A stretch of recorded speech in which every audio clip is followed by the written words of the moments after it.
We're seeing troops amassing at every corner.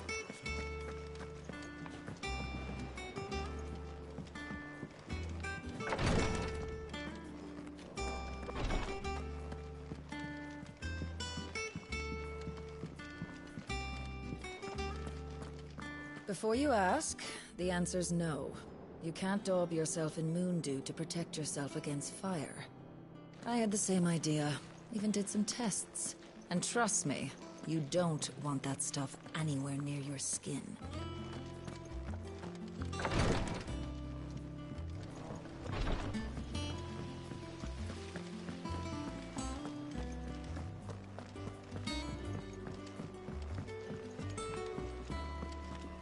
I think Mid might need some help.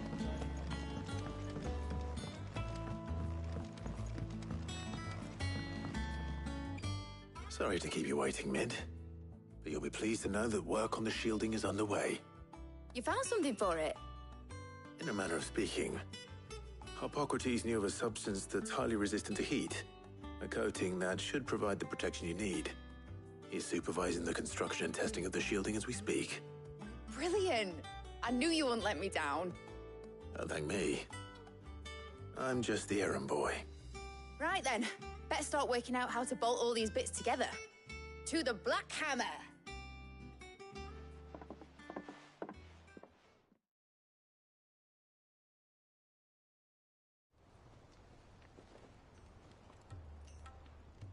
You know, when I got into the smithing game, I thought I'd be making swords and shields, not thermal bleeding didgeridoo-dahs. Displacement stacks. Same difference.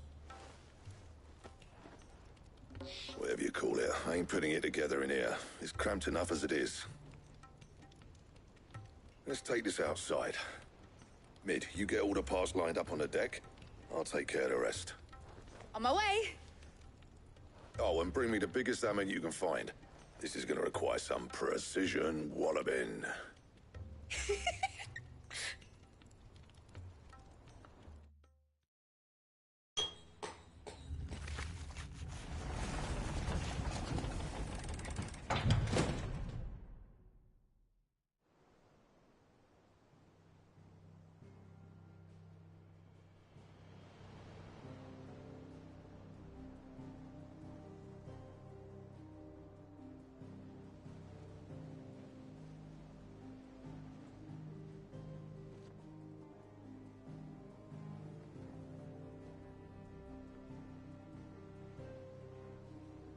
It's finished! It's finally finished! Thank fuck for that. I'll be feeling my hammer arm for weeks. Thank you, Clive, Blackthorn, everyone. That's one down and just 3 more to go. I'm sorry. Oh, didn't I tell you?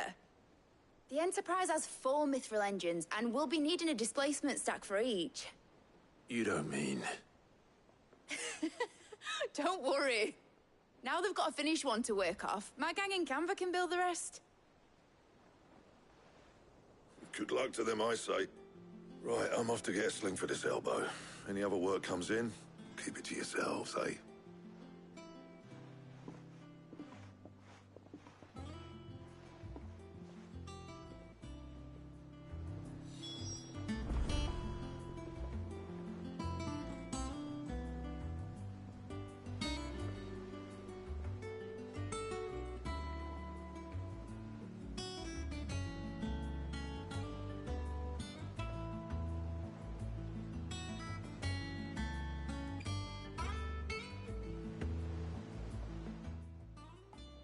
What's the matter?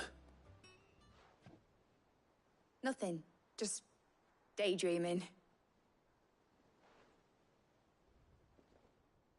Thinking about the Enterprise sailing off over the horizon to shores unknown. Searching for a land untouched by the Blight. Just like me and my dad planned. So if the worst came to the worst and every scrap of soil in the Twins turned black, we might still have a chance. That's what she was meant to be. You see, one last chance just in case we needed it. But now she's so close to being finished, I've realized I don't want her to be that. I don't want her to be just a lifeboat for us to cling to if things get desperate. I want people to sail aboard her by choice, not from the lack of it. In a world where we're not just trying to survive, but where we can actually live. I'm working on that. And I'll do everything I can to get you what you want. Don't you always? All right. My mind's made up. As soon as the Enterprise is fit to sail, I'm putting her under your command. Sod our plans, I'm trusting in yours.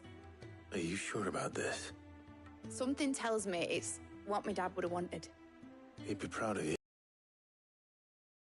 You were gonna visit his grave, weren't you? I was. And you can come too now that your little project is finished. Right. There's just one thing I need to finish up first. Won't be a mo. All right. I'll let Otto know you're coming. Meet us in the mess when you're ready. Aye, aye, Captain.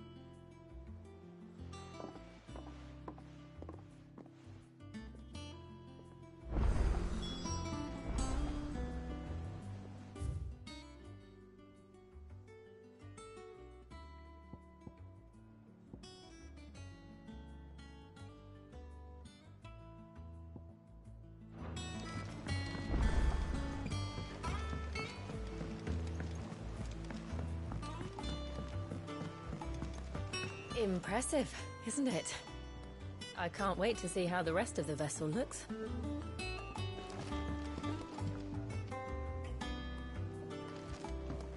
He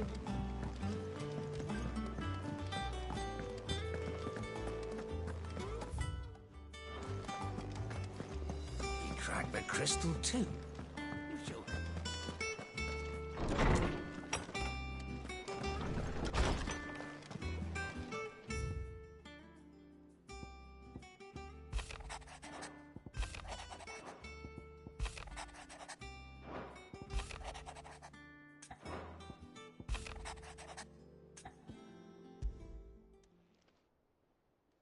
Hopefully it's nothing. But I should speak to Blackthorn just in case.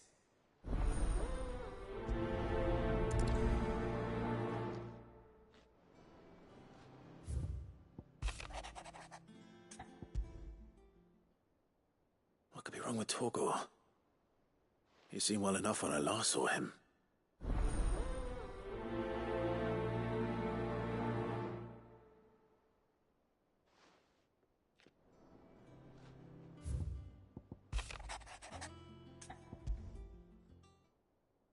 Trouble with the ledgers.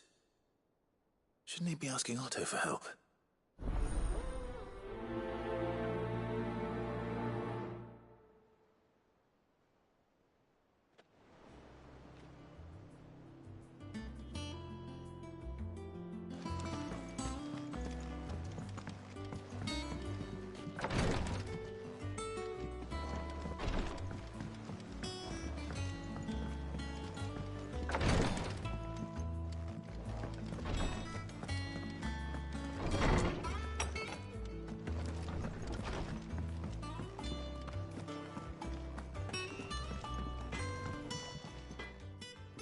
Blackthorn, do you have a moment? Not really, no. This won't take long. I just wanted to ask how you're getting on. August was worried about you, and you might still be doubting your craft, even after learning the trick of that cuirass. Is there something else weighing on your mind? Perhaps sharing your thoughts might help. That bastard's like a dog with a bone. Still, you've got a keen eye, I'll give him that. He's just, well, Karen showed me something. Something I've never seen before. And that was? A sword. An odd-looking thing with a single-edged blade. The metal itself wasn't anything to write home about, but fuck me. The edge on it. You could slice a man clean in two with a weapon like that, and he'd be halfway home before he even realized he'd been cut. So that's what's troubling you. Nah, Not troubling me exactly. More distracting. Can't stop thinking, how do you get an edge that sharp? It's driving me mad. And if you knew how to do it, we could arm the curse breakers with even better blades. That's about the size of it, yeah. I'll see what I can find out. Sharper swords are always welcome. And we can't have our master blacksmith being distracted. You're a soft touch, you know that. But I can't say I'm not grateful for it. Good luck, eh? Thank you. Let's see what Karen knows about this sword.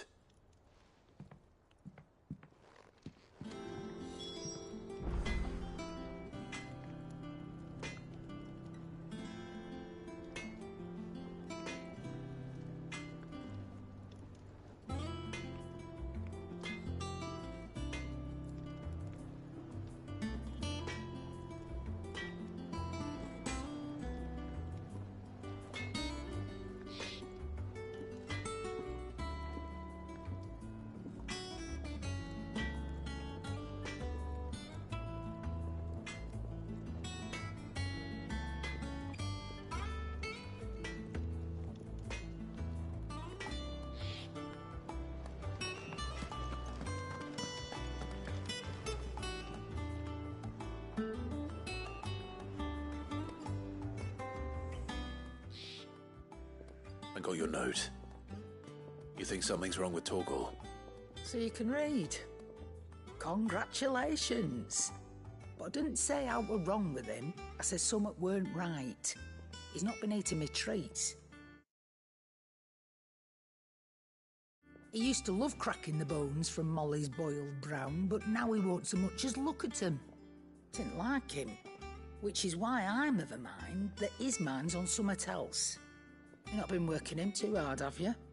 No harder than usual. Is that it, boy? Do you need a rest? What was it you said he was? A frost wolf? That's what the lawsman seems to think. Then maybe this all has something to do with whatever it is that's woken inside him. I suppose things have been different since Rosalith. Perhaps Hippocrates knows something. Instead of everything, you mean? Perhaps.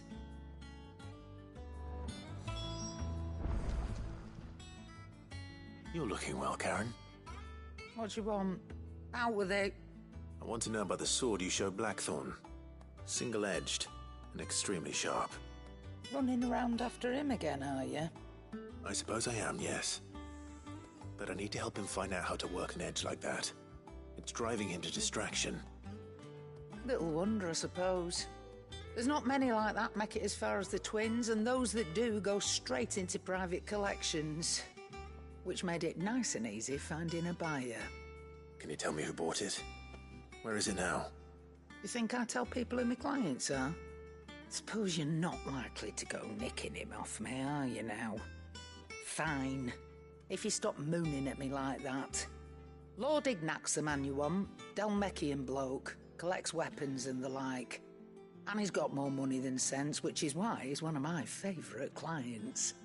Reckon he'll still be at the inn in Dalamil, where I left him. Thank you, Karen. Oh, and he's a touch eccentric, if you take my meaning. I appreciate the warning.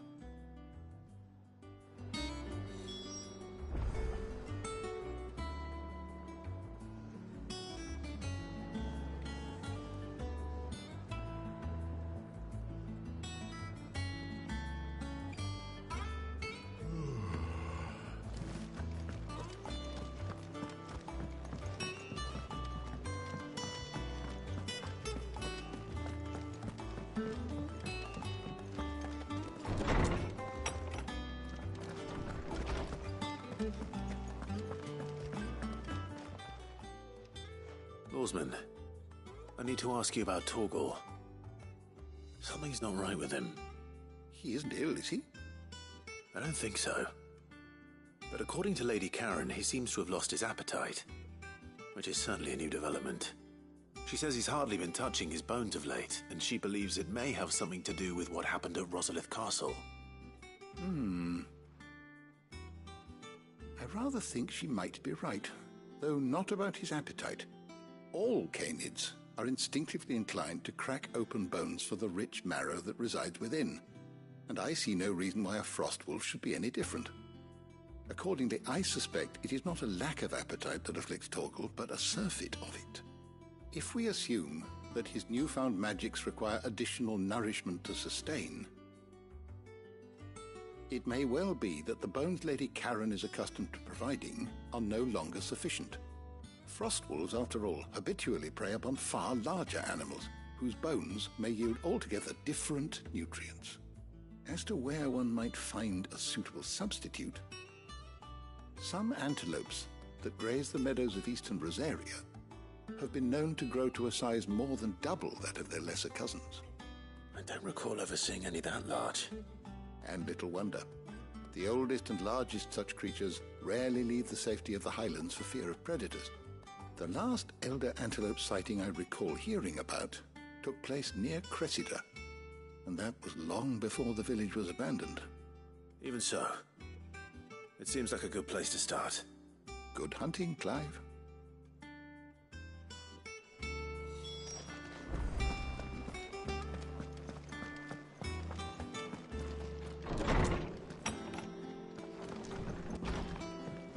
Ugh, I'm never drinking again.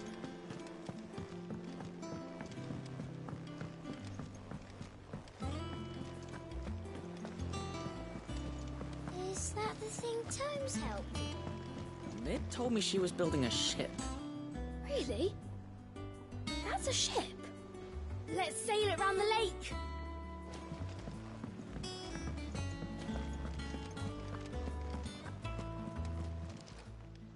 Welcome to the Patron's Whisper.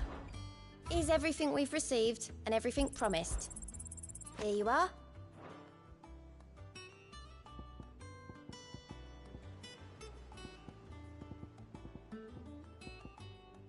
Come again. I may have more for you. Clive, did you get my letter? That's why I'm here. Shh. Otto won't be listening. Is this better? A little. Listen, I've some bad news. It turns out the hideaway may be slightly behind in its payment to certain lenders, and it may be my fault. But I swear to the goddess, I thought I had the numbers square. Sadly, that square turned out to be more of a circle. Zero, you might say. I can straighten it out, I swear, but it's going to take some time, and I'm going to need help keeping it from Otto. Bit late for that, I'd say. There you are! What a surprise! So let me get this straight.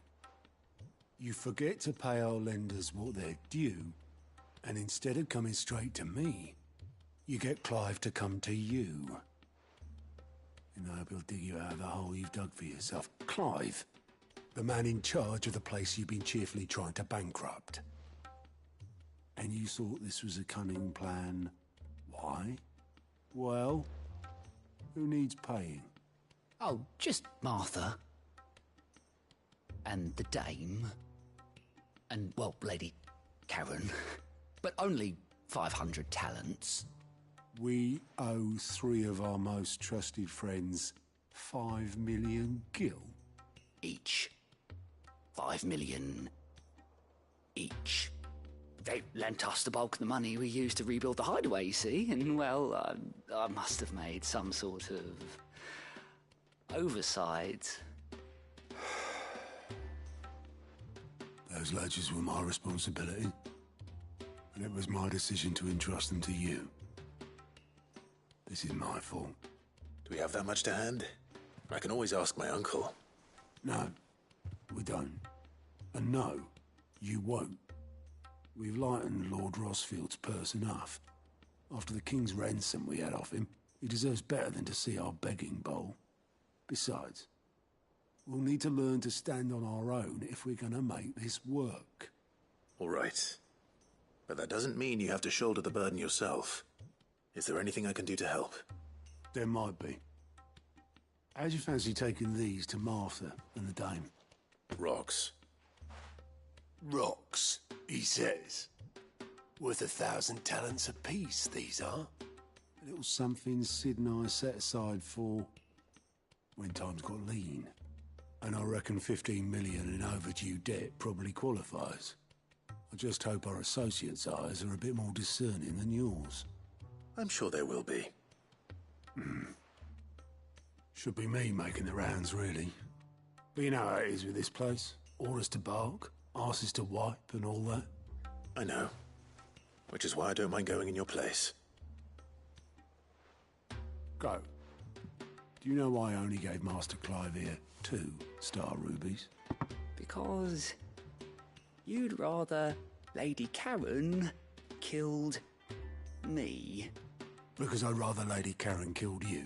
Yes. Well, I suppose this is goodbye then. Don't worry. I'm sure Karen will understand. Really? Do you think so? No, I don't.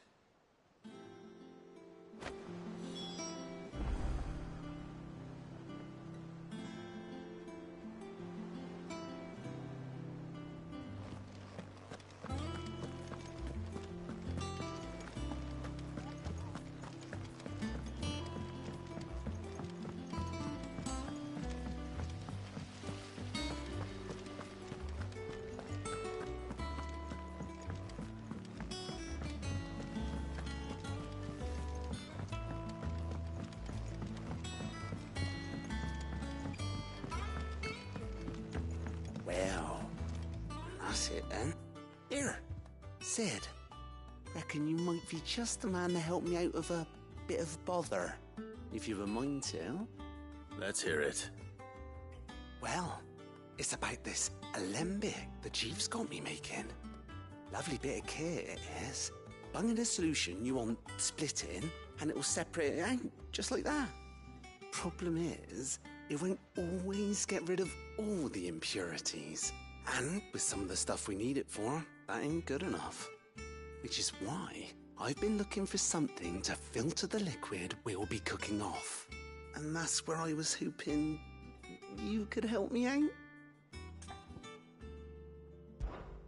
I imagine Ty could get some use out of this alembic too. Distilling medicines and the like. All right. Why not? Proper job! So what exactly do you need for this filter? Nothing but bomb ash'll do, says the chief. Gave me a sample she'd obtained from the university stores. Couldn't believe my eyes. You pour the blackest blight water through it, and it comes out clear as a mountain stream. So, I did a bit of reading about where I might be able to get hold of some.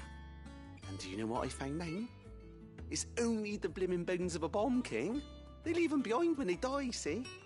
I take it that's where I come in.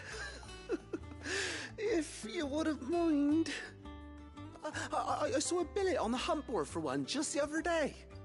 Would have gone myself, but, well, fighting dirty great balls of flame ain't exactly my forte. You, on the other hand... All right. I'll see what I can do. Thank you kindly. And a good hunting, eh?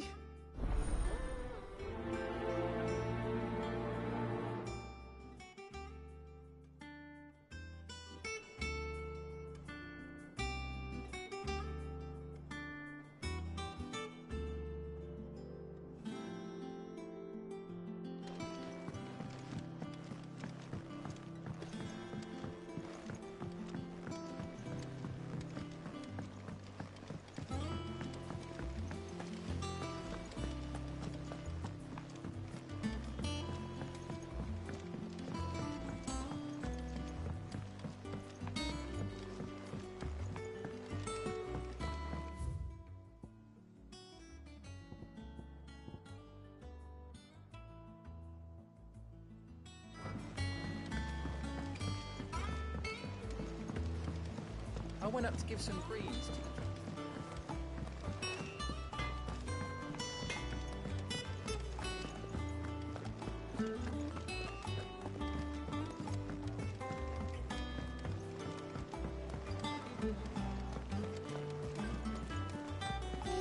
I think Tomes helped a bit. Mid told me she was building a ship.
Enough of you, are there?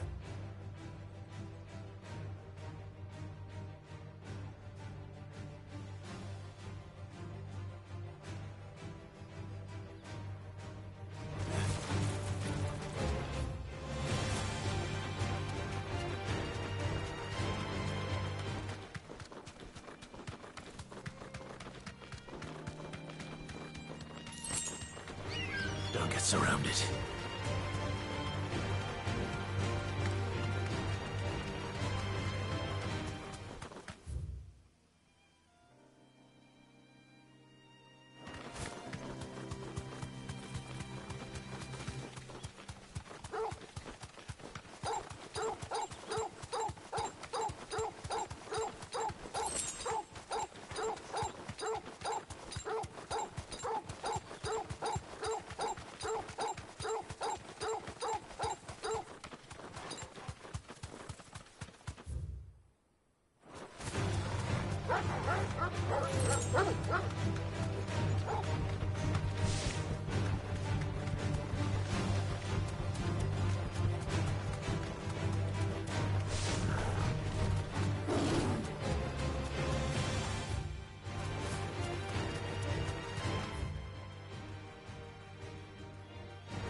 straight home now.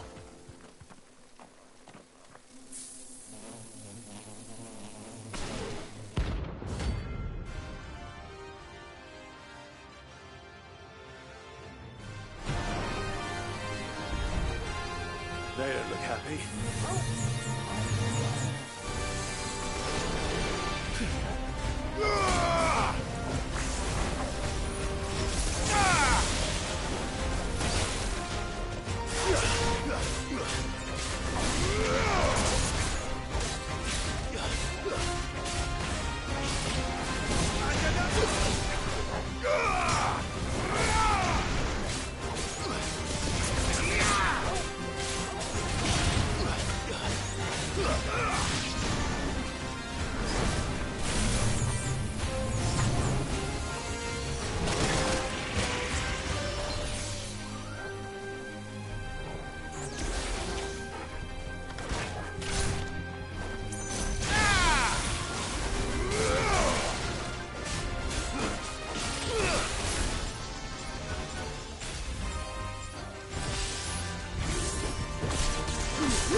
Fine hand.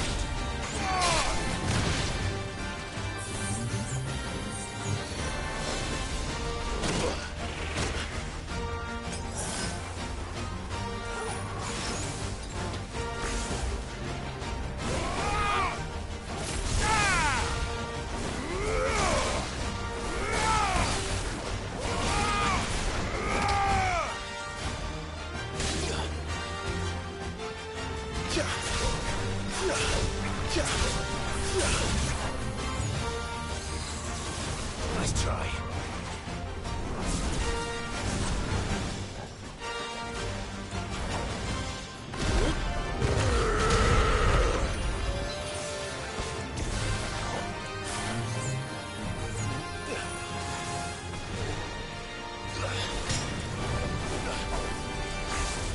Soil and stone!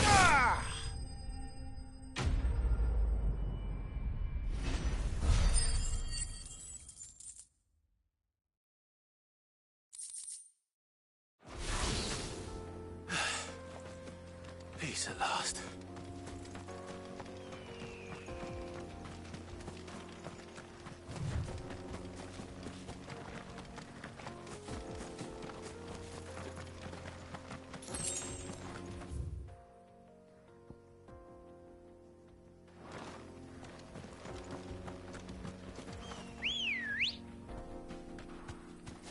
Ready, go? Faster!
Time to fight.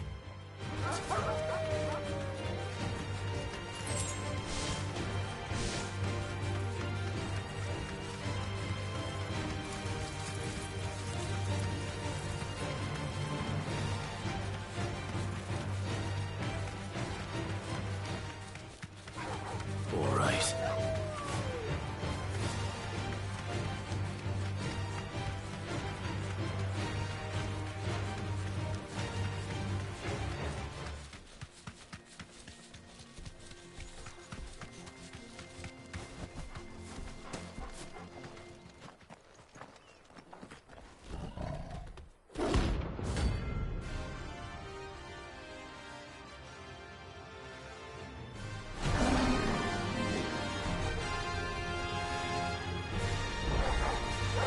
Playtime for the pack, is it? Let me introduce you to mine.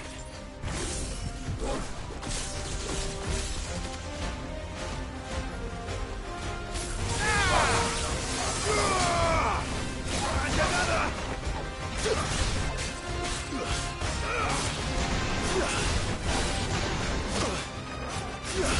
Farewell!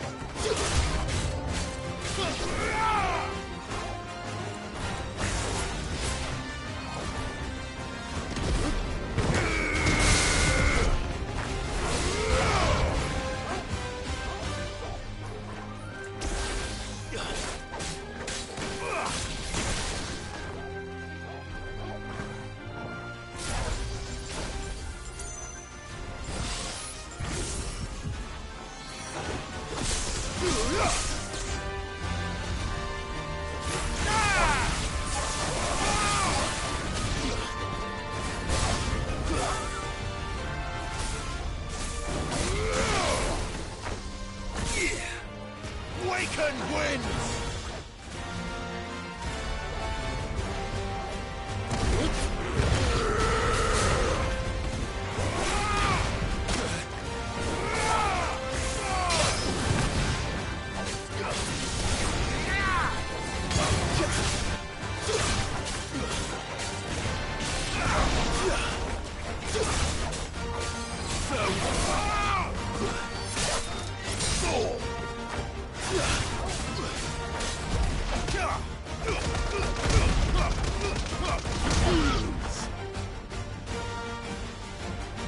And then there was one.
That wasn't too bad, was it, Torgal?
No use calling Ambrosia now.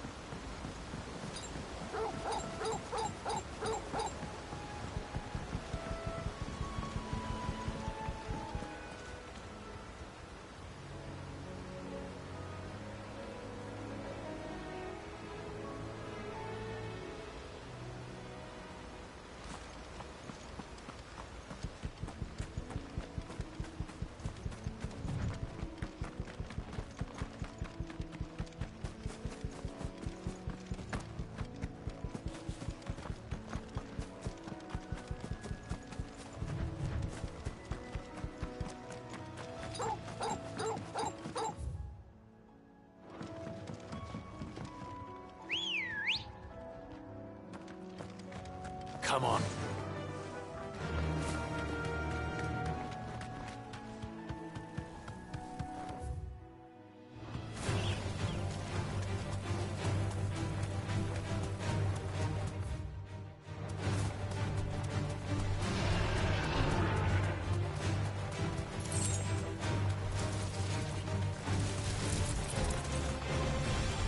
It's certainly quiet. If I were a giant antelope, it would seem like just the place.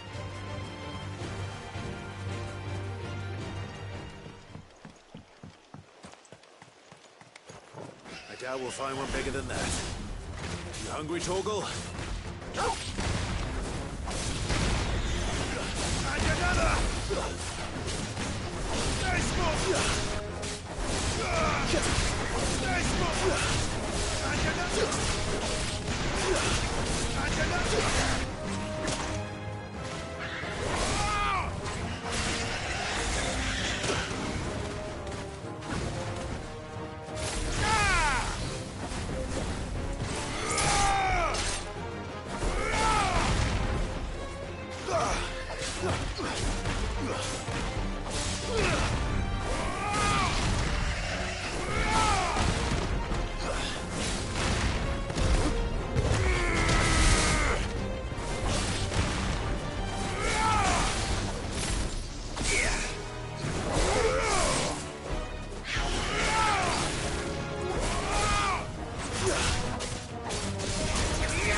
Now,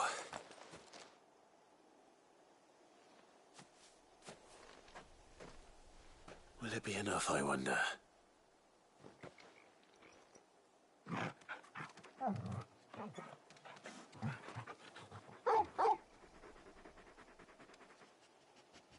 I say that answers my question, which means we owe the lawsmen our thanks. You're just a big puppy, aren't you? A very big puppy.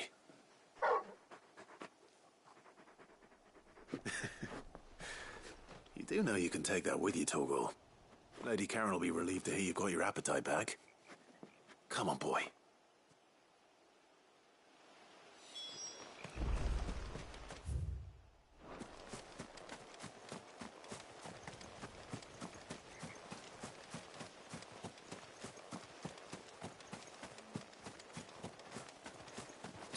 I needed that.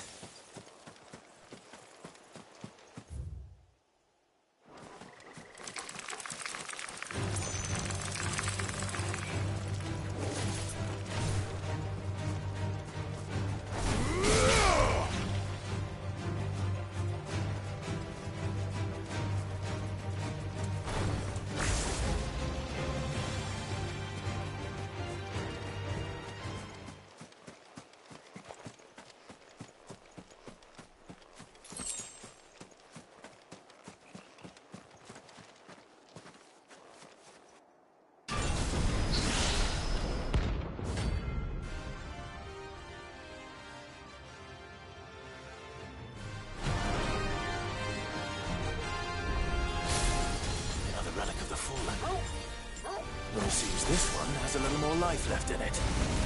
All right, then.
me, boy. I'm hurt, Torgal. Help me, boy. Come on.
Flesh all ready. Nice try. I needed that. Fuck.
You're a fine hound.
What are you after?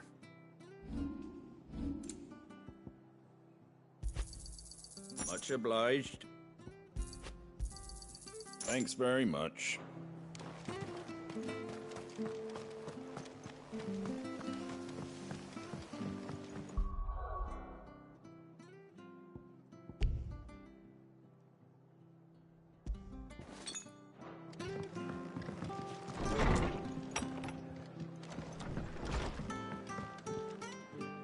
Clive, we weren't expecting you. I wasn't expecting to be here, but it seems we still owe you a considerable amount of coin for your help with our rebuilding efforts.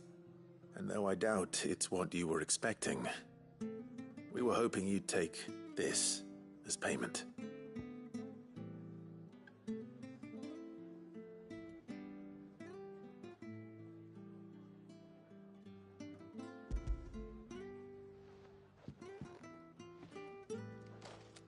A star, Ruby? I can't accept this. It's worth at least twice what you owe me. More if you can find yourself the right buyer. Think of the difference as interest. Interest? If word got out I charged that much, no one would ever borrow from me again. Anyway, why are you the one here asking me about this? I'd have expected Otto. Bit much sending the Lord Marquis out to settle your debts, isn't it? The old goat working himself to death again. Something like that. Most days I think he's the only reason the hideaway's still standing. Same as always, eh? Back when the place was nothing but a twinkle in the eye of a recently retired Lord Commander, word is he was the first one Sid reached out to. Probably knew that without his strong arm and level head, the idea would never get off the ground.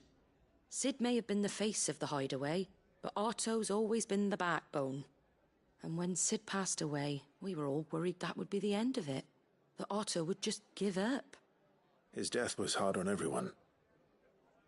But it must have hit Otto hardest of all. But he didn't give up, did he? Quite the opposite, in fact. If I recall, he was the one who nominated you as Sid's replacement, and rallied the rest around you.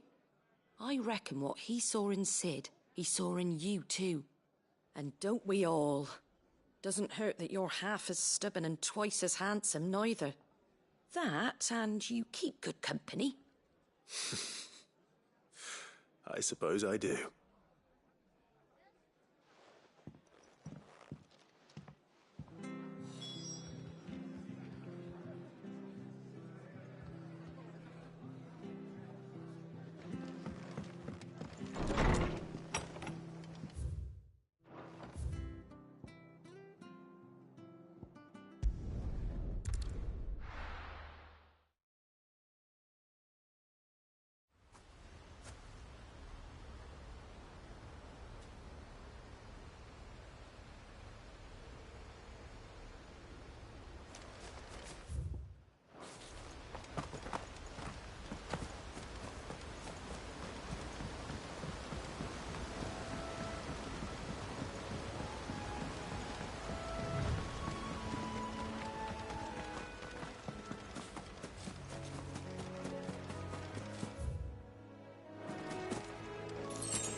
Back to the stables, girl.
There's a good boy.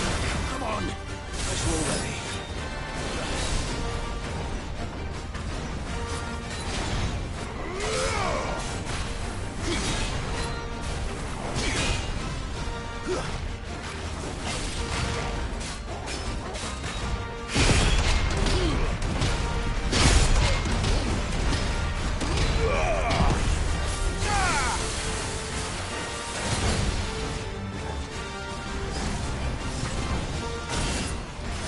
Let's try.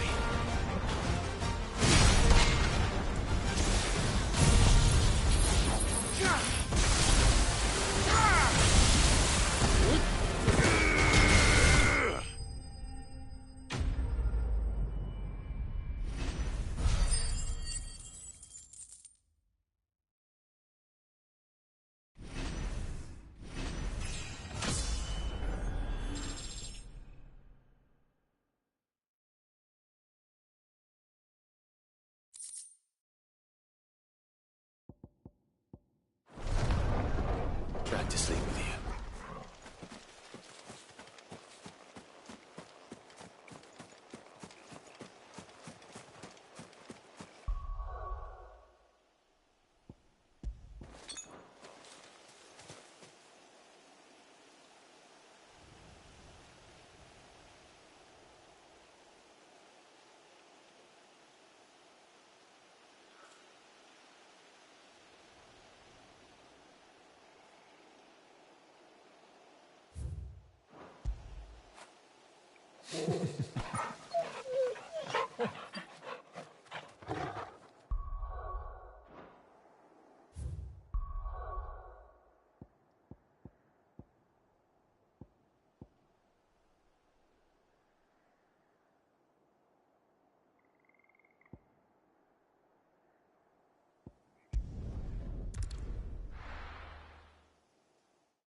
There's talk that the Glassgate flood has finally... And what can I do for you? You've a keen eye. An excellent choice. You've a keen eye. I do like a customer who knows what he wants.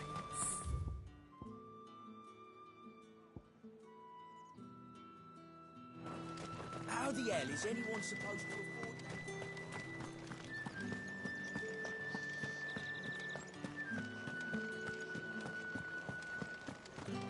Did you hear? The gates to heaven. I want to see you again. What am I going to do without Sweetwater and Oil of Talc? Milady, I come bearing gifts. Gifts? Whatever is the occasion.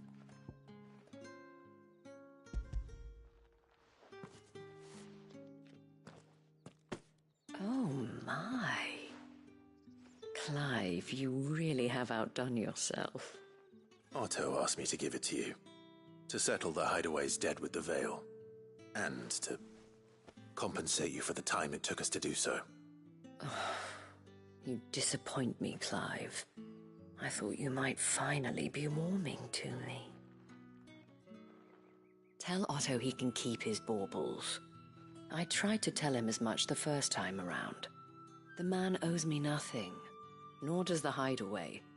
My contribution to the restoration effort was made freely and willingly. It was the least I could do. You once told me Sid did you a kindness. I'd like to do the same. Please, accept it. For my sake. And for Otto's. For all of us. For all you've done. It is rather fetching, isn't it? Very well. Otto is lucky to have you, Clive. I doubt anything could ever replace his son. But you and the others at the Hideaway are the closest thing he has to family. Otto had a son. Long ago, yes. Sid told me Otto lost him when he was just a boy, and blamed himself for not being able to stop it. I don't know how it happened, whether there was anything he could have done, but it was clear that it weighed heavily on him. I didn't know. How could you have? I doubt anyone did. Besides Sid, I've never met a man more keen to bear his sorrows in stoic silence. An ill habit, given that both have always been surrounded by friends desperate to help them. I'm beginning to see that.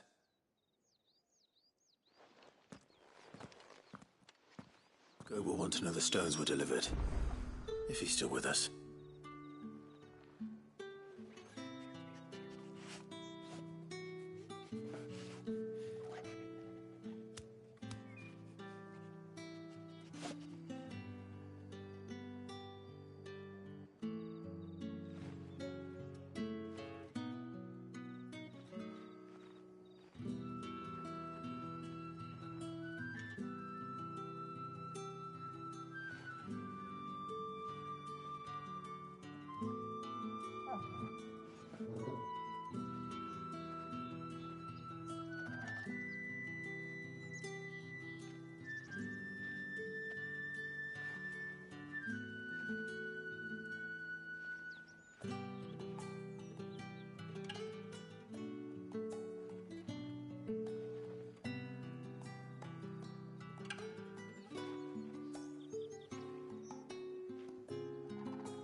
What am I going to do without sweet water and oil of talc?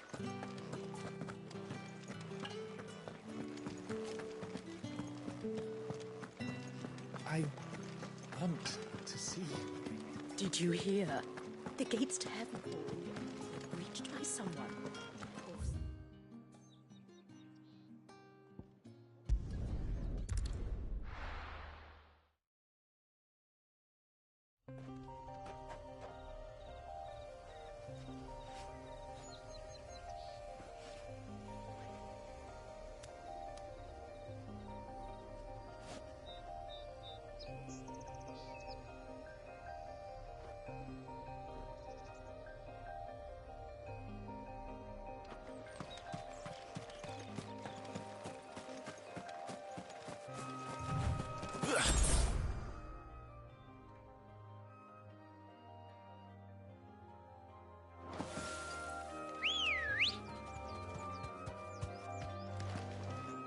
Good girl.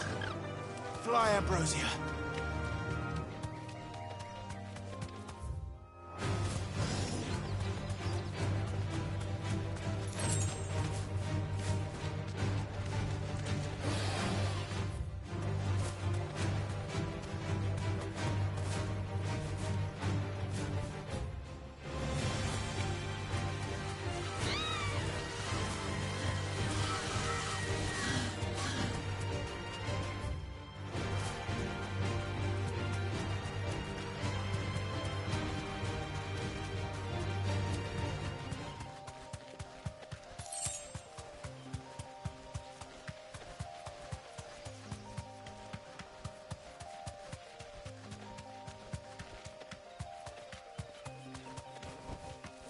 I can walk from here.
Here. Greetings, Your Majesty.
Your reign is over. Now to collect the ash. I should probably have brought a bucket.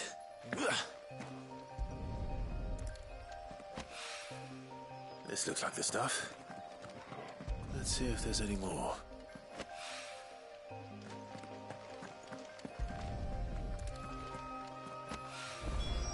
That should do it. If the wine needs more than this, he can fetch it himself.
People take notice of wealthy men. Shouldn't be too hard to track down Karen's collector. Fabrics, fresh from the capital. The St. Drake's Fang is gone. The whole Mother Crystal gone.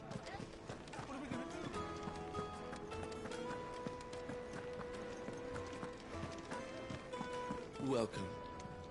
If you're hoping for a bed, I'm afraid you'll have to look elsewhere.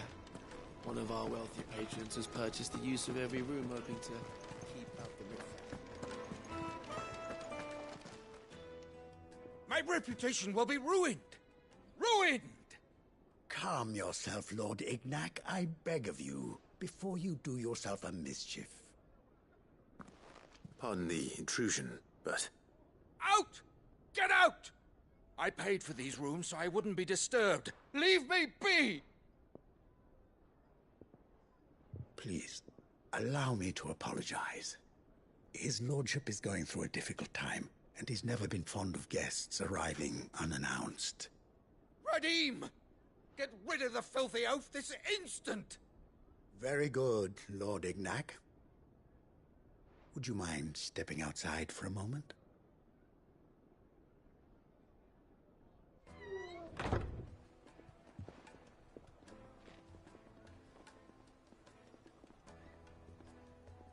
I'm sorry if I've caused you any trouble. That? Oh, no. That's just how his lordship is. Though the morning's events have left him somewhat fractious. He has been dispossessed of his luggage, you see. The thieves also made away with a considerable amount of coin. Coin the innkeeper will soon be keen to collect. I don't suppose a certain blade was among the stolen items. A single-edged sword. It was purchased from a merchant friend of mine. Ah, you know Lady Karen. Yes, I'm afraid it was. Then I'll retrieve Lord Ignac's luggage. But I have one condition. You have but to state it. You are welcome to anything that is within my power to grant. I want an audience with Lord Ignac. A few minutes should be enough. Then I'll be on my way. A condition I would be a fool to refuse. Of course, you shall have your audience. I don't suppose you saw where the thieves went. I did not, no. Though some discreet inquiries made on his lordship's behalf mean that I know where you might find them. The bandit's bed. Every ill-gotten coin in Dalamal is said to pass through that disreputable corner of the Valcroy. And that's where I'm heading. I shall speak to Lord Ignac in your absence, and arrange for an audience upon your triumphant return. That will be very kind of you.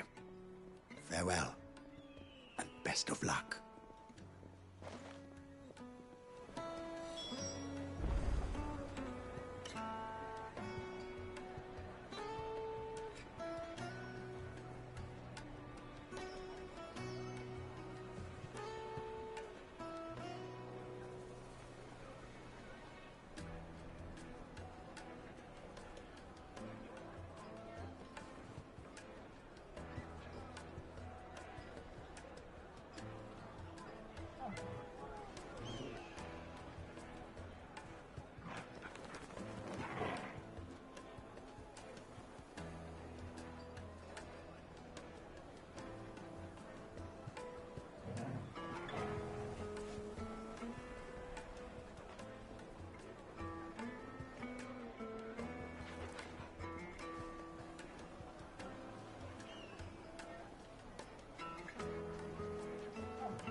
Ready, go? Yeah!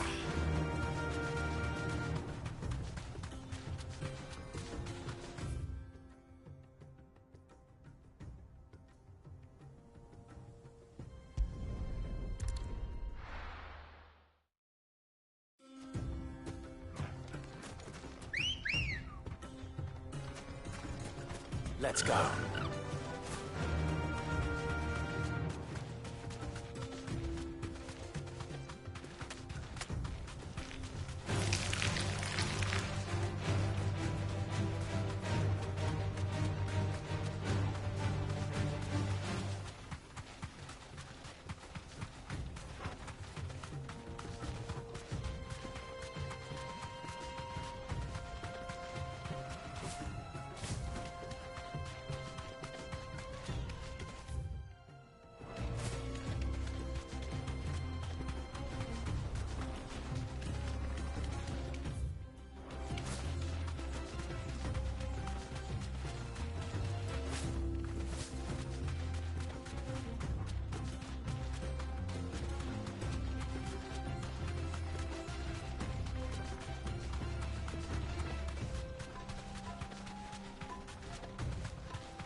We've got company! Come on, lads, let's tear the bastard's head off! Yeah! Titan!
This must be Ignac's luggage.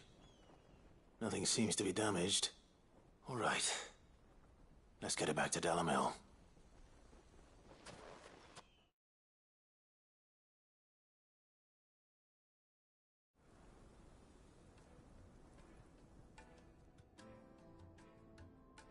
I hear I have you to thank for the return of my effects. What shall I call you, my good man? Wyvern.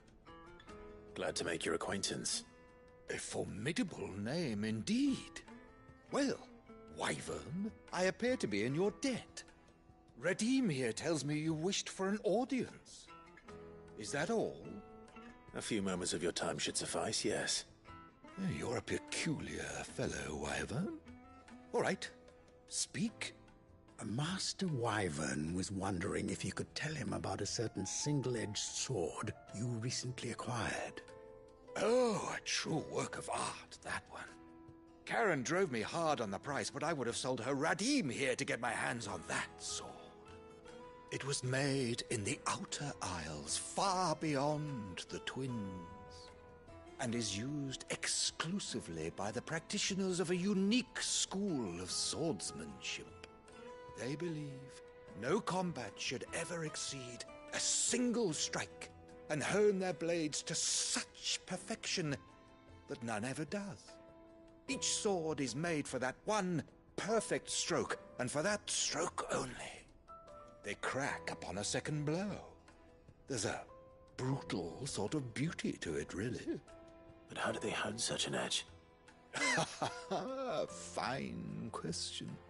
Why, they use a whetstone, of course. Whetstones, rather. A whole array of them, ranging from the coarse to the fine. 10,000 licks with the sharpening stone, then 10,000 more. But it is the final stone which lends the blade its legendary sharpness. A mineral quite foreign to this great realm of ours.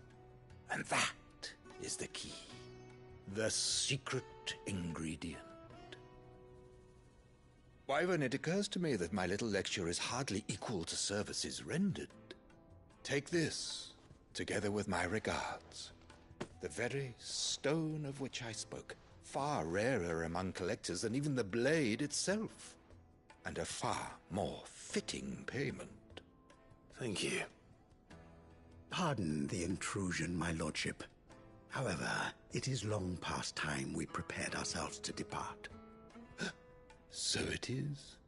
I am locked in bitter competition with a rival collector of curiosities.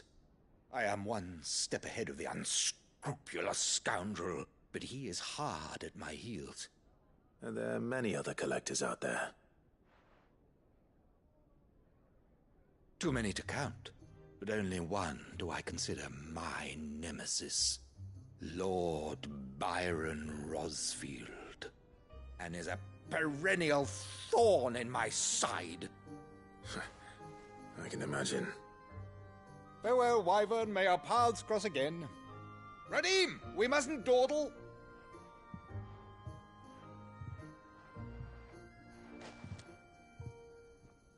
I think his lordship is rather taken with you, Master Wyvern.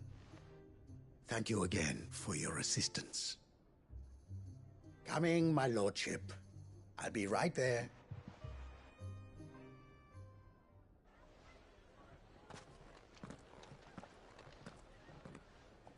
Trust Uncle Byron to find such an interesting rival. Now, let's see what Blackthorn makes of this whetstone, shall we?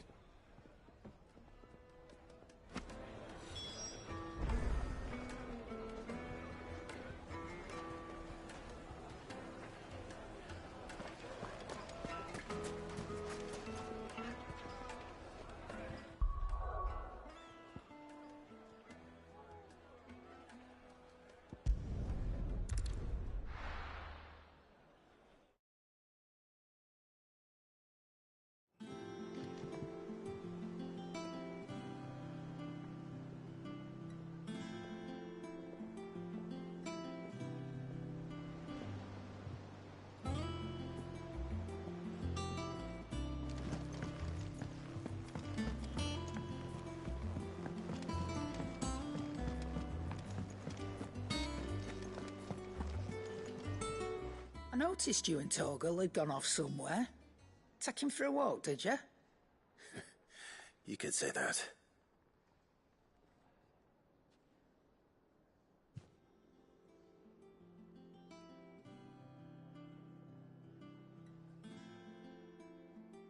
So, Molly's leftovers weren't good enough, eh? That'll teach me for treating you like you're still a pup. All right, no need to shout. Now we know what you're after, I can see about getting some in. Speaking of which, I brought one for later. Can I leave it with you?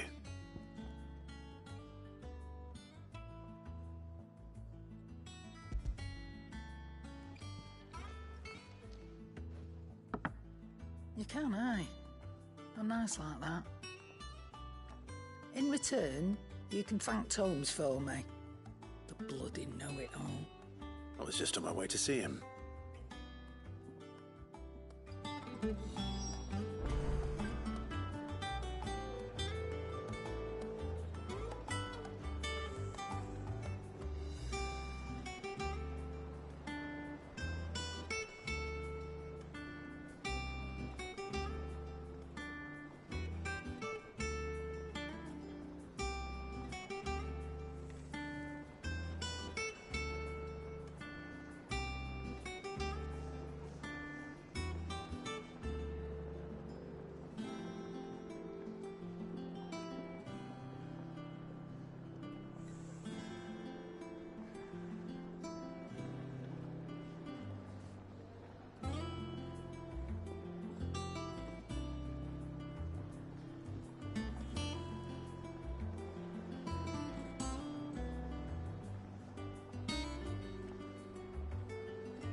Sorry for the wait, but hopefully you'll agree it was worth it.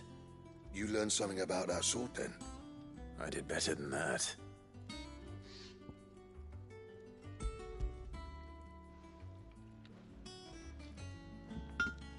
A whetstone? Yes, but not one you'll find anywhere in Valisthea.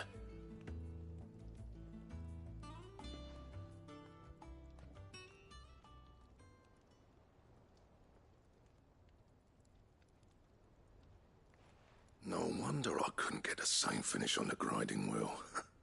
One hit and all done, eh? Might not be so bad if all you ever fought were duels.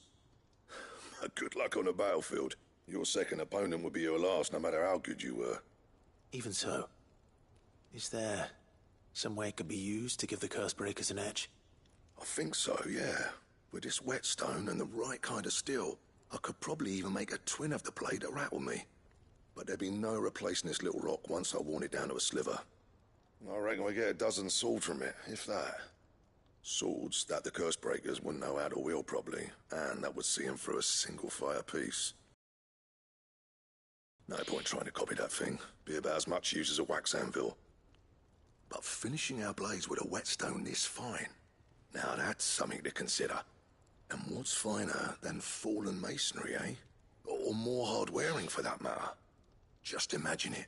Good Valisthean steel with an edge as sharp as any found in the Outer Isles. I won't make a copy, nah.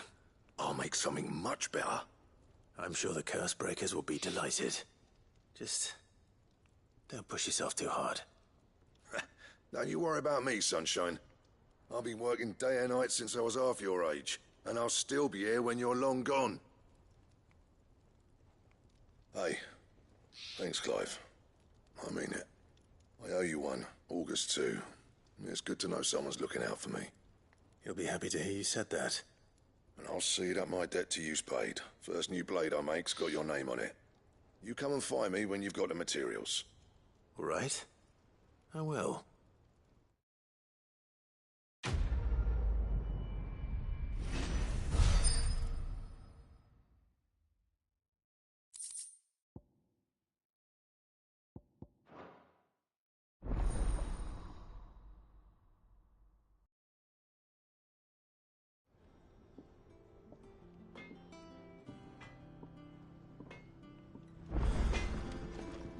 Back, are you?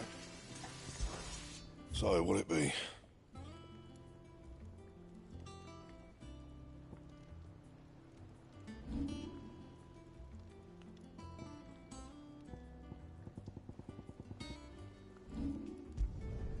No scratches, right? And?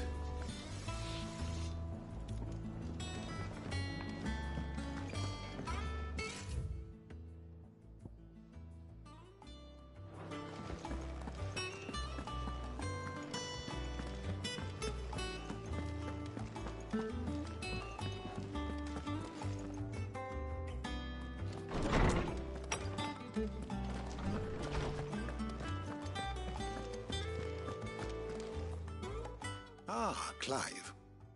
Were you able to locate your quarry? We were indeed, Lawsman. You pointed us in exactly the right direction. And Torgal's been a very happy hound ever since. Very good, very good. Lady Karen sends her thanks, by the way, for your part in solving the mystery. Ah. But that reminds me. After your last visit, I found myself pondering Torgal's talents. Do you recall our conversation concerning Lady Jill's role in Torgal's transformation? About how she somehow woke the power within him. Precisely that. A reasonable conclusion, I thought, but one which raised certain questions in my mind. You see, the Fenrir of legend served Shiva and Shiva alone, and while the powers attributed to him are certainly impressive, the records imply they are somewhat different in nature to those you described Torgal as having used. What are you suggesting? That Torgal may be the beneficiary of more than one icon's power. Consider that in addition to Lady Jill, he has served as a loyal companion to you, your brother, and even the late Cid. In short, the icons hitherto near at hand, or should I say at paw, have been diverse and plenty, and that number has only grown as the realm's dominance have fallen to your sword. One can but speculate as to how all of this has affected Torgal. He has seemed more fierce of late. And if I am not mistaken, he will grow fiercer still. We are fortunate indeed to be able to count him amongst our allies and not our adversaries. Oh, he's more than an ally. He's a friend.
Is that the thing Tomes helped to build? Mid told me she was building a ship.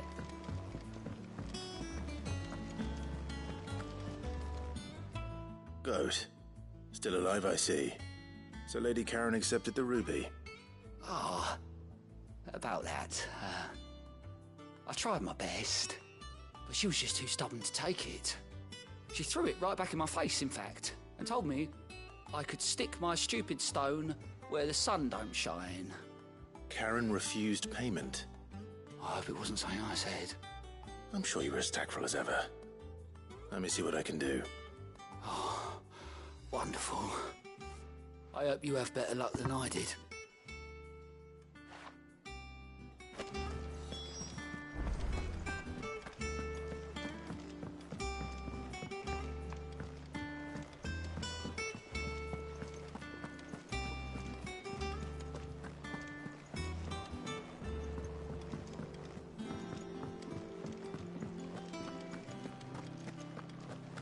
what you told Nan about Kupka.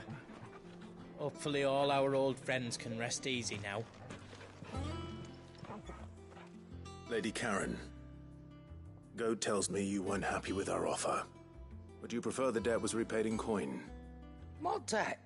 I don't recall lending any of you lot me hard-earned gil. I may have tossed a talent or two in the Hideaway's coffers, but those were donations, and you can hardly call it charity if you go asking for it back. Of course not. But one good turn deserves another. And our circumstances have changed. Surely you wouldn't shun the gratitude of a pauper who happened to have become a prince. Oh, so you're a prince now, are you? Fine. But I'm selling it and taking what I'm owed, then you're getting the rest whether you like it or not.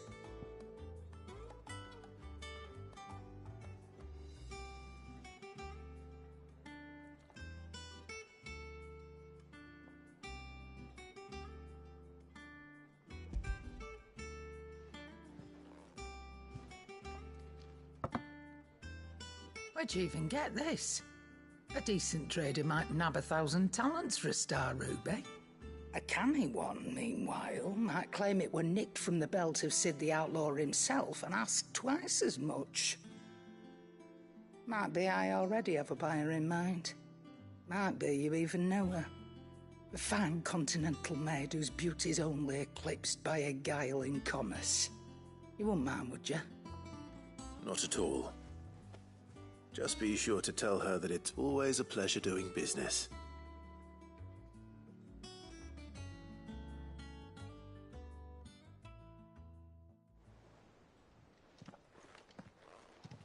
I hear you ended up delivering all 3 stones. Thanks to this lump. I sometimes wonder what I pay you for. Speaking of which, I still haven't been paid last month's wages. Oh, so you remember what's owed to you then? Get your ass behind that disc of yours and don't get up before those ledgers are square. Right away.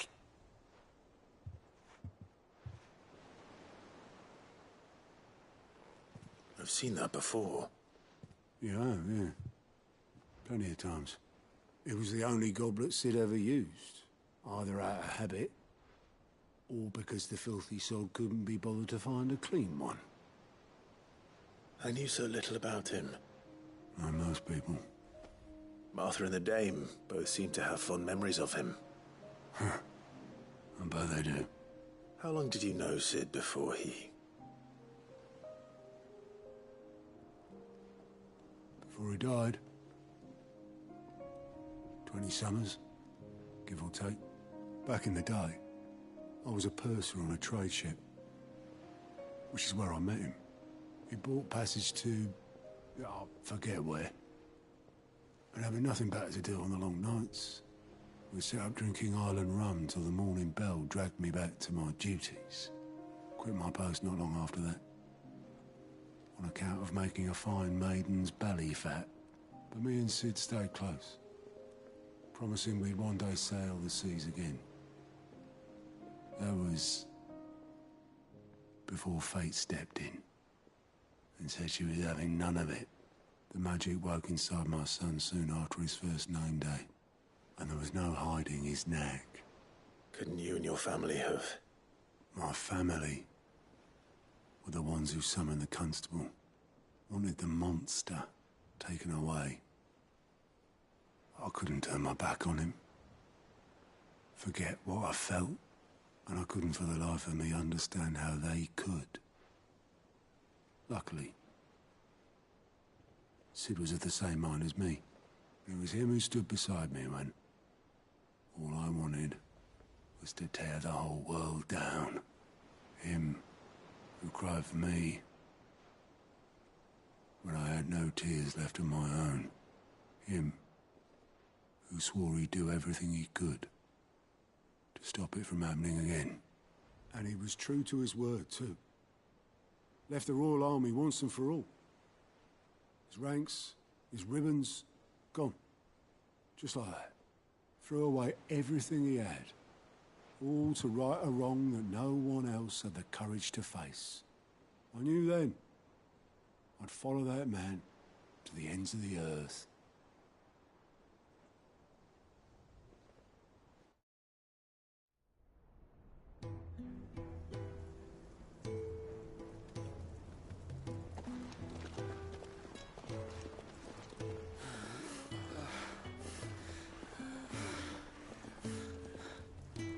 He was always too clever for his own good, was Sid.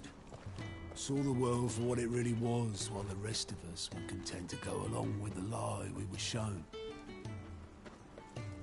And it can't have been easy, bearing that burden alone.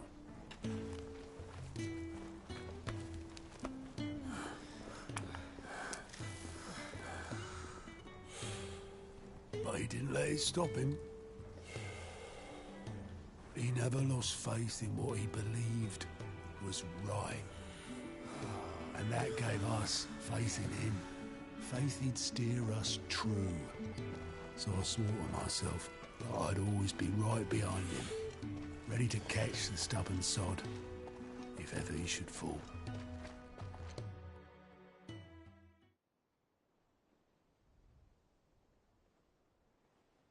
But I couldn't even do that.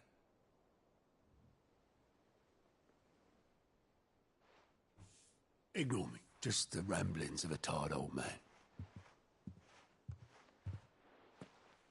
Leave that lot. I'll tidy it up in a bit.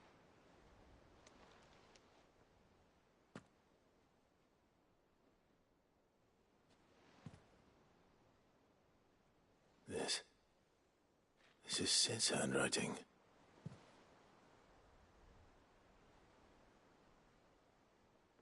Dear Otto. I may be drunk, but I wanted you to know this place would be fucked without you. I love you, you grumpy old sod.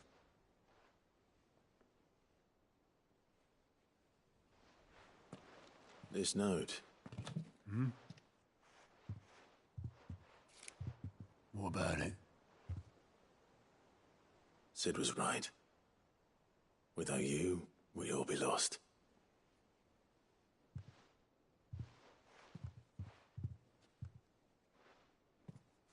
He should have bloody well said so then. Just once. Before he went. But then, why would he? Him, or anyone? I'd only have told him to piss off.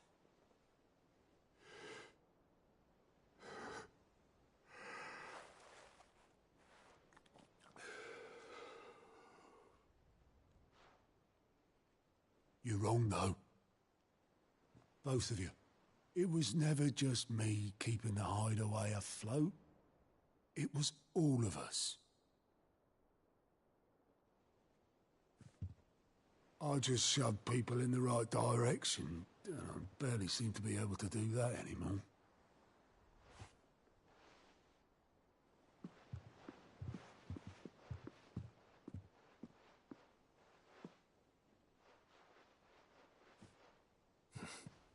Would you rather goat were at the helm? Well, maybe I've got a few more years left in me. I'm going to hold you to that, Otto. Before you go, Sid would have wanted you to have this. But that's... This'll do me just fine.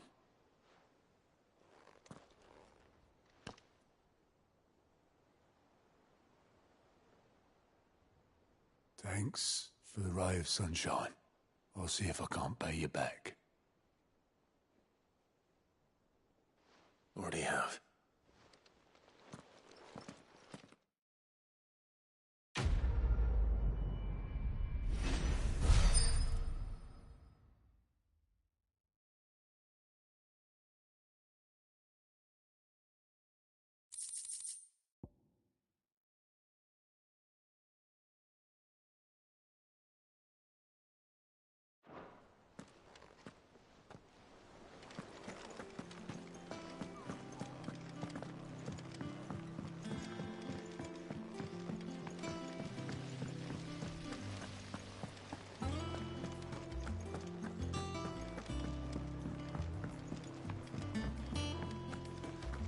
Mid might need some help tidying up.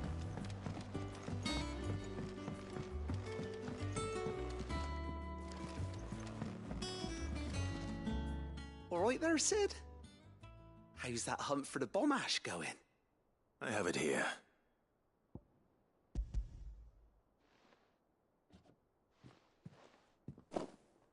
That's the stuff. And plenty of it, too. Enough to keep the Alembic bubbling away for a good old while. You're a gent, Sid. Let nothing say otherwise. Right then, let's get this contraption up and running.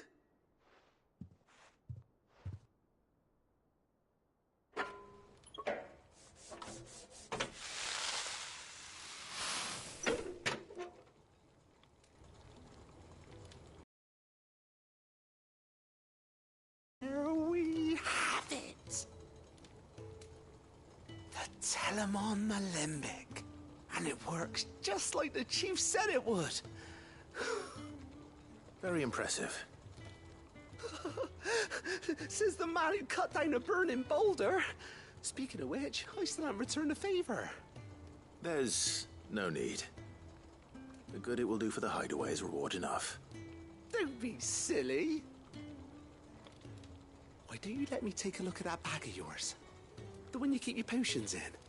Reckon I could work some magic on that, huh? What kind of magic? Well, we happen to have isolated a substance in our test run of the Alembic that I reckon will make even the toughest lever supple as anything. Thought we might use it to breathe new life into old boots and the like. Save the hideaway a few gil. But I reckon if we slap a bit on your bag, it'll loosen it up enough for you to squeeze in a bottle or two more. Well, it can't hurt to try, I suppose. That's the spirit. Leave it with me. I'll only be a mo.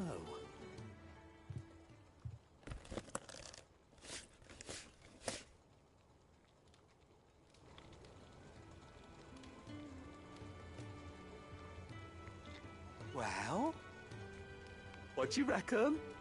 It certainly feels more flexible. Right?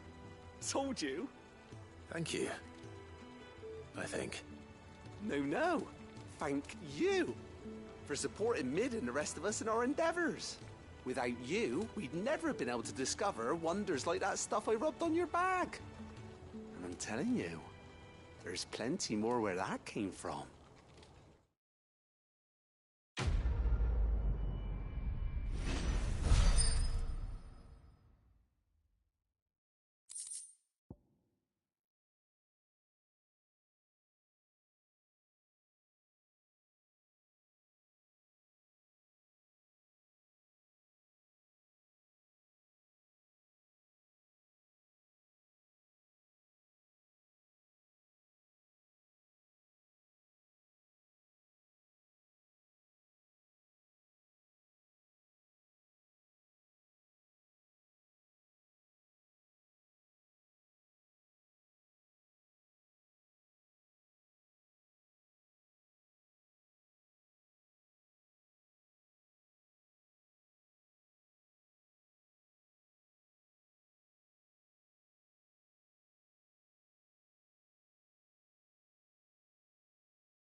your death sleeping out here.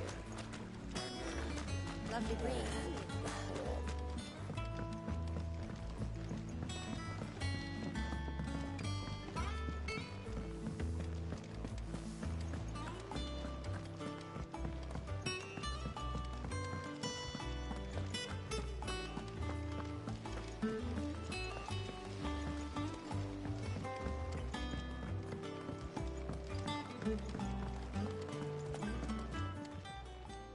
Fancy a look at the list, do you? Anything catch your eye? Think you can help? Welcome to the Patron's Whisper. You earned this. Come again. I may have more for you. Mid told me she was building a ship. Really?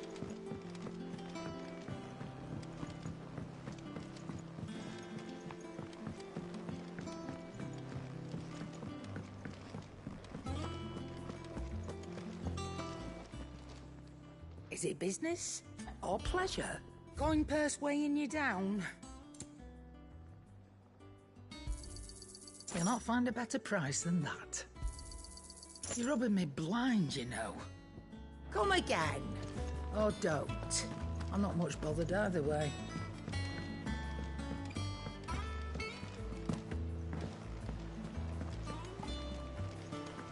Is that the thing Tomes helped to build?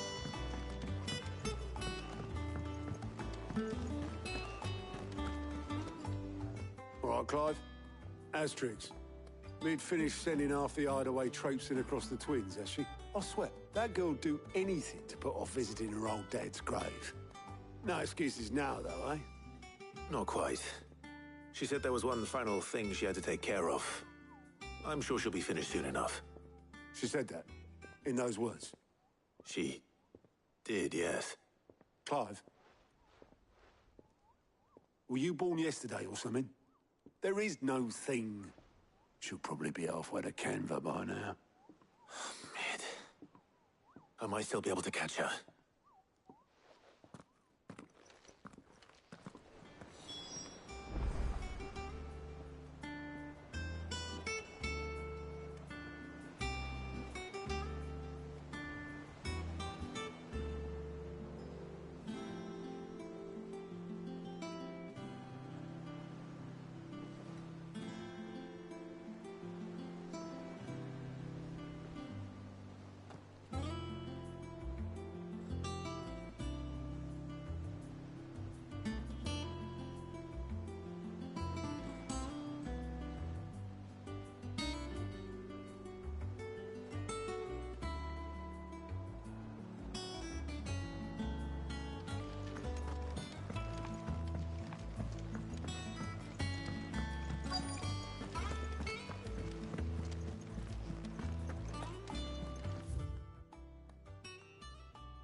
Obelith, have you seen Mid? Yep. In a boat, going that way. Then I'm too late. You in a hurry at all, are you? Oh, I offered to take her across, but she wouldn't wait. Just paid for a dinghy and rowed off. Oars going like the clappers. Got some life in her, ain't she? But anyway, I was on my way up to see you, as it happens. Got a letter for you. Urgent, by the sound of it. One of your uncle's men said I was to hand it to you in person, post-bleeding haste. And you're here now. Thank you, Obelith. Don't mention it.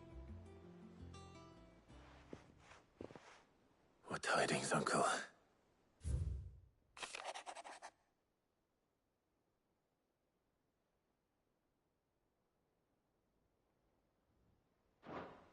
Trouble in Canva. Well, I'll need someone to keep an eye on Mid.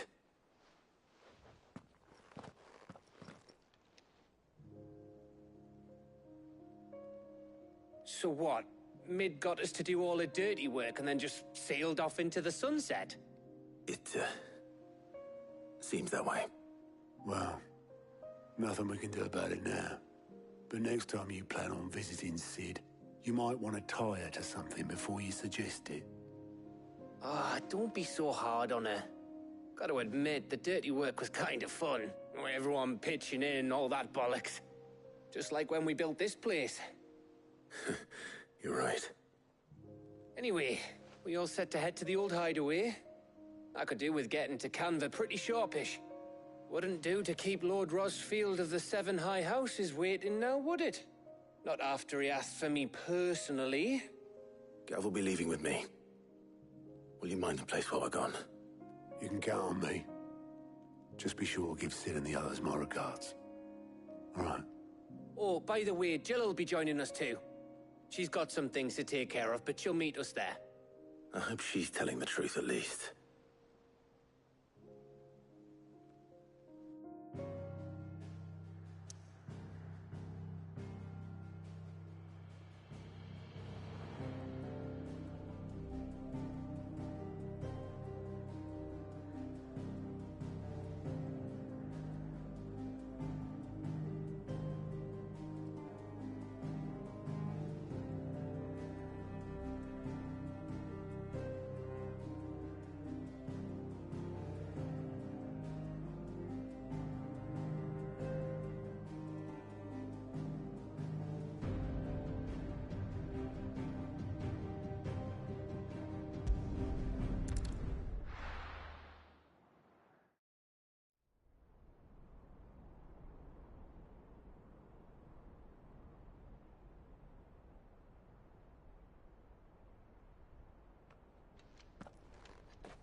Well, Sid, I remember what you told me. But if no one is listening to what you have to say, you may as well not say it.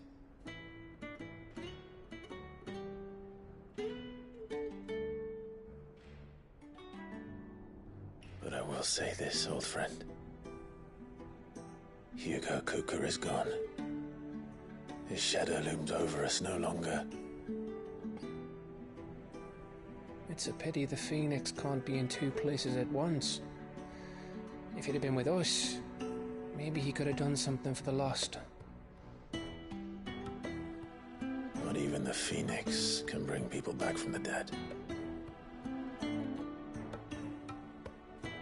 Life has a beginning and an end. So we must live while we have the chance. And not as slaves to the crystals, but as free men. May we join you?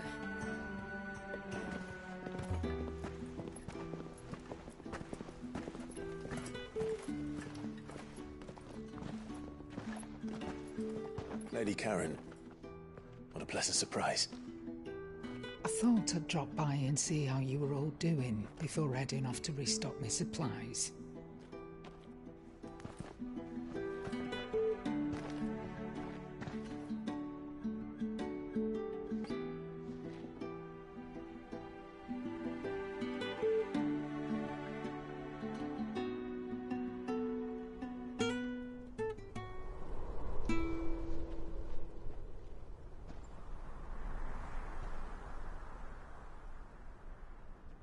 It wasn't the most scenic view back then, but it were never as bad as this. I know. The Blight marches on. And soon, there will be no escaping sights like these.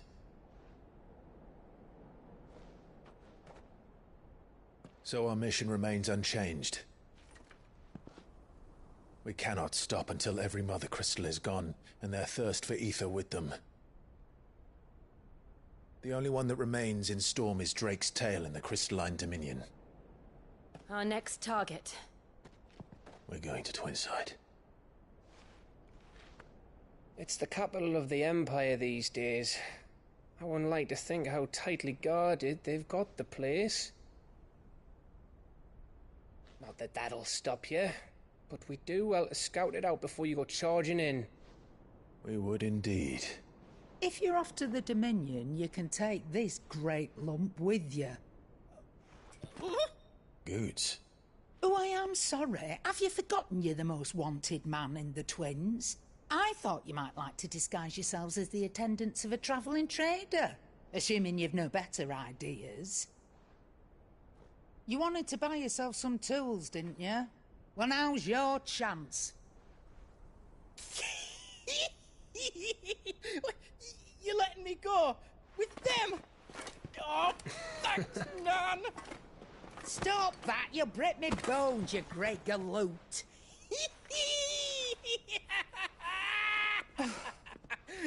There's a caravan that runs back and forth between the Dominion and the Bocklad markets. It's managed by the Merchants Guild. Just show them Goots' traders pass and you'll be on your way. It'll be a damn sight less risky than footing it the length of the Crystal Road. That's for sure. Thank you, Karen. And glad to have you with us, Goots. Okay then. I'll get me things and I'll meet yous there. See yous down in Bocklad. Get off! Me poor fingers! Jill, you're with me. Understood. And Gav? Already on my way, Captain. Be careful. Aren't I always?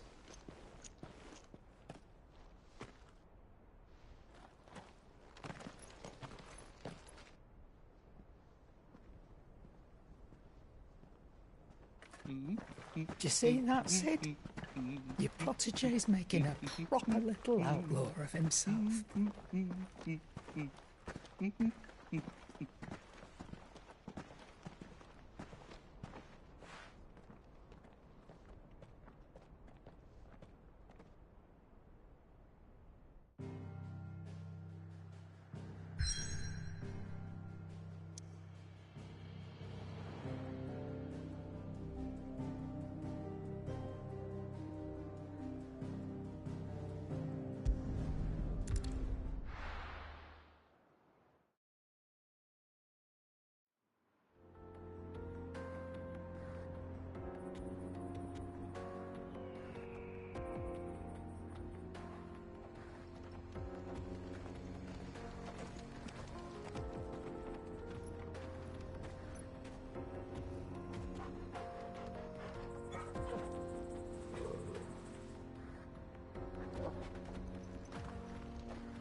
How are you feeling?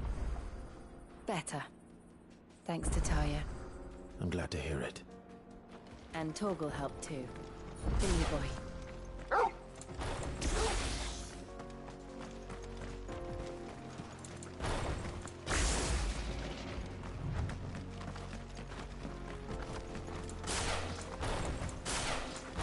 This used to be a trade route for merchants crossing the Scars. Till the Republic laid a new road wide enough to let wagons pass, and all official traffic moved there. Leaving this one for those living outside the law. Indeed. I doubt we'll be the only outlaws on the trail today.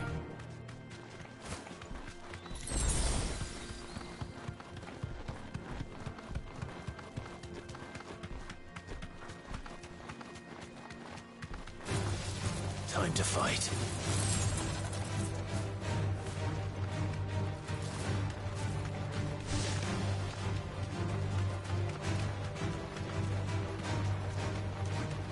So what do you think?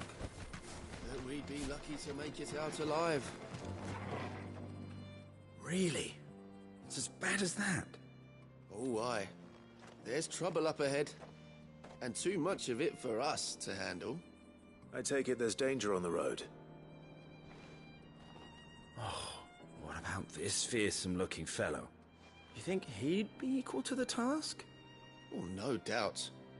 Assuming he's willing to hear us out. Well met, friend. My brother and I have been tasked with finding a merchant's missing cart. You seen it by any chance? How does a merchant misplace his cart? Oh, the man's a coward. When he thought goblins might come a-snarling, he ran, leaving his livelihood abandoned in the pass. He sent the two of us to fetch it, but it's gone. Now, I'm not much of a thinker, but I know the work of thieves when I see it. My brother's right on all accounts.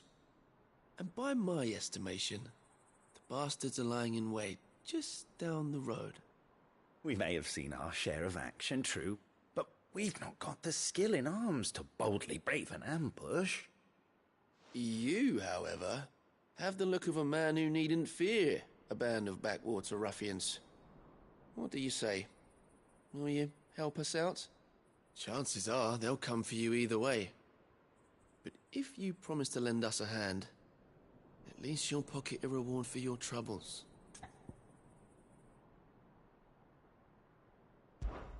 Well, if I'm going to have to deal with them anyway. You've clearly got a fine head on those broad shoulders. We're lucky you came along. Now, hoping to make a heavy purse in Bocklad, our merchant friend loaded his cart with as much as it would carry. Reckon he won't be forking over the rest of our fee if we don't find those goods. So, while you're seeing to those bandits, you keep your eyes open. All right. Just don't expect me to drag the cart out of there myself. No. You can leave the cart to us. You just put an end to those bandits and point us in the right direction. You do that, we'll take care of the rest.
I'm not sure I trust those two. But if there are bandits lying in wait, I should probably take care of them. Look lively, you lot. We've got guests. These must be our bandits.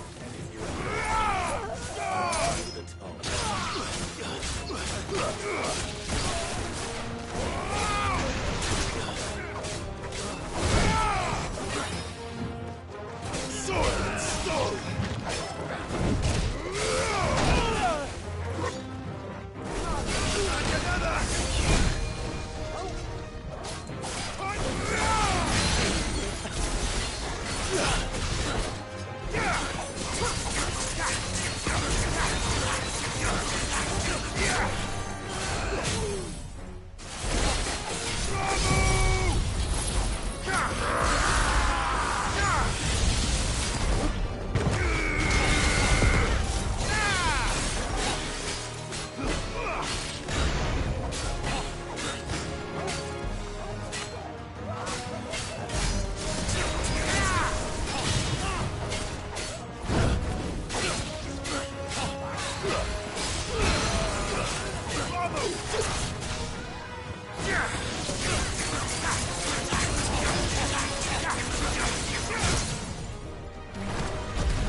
That's them dealt with. Now, where's that cart?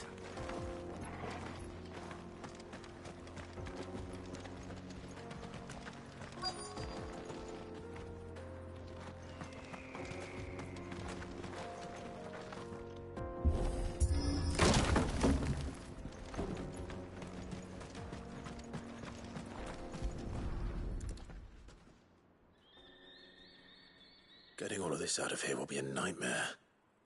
Seems we've found ourselves the right man for the job, wouldn't you say?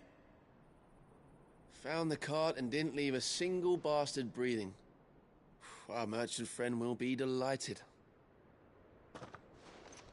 And how exactly will he be getting his goods out of here? You leave that to us. After all, it'd be wrong to make such a fine warrior haul cabbages to market. You've done your part. And that's all you need to worry about. Here.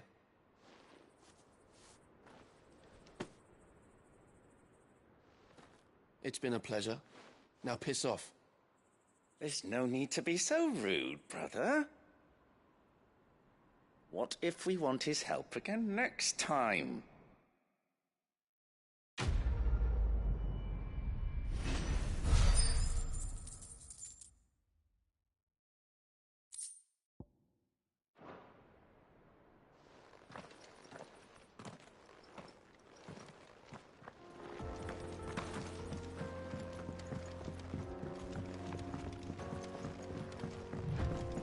I see the Dalnecs lag behind Rosaria when it comes to bridge building.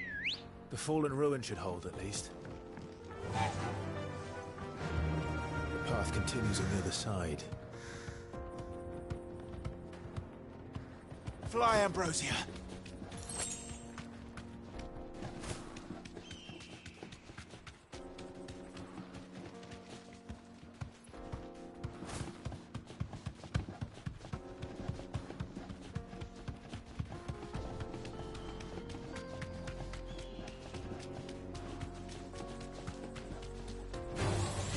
Enough of you, are there?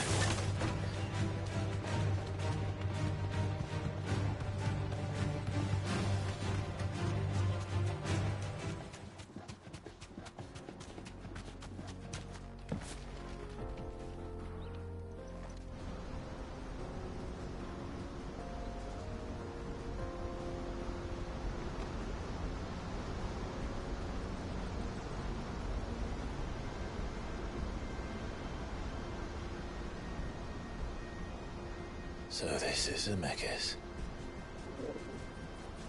The land of the gods.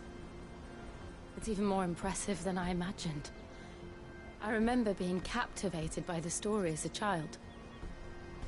Long, long ago, man was overcome by avarice and challenged the gods in a bid to win their power. The final battle took place here, at these falls. Or so the legend goes. If anyone ever manages to plumb those depths, perhaps we'll learn if there's any truth to the tale. That the gods emerged victorious and punished man for his defiance by visiting upon him 2 curses. Dominants and bearers. To tell the truth, I always thought it strange that the dominant and their icons were deemed a curse. Back home, the dominant inherited the throne. They were admired and exalted, not spurned. Whenever I got to that part of the story, I always assumed there must be something I'd misunderstood. You had a lot of storybooks, didn't you? In your room, I mean. When we were young. The old legends were always my favorites. Epic battles between gods and men. Father encouraged me to read as much as I could. He thought it good for my education. You really were a boy like any other, weren't you?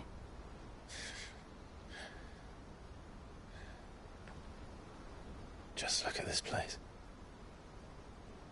It's enough to make you believe the legends are true. I know.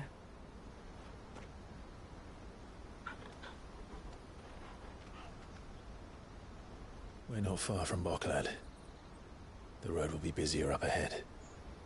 Then we'll have to keep our wits about us.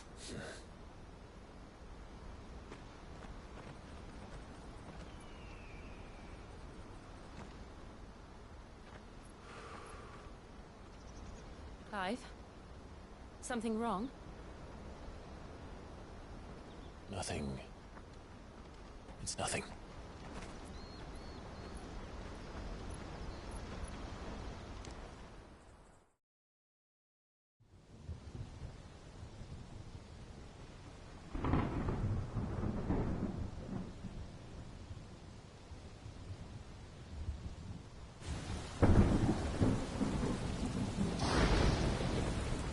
I see the reports are true, Father.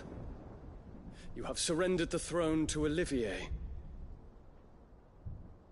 I have. Emperor Olivier shall rebuild the Holy Empire of Sanbreque.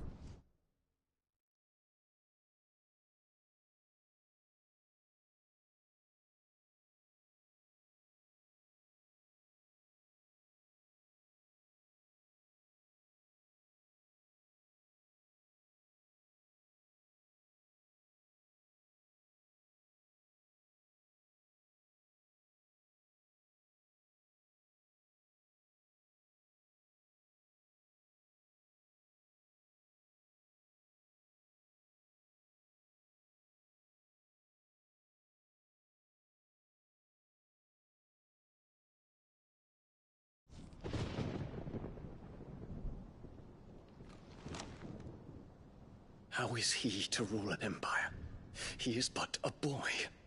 I shall advise him until he comes of age. Father, please. Or for as long as I am able.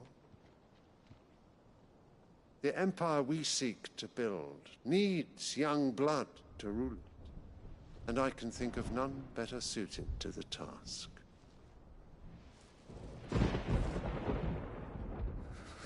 There is other news, Dion. Hugo Kupka is dead, and Drake's Fang destroyed. The pillars of the Republic have fallen. Ere long, the Imperial banner shall fly over every city in Storm. And then Valisthea. All shall bow before their Emperor. Father, these are the words of a tyrant. They are the words of a god. The Emperor whom I gladly serve. Great Grieger, made flesh.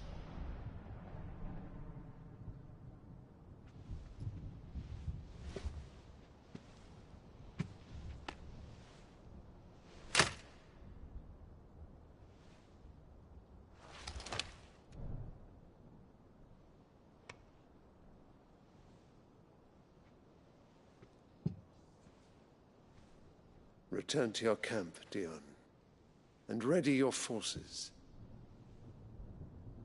It is time to show the world the true power of Sanbreque.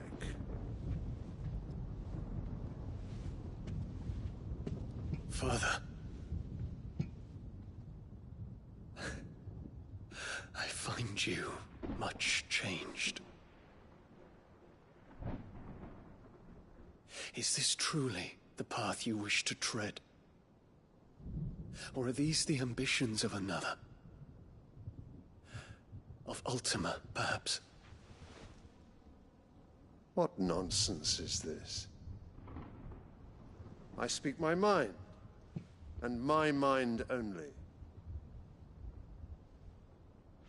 Though I do owe Annabella thanks for reminding me of certain truths regarding the nature of nations, of rulers, and of the divine. You would trust the words of this traitress? She betrayed her country. She slew her husband. You have ever been an invaluable servant to Sanbreque, Prince Dion. I trust you will continue to serve your Emperor in the wars to come. Canker! Silence! Insolent wretch! You will bend the knee. All else is heresy. Sire, forgive me. This audience is over. Come, your Radiance. The Rowena Syndicate awaits your pleasure. Oh, not another meeting with silly old men. They're so boring. I'm hungry, Father. Can't we have luncheon instead?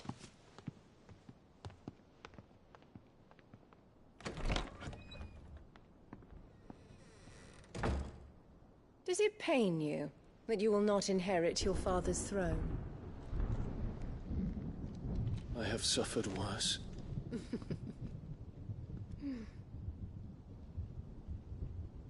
Count your blessings, Dion. For a base-born child to be chosen by Bahamut is miracle enough. You have risen high on his wings, but you shall rise no higher, lest your impure blood stain the throne. What do you know of my blood?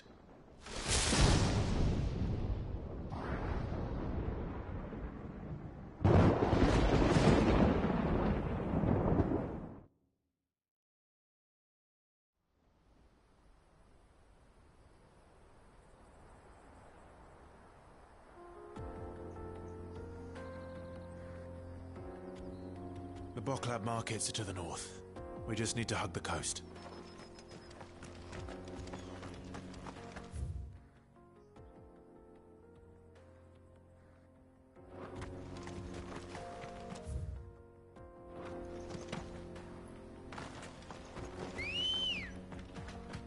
Ready, go?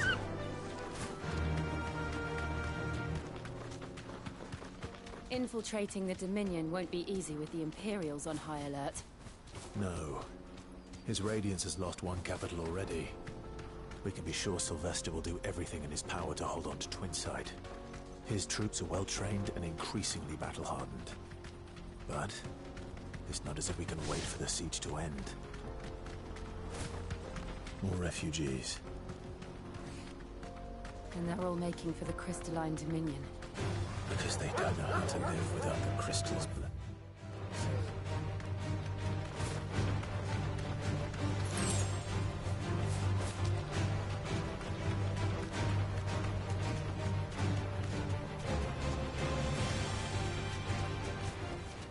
I can walk from here.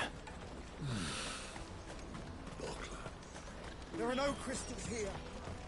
This is where we're supposed to meet Goots, isn't it? That's right. He said he'd wait for us here after replenishing his supplies. I dare say he'll have finished by now.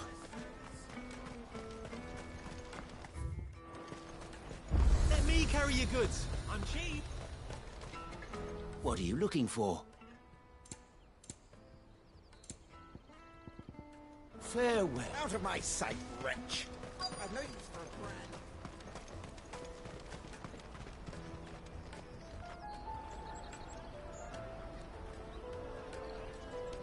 Wonders from across the water. Come one, come all. Feast your eyes. Good sir, can I interest you in...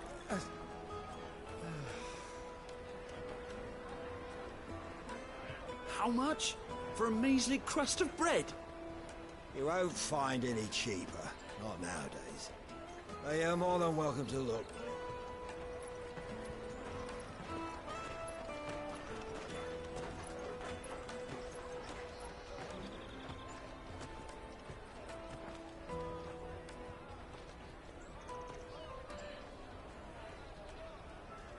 The Empire's unlawful and illegitimate occupation of the Crystalline Dominion is still in effect. Only those whose business in Twinside has been officially approved by the Republican Army will be permitted to cross the border. All who seek entry are to form a line and ready their documents for inspection. Looks like we aren't the only ones who are eager to leave. And they're checking everyone. Can't you make an Not for the likes of you. We won't get through without that pass. Let's go and find Good, shall we?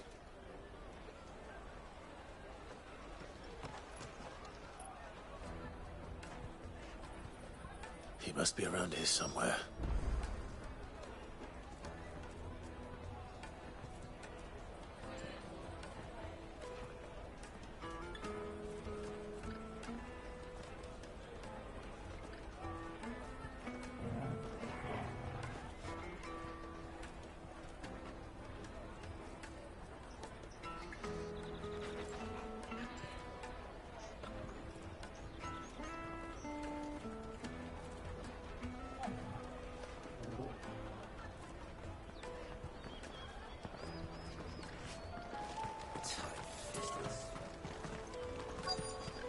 Come, taste my peaches. They're sweet. I'll take the large one. Ah, good. There you are. Clive, I'm so sorry. Don't tell Nan, will you? Slow down, Goots. Just tell us what happened. It's me trader's pass. It's gone. We cannot ride the caravan without it. We won't even be able to get through the flipping checkpoint. Do you remember when you last saw it? It was in my pocket a minute ago. Then a bairn bumped into me and... Here. You don't think that they might have nicked it, do you? It wouldn't surprise me. A busy market like this is prime territory for pickpockets. So, to get the pass back, we need to find this child. Where would we even start? I know where! I've got a pal in Bocklad who might be able to help us. No one knows more about what goes on round here than she does. Where do we find her? She's the owner of the Crimson Caravans, up that way. Sign's got a red chocobo on it. No time like the present. You two go on ahead. I'm gonna check the rest of my stuff, make sure naught else is missing. All right. We'll meet you there.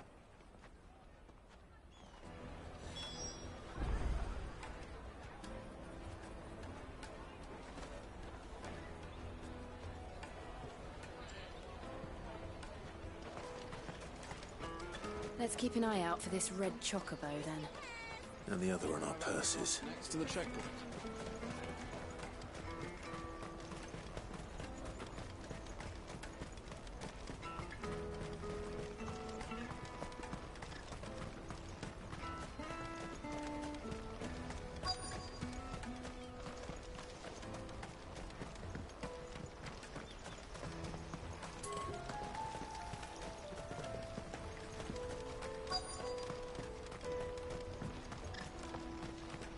Bloody Crimson Caravans, scoop. Picking up all the best customers. Leave some for the rest of us. Hurry, man.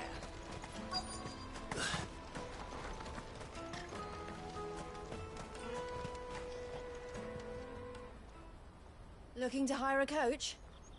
It's 10 million for a two-birder to the Crystalline Dominion. Take it or leave it. Oh, we're not here for that. Then I bid you good day.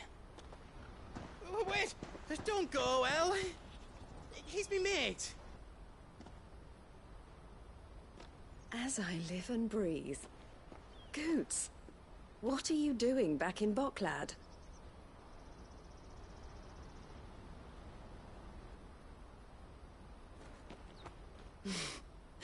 I gather Lady Karen didn't send you.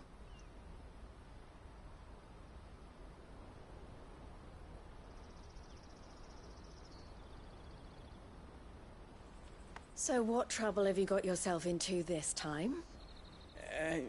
It's me trader's pass. It got stolen. By a little bairn. Of all the... You're the size of a marble. Honestly. Ugh. Goots told us that you know the markets well. Might you have an idea which little bairn could have done this? We don't intend to punish them. We just need our pass back. Then, we can be on our way. I see. So neither of you has a trader's pass either. Not that anyone would take you for traders, but I suppose that's why you came to me, correct?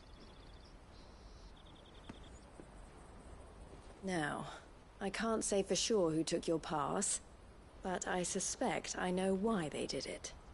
Let me explain.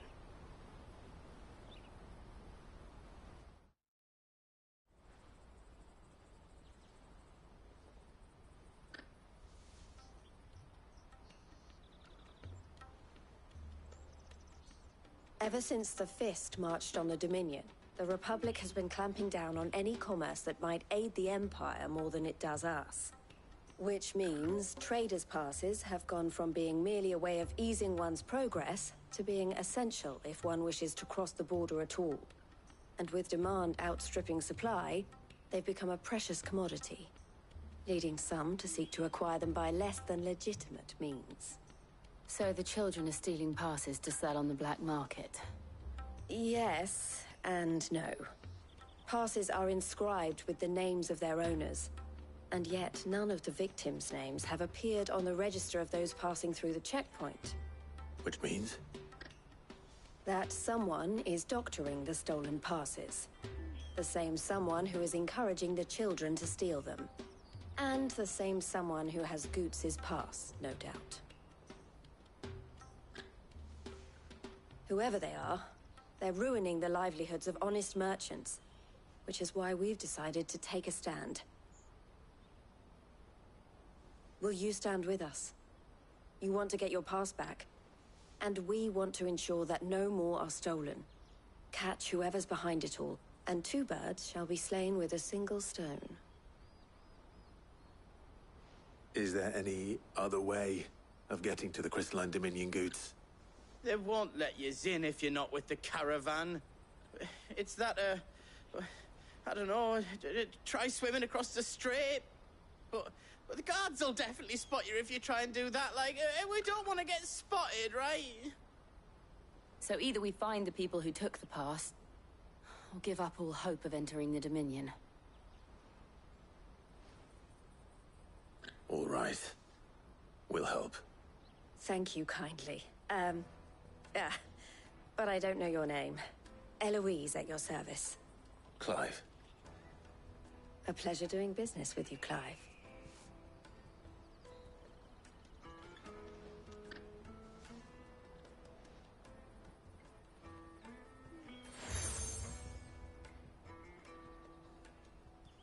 The proprietor of the furniture makers by the coach stop is spearheading the search. Wear that, and he will know you for a friend. I suggest that you speak with him first. The furniture makers. Understood.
Out of my sight, wretch!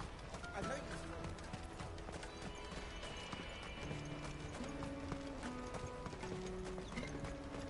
Come on! Jug of snake spit for the road? It'll keep you warm. The caravan stops next to the checkpoint. Juicy pear! Slake your tongue. Are you the furniture maker? Looking for something in particular? Ah, Eloise collared you too, eh? Then I expect you want to know more. She told me you were leading the hunt for the pickpockets. What have you learned? For one, that they're targeting the traders carrying the biggest packs. Harder to watch your back, see? And less chance of the mark giving chase if they're spotted. Not that they'd be likely to catch them. Those imps know every inch of this warren like the backs of their hands. Their eyes must have lit up when they saw Goots. The fishmonger round by the gate's been trying to track down the children involved. You should go and have a word with her. Thank you. We will.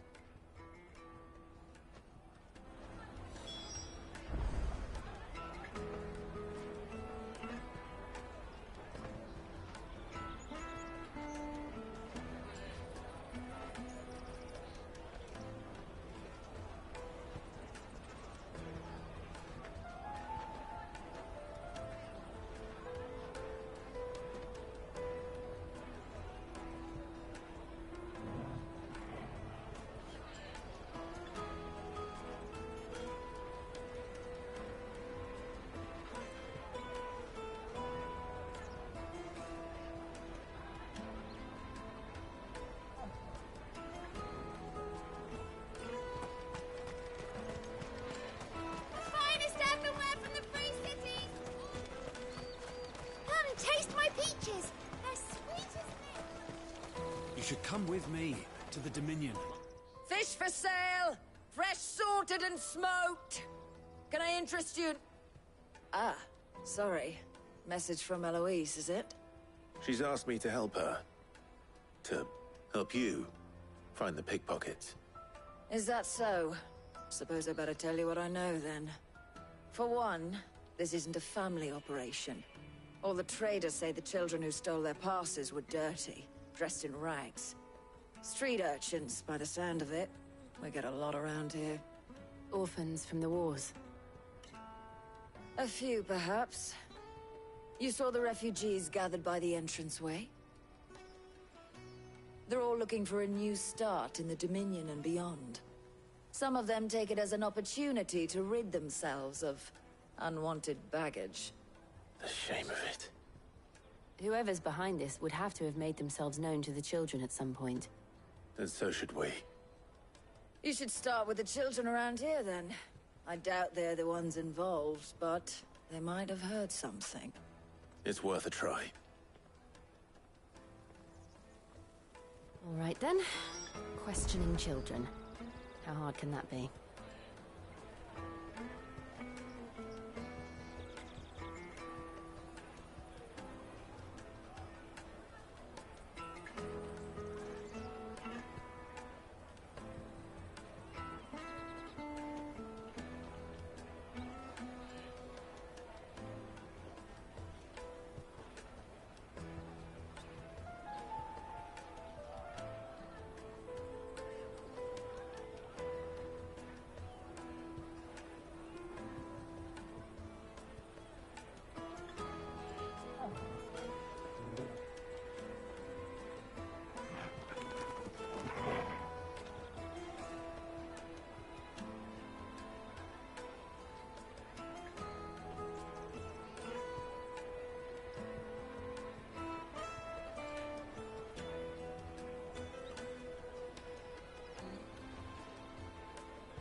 Remember when half the people coming through here were traders? Come taste my peaches. They're sweet. Excuse me. Do you mind if I ask you something? Can't stop you. I was just wondering if anyone has asked you to do anything out of the ordinary recently. Anything you grown-ups ever ask us to do is shut up and go away. So guess what I'm about to tell you to do? Sorry. I'll leave you alone.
peaches! They're sweet as nectar! I'll take the large one.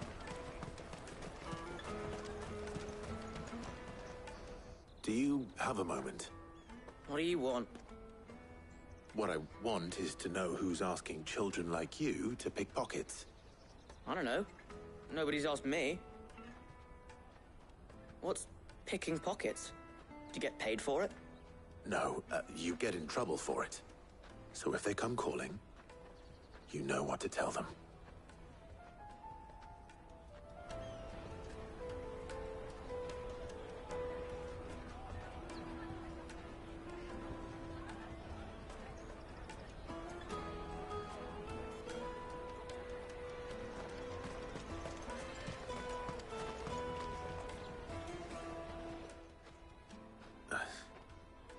Excuse me? What do you want? I don't have any money. It's all right. We're not going to hurt you. We just want to talk. What about? We've heard that some very bad people are making children like you steal from travelers. We need to know who's behind it so we can stop them. I don't know much about it, really. But my friend, Honza, he said he got a job doing something dangerous. Sounds promising. We need to find him and ask. Do you know where your friend might be? He's usually by the tents outside town. Thank you. You've been very helpful. Jug of snake spit for the road? It'll keep you warm. Come on, come on!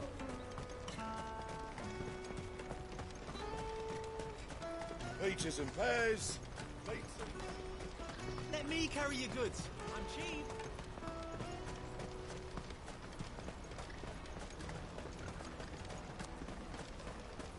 That's that, then. She must have meant the refugee camp. Let's hope he's still nearby. Daddy! I'm hungry.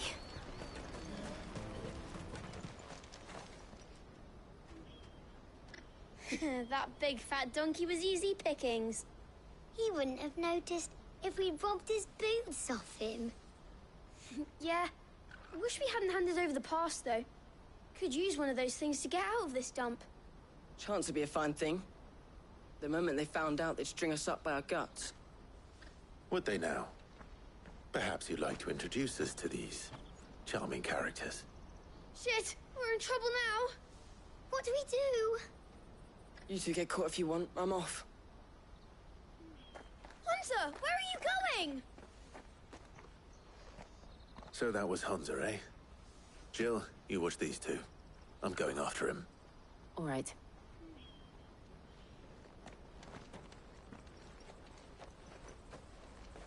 He can't have gone far. I need to find him before his employers do. Daddy! I'm hungry.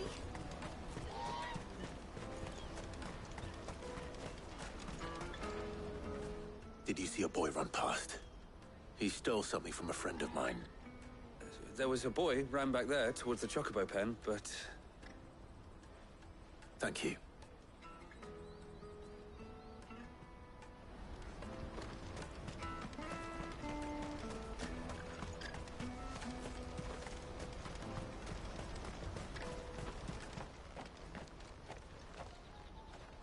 Oh, shit. Cornered. It's all right, Hunter. I'm not going to hurt you. I just want to ask you some questions. Fine. Not like I've got a choice. I'm looking for the people who are making you steal for them. Who are they? Called themselves the Carstones. They said they'd give me good gill if I did what they told me. I knew they were bad, but bread doesn't come for free. Didn't come at all half the time, before I started buzzing for them. You know, if I didn't do it, they'd just pick on someone else. Someone they could push around easier. Hunter. You found him, then? Jill. Where are the other two? Eloise is watching over them. She sent Goots and I to look for you. You're... him! I haven't got your pass anymore, if that's what you're after. I gave it to the Carstones. Whatever you do to me, I can't get it back. Not that I go against them anyway. If it weren't for their guild, me and my mates would have starved.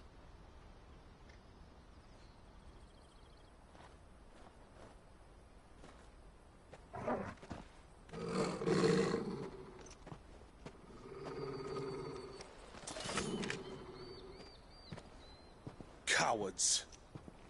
You will not force another child to do your bidding.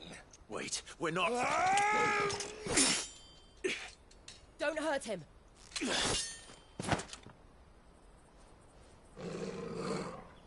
You're making a mistake. We're on the same side. Like hell we are. That brooch. Where did you get it? Master Theo? Goods. What are you doing with these people? Unless you're the ones my sister was talking about. Your sister?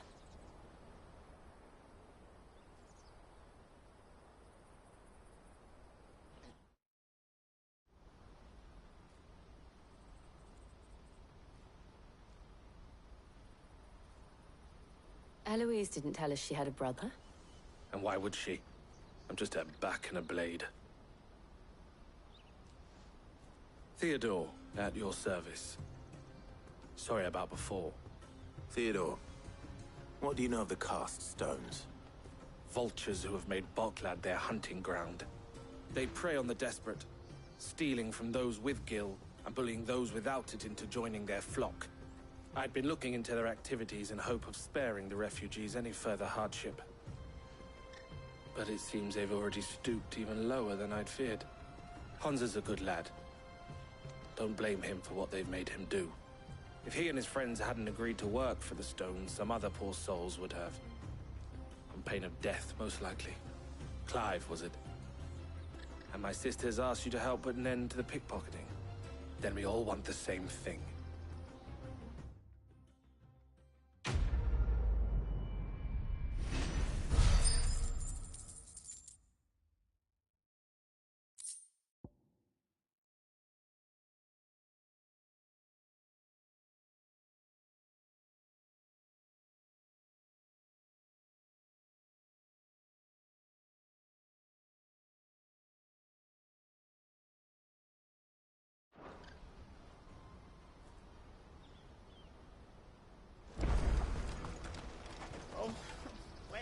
So, what's the plan?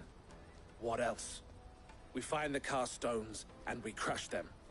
You get your traders' pass back, and I make Boklad a safe place again. All right then. All right then. Hansa, where are they camped? Don't worry. They'll never know you told us. Couldn't if I wanted to. They always come to town to collect the passes. Meet us outside the gate. I tried following them once, but they spotted me halfway down the trail. Said they'd string me up. We'll try it this time. Which way were they going? Back down the road towards Leighton's Cleft. To Leighton's Cleft, then?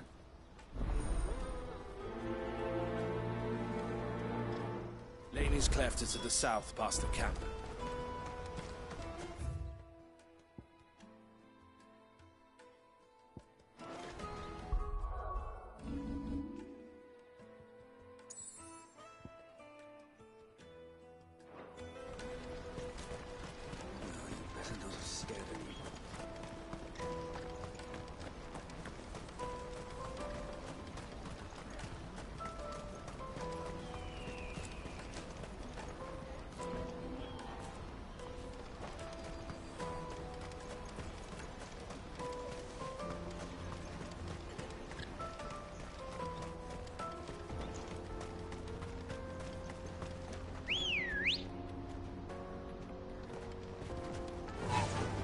Fly, Ambrosia.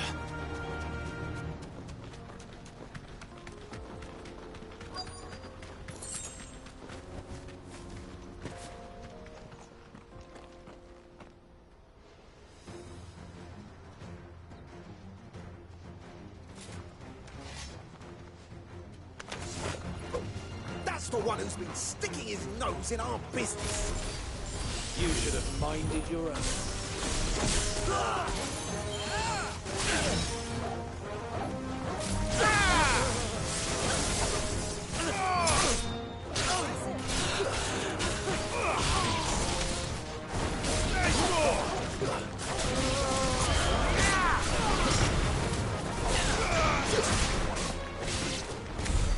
I doubt these were the ringleaders.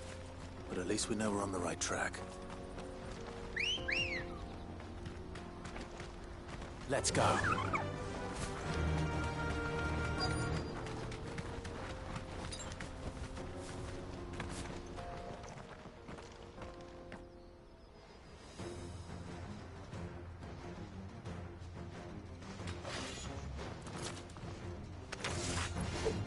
We got...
More foot soldiers. Fewer now.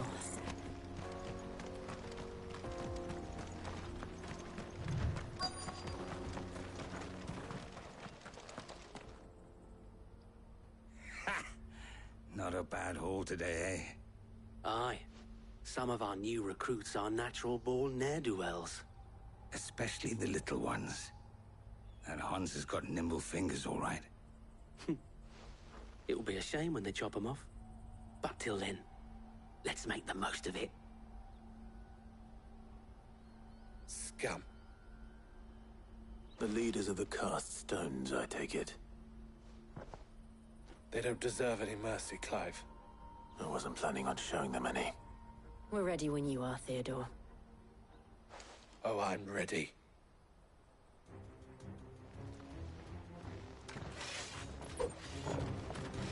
Fuck. That guard from Boklat. Kill him. Kill them all.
And they say crime doesn't pay.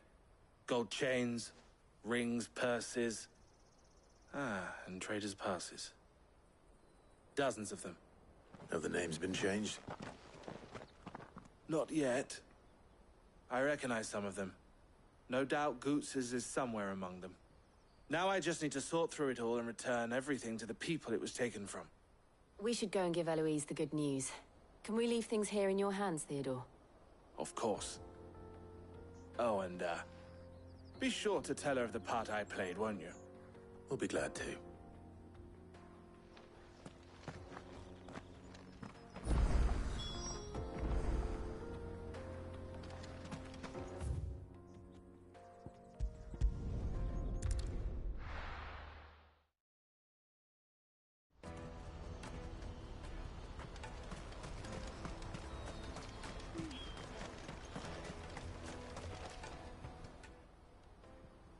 Clive. How goes the hunt? My brother isn't getting in your way, I trust? Quite the opposite.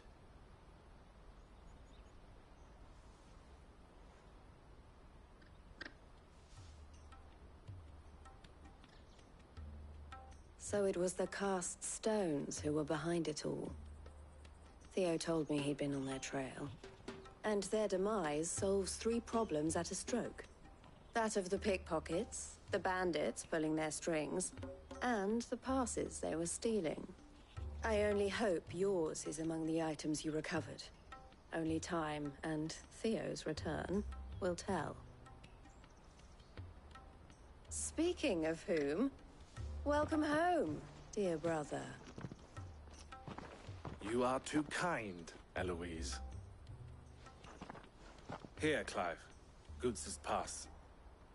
Ask him to keep a closer eye on it from now on, would you? I will. Thank you. El, I've asked our boys to carry the rest of the goods back. Can I count on your help in sorting through it all? Of course. I'll make some space in the storeroom. I expect you'll soon be on your way then. But it wouldn't do to leave without introducing yourself properly. Would it now? Sid. Don't look so shocked. We're on the same side. I don't understand. As you now know all too well, we at the Crimson Caravans are always happy to help those in need. For a small fee, we will move anything that needs moving. Be that goods to market, or bearers away from it. I was the first my sister helped escape. If it wasn't for her, I'd have been branded as a boy. I had no idea. It just so happens that we are seeking to expand our operation. And who better to join forces with than the leader in the field? Wouldn't you agree, Theo? I would. It seems our purpose is the same in more ways than one. So what would you say to working together again? It would be our pleasure. And our honor. The honor is ours. Here, Clive. This is for you.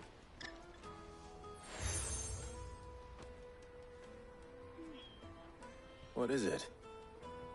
El has friends in high places, while I have associates in, lower ones. That mark is proof that you're a friend to us both.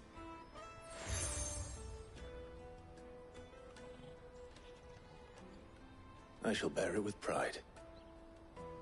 Well, all that remains is to wish you a safe onward journey. Goots's pass should secure you a place on the caravan, but if you encounter any difficulties, we would be delighted to provide you with a coach of our own. For a discounted price, of course. Say, 9 million? We'll try the caravan.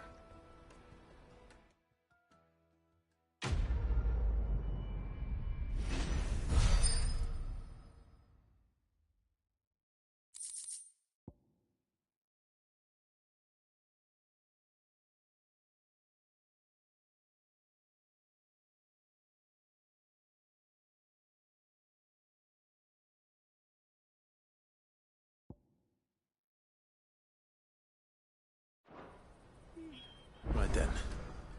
Let's get this back to Goots. And then it's on to the Dominion.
Pardon me, but would you have that well-notched steel and impressive physique? I have need of a sword for hire, and yours looks to be a weapon well worth the coin. Might you be convinced to offer me the use of those formidable arms? How exactly do you intend to use them? Well, being something of a scholar of Zemeckis history, I wish to investigate the ruins near the city. And I require a rugged companion, lest I find myself waylaid by ne'er-do-wells or the beasts sent to roam the area. Should you accept, you will not only earn yourself material wealth, but partake of the true treasure that awaits us there. The rich and storied history of Zemeckis. Well, were you ever party to a finer proposition? My arms are yours. Wonderful! Then come. We must away. But where are we going? Along the old Zemeckis Road, and from there, onward to discovery. Quickly! There is not a moment to lose. Wait. Good luck with your ne'er-do-wells.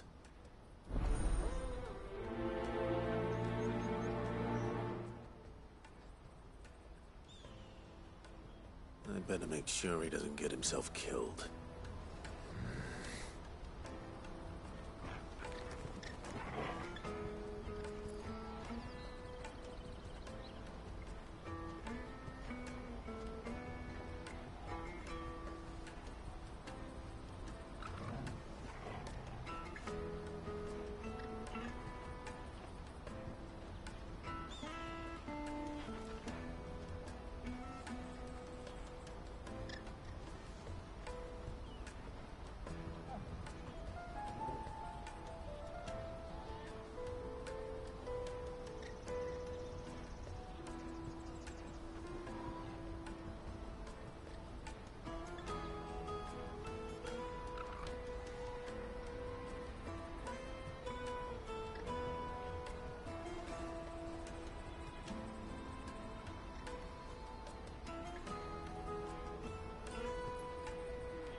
For hire.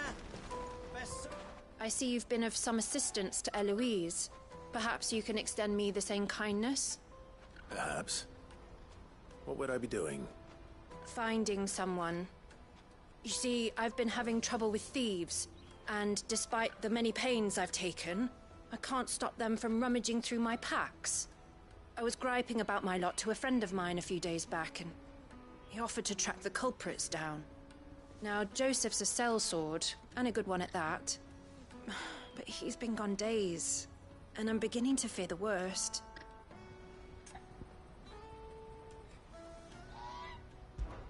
Any idea where his search for the thieves might have taken him? The old Zemeckis Road, perhaps? He doubted they would be fool enough to linger here in Boklad. Joseph's lived a hard life. Made him grey long before his time. I just pray he hasn't been killed over a few sacks of grain. I can't imagine there are too many grey-haired sellswords around. Hopefully someone will have seen him.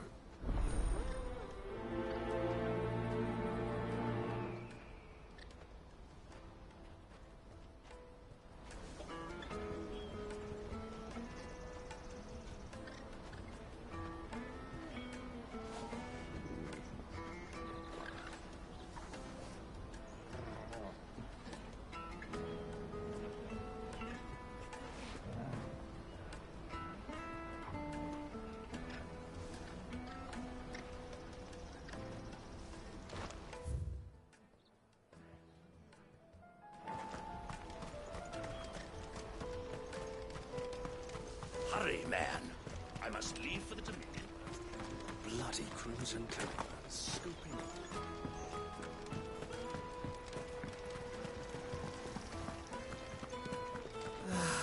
If I knew where I... Now I just need to see brought about any getting the coin. word. I want to know right away. Bad news. Good, actually. Something worth celebrating for a change. Only trouble is, the serving girl's still new to the job, so I can't leave her while I go and invite those I'd like to celebrate with. What exactly are you celebrating, if you don't mind me asking? I've come by a particularly fine bottle of red. A Gotan 66, no less. Gotan Rouge is the only good thing to have ever come out of the Empire, and most wouldn't part with a 66 if you held a knife to their throats. So I've heard. Oh, so you know of it then? Clearly you're a gentleman of taste. A gentleman who might sympathize with my predicament, perhaps? Would you pass the good news to a few friends of mine? I'll give you a little something for your time, of course. Sounds simple enough. So you'll do it? Marvelous. Thank you. You won't need to go far. All three of them should be right here in the market. There's Aldrich the porter, Milan the butcher, and Bolek, a guard over at the north gate. Three of the finest fellows in Boklad, if you ask me. Tell them to come to the tavern when they finish for the day. Stop by again when you let them know, and I'll give you your little something. I'll be right back.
If I knew where I was.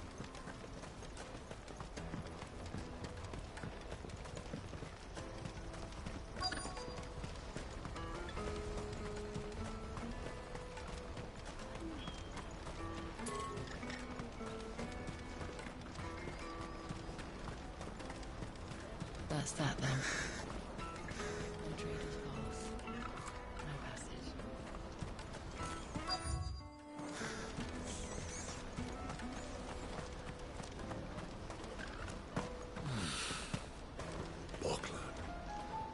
What do you want? I've no coin on me. Just information. Has a sellsword passed through here? Grey hair. Now you mention it, there was a young man with salt in his mane sneaking around out there a while back. Which way did he go? How am I supposed to know? Buggered off down the road, I expect. Now why don't you do the same and leave me be?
surprised. You'll hand over your coin if you know what's good for you. There's more! And another!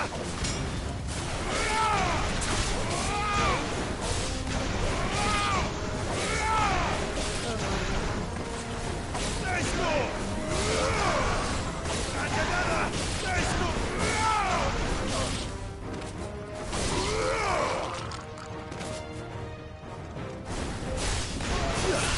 There's more!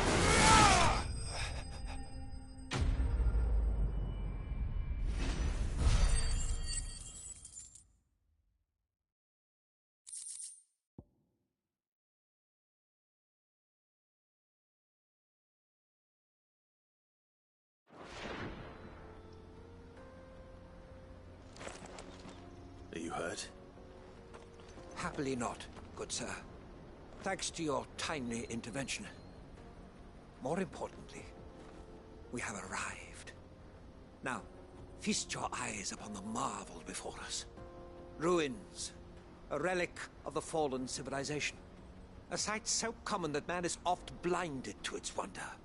Colossal vessels, dashed from the very heavens. Airships, we call them, with very little thought to what wonders such a word might describe. Oblige me if you would. Does anything strike you as peculiar about this particular specimen?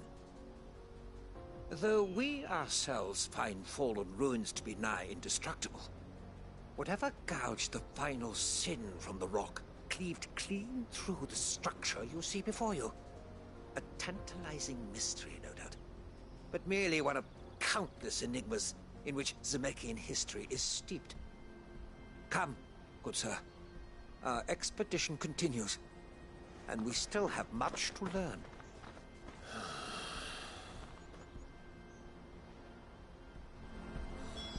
He's passionate. I'll give him that.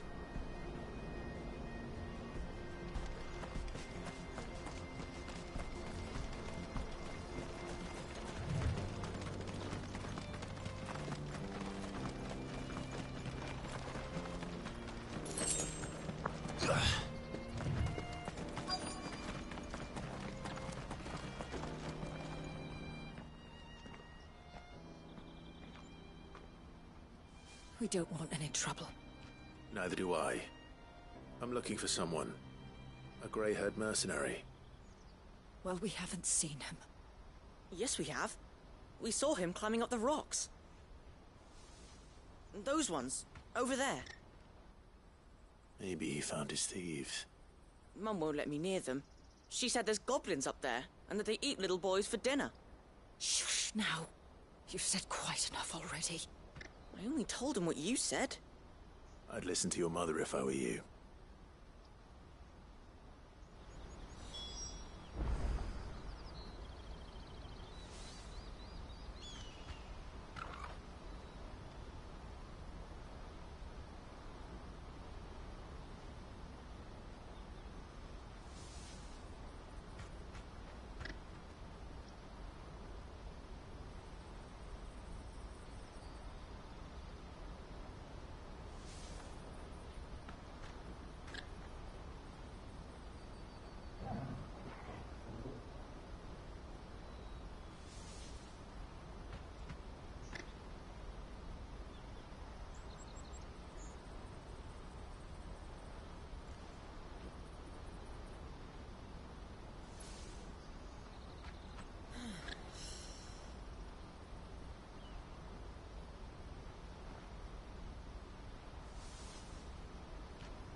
Ready, go? Faster!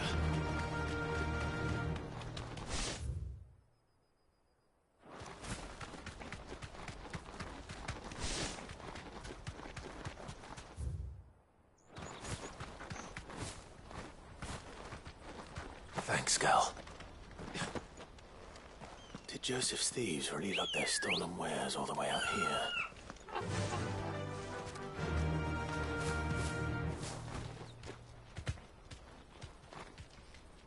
You deserve a rest.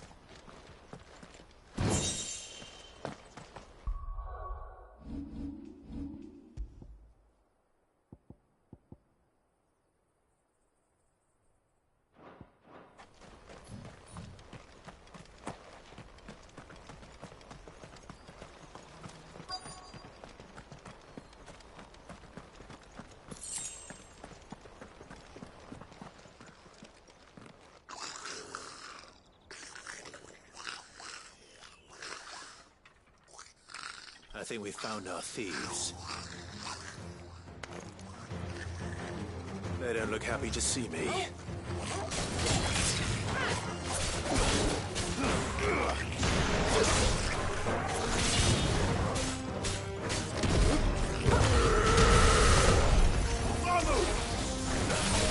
Stay down!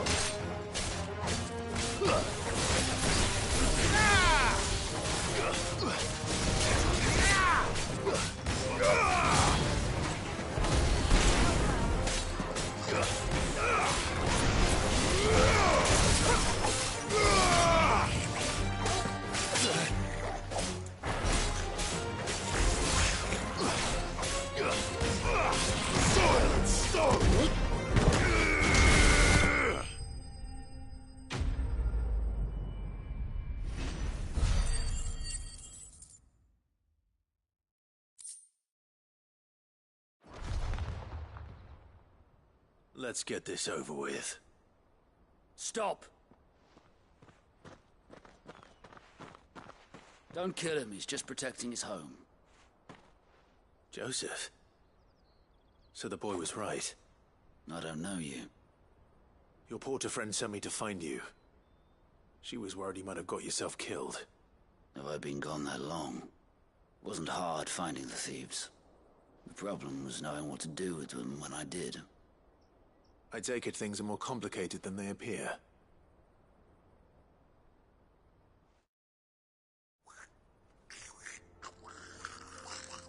I'd all but ruled out bandits before I even left the market. You know why that is? Because our thieves had no interest in gold or gems, or anything they couldn't eat for that matter. Add to that the rumors of goblins in the area, and the mystery practically solved itself. I soon found their cozy little homestead and all the missing food.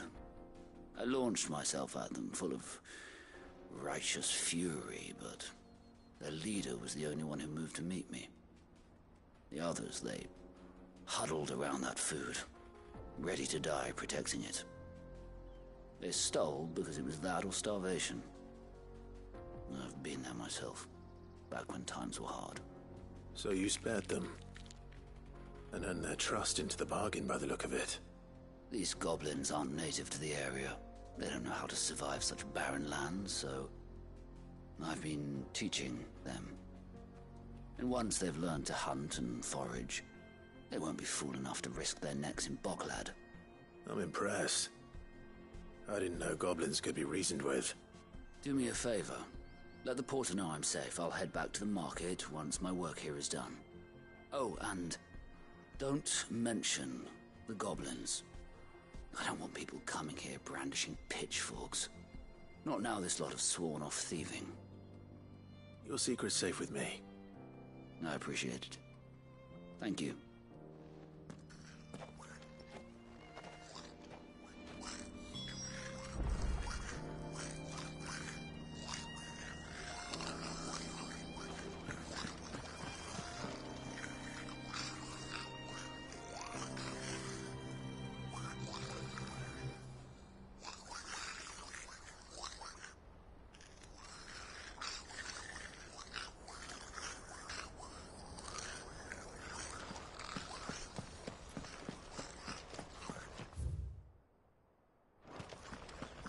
This is no time to ride.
Not again.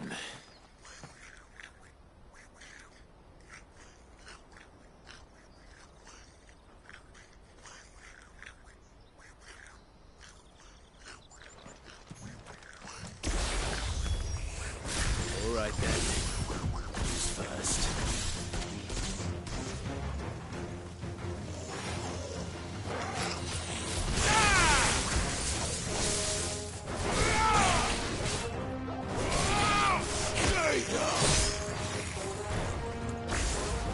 Waken winds! And another!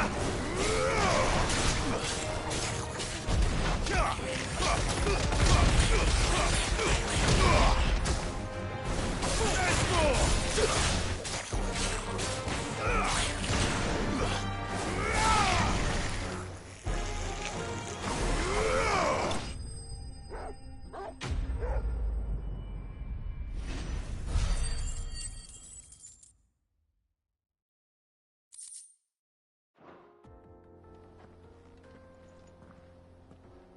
You're going to get yourself killed.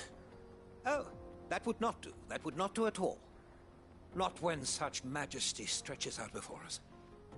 Behold, the final sin in all its glory. As Moss tells us, a battle was fought here in ancient times. A battle of such ferocity that it tore a great crater in the very land upon which it was waged. In reaching for their holy sanctum, did man enrage the gods, and great was the vengeance that was rained down upon him. Alas, the full truth of the matter is lost to time, though I live in hope that I might see it discovered. But we must not dwell upon such things. There is more yet to see. Onward, history awaits.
Oh no. He's really got himself into trouble this time.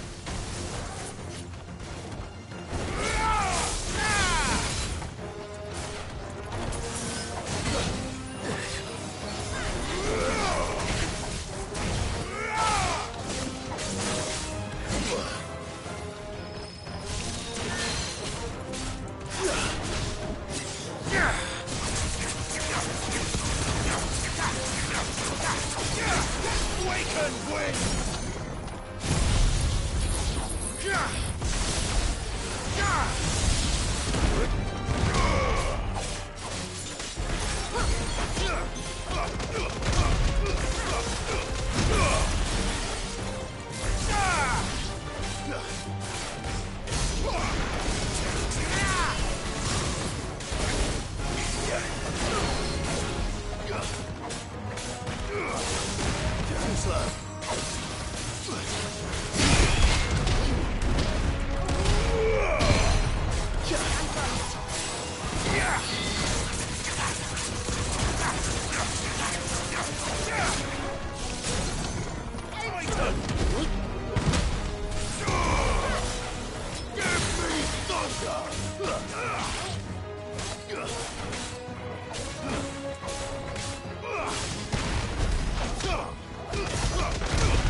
Still in one piece?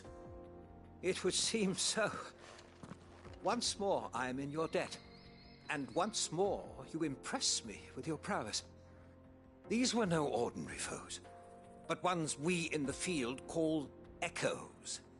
Though Moss the Chronicler concurs with the legends in attributing the fall of Zemeckis to a wrath wrought upon mankind by the gods, he offers little in the way of explanation. Could the ruins we see before us here, in all their elaborate beauty, perhaps suggest an answer? Could the construction of such miraculous edifices have been considered an encroachment upon the province of the divine? Alas, all is mere speculation. But one day, perhaps, I will learn the truth. Not if you keep running headfirst into trouble. You are right, of course.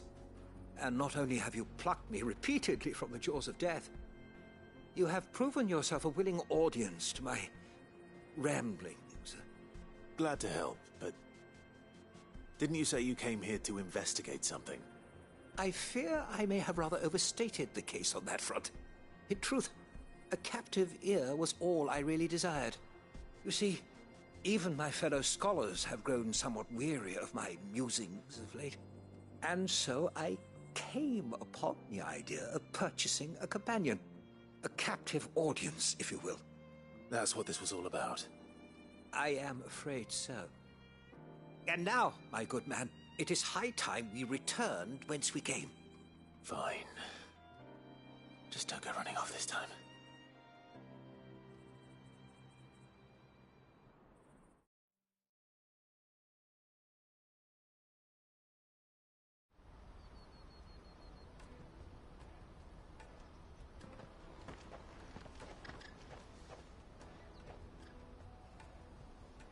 And so ends a delightful day. Here, your reward for humoring my selfish whims, plus a little extra for the trouble I have put you to.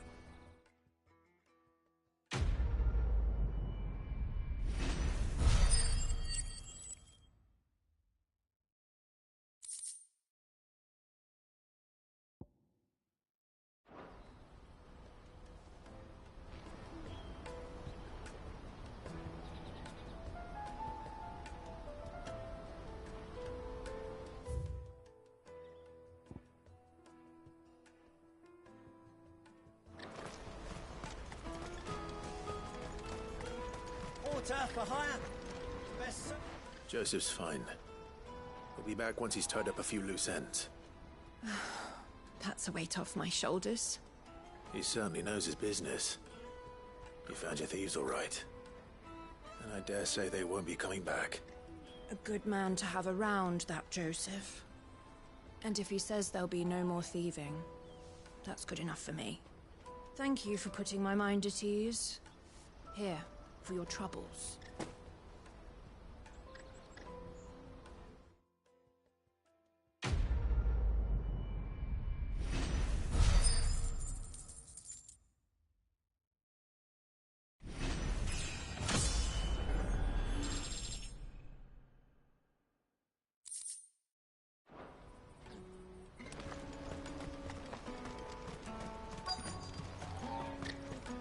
Hurry, man. I must leave for the Dominion post-haste. I've been asked to find Aldrich, the porter. I don't suppose that's you, is it? That's me right enough. You need something delivered? The innkeeper sent me. He said there's a cup of Gotown 66 with your name on it when you're done for the day. A 66? Bugger me. If he's just got hold of it now, it must have been in the crates he had me carry down from Sambrek. From the Empire to Boklad. You must be a braver man than most. That's a treacherous route at the best of times. Such is the porter's lot. There's not a patch of storm these feet haven't traipsed across. It's Oriflamme one day, then off to Canva the next. The farther you're willing to go, the fatter the purse. Which is why there's no shortage of competition for some of the longer routes. I'd say I've done enough for today to earn myself a cup of something tasty. Thanks for letting me know.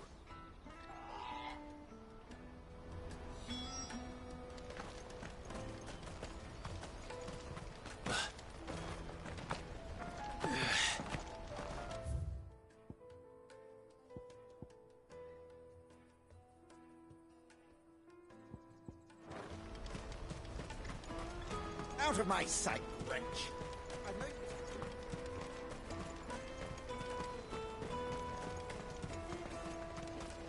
Come one, come all!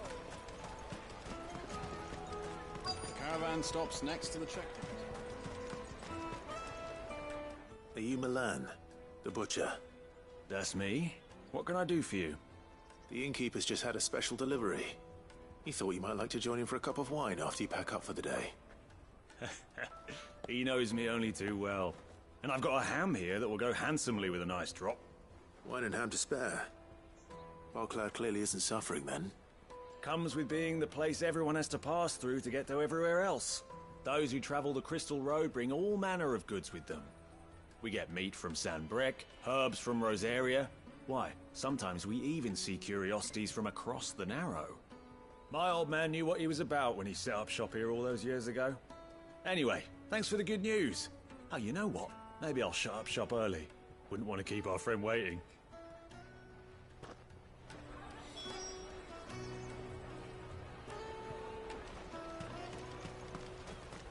You won't find anything of this quality in Twinside.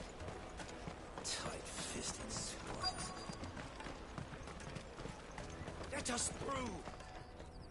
I'm looking for Bolek. I was told he'd be guarding the gate. Well, you found him. You're not here to enlist, I take it? The innkeeper sent me. He's just taken delivery of a rare vintage, a Gotan 66. He thought you might like a cup. I've never said no to a goat hand. I'm not about to start now. Thanks for letting me know. You must be a busy man. The market would be flooded with refugees if we weren't here to stem the flow. Oh, my heart goes out to them, all right, but we've got our orders. No papers, no passage. Plenty try to slip past us nonetheless. And every now and then, one of them's foolish enough to try and force their way through. And when they do, well, things can get nasty. You know what? That wine's sounding better by the moment. Well done. I wonder if the innkeeper might spare a cup of that wine.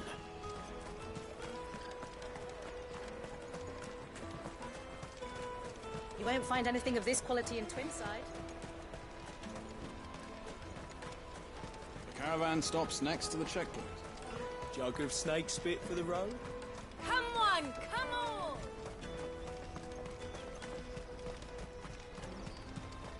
Peaches and pears.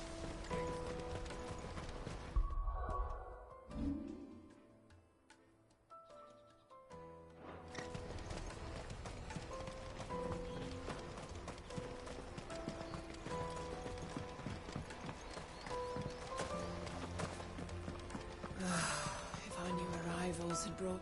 I spoke to your friends. They'll be along soon. That's fantastic news. Thank you kindly. It's been a while since we all sat down together. And the way I see it, that wine is as much theirs as it is my own. How so? Well, I wouldn't be serving anything but slops without Aldrich to go and fetch the good stuff for me. And then there's Milan, who always sends customers my way. And Bolek, an even-handed keeper of the peace, if ever there was one. Those three are the backbone of Bocklad. Lose any one of them, and the market would soon fall apart. And without the market, I wouldn't have a single customer. I'd say that's worth a bottle of 66, wouldn't you? And more besides. Everyone needs a shoulder to lean on. Be they world-weary innkeepers or brooding swordsmen. Right. I'd better prepare for my guest's arrival. I hear you had me carrying a bottle of Gotan 66. If I'd have known, I would have sold the thing and lived like a lord. I'll settle for a cup, though, if you're in a sharing mood. A Gotan 66. Just as well I had something special of my own set aside. A bottle between the four of us might not be enough to drown our sorrows, but it can't hurt. Here they are, the three pillars of Bocklad. Sit yourselves down, gentlemen. The woes of the world may be monstrous in many, but there's nothing like a few good friends to keep the misery at bay. Never a truer word spoken.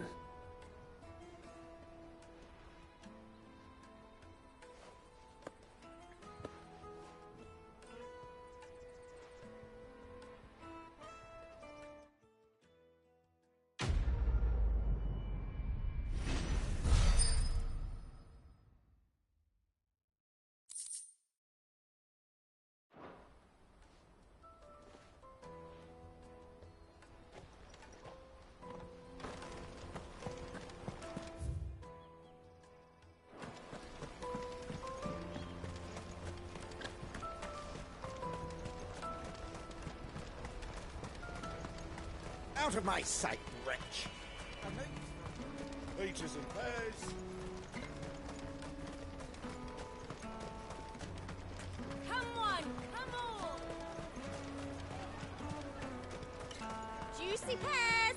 Slake your thirst! What I really want to be... Here you are, Goods. Try not to lose it again. Me pass! You found it! Oh, thank you so much. Nan would have killed me if I'd come back without it. I'll have to say thanks to Elle and Theo, too. So should you, Hansa. You and your friends don't have to steal anymore. If anyone threatens you again, you know who to turn to. We do. And we already have. Miss Elle's given us a job shifting the chocobo shit out the stables. It's hard work, and the pay isn't half what we got from the Stones. But if we stick at it, we'll keep ourselves fit. You stick at it, then. And Goots, I'm sorry for stealing your path. That's all right. I've got it back now. And all's well that ends well, eh? You said you're trained to be a blacksmith, right? Well, I'm gonna be your first customer. I'm gonna save up all my gil and get you to make me a massive sword. I'll do me best. Till then, eh?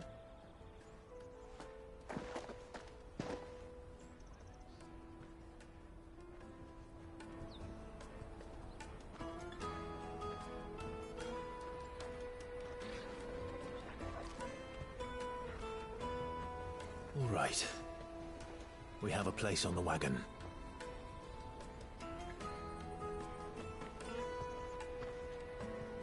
Remember, Goots, we're mercenaries. You hired us to protect you. But mercenaries... And you remember the plan?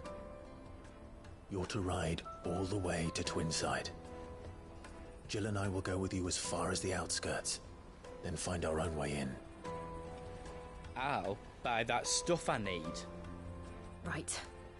And we'll scout out the Imperial's defenses. There's a square with a big bell tower right in the middle of town.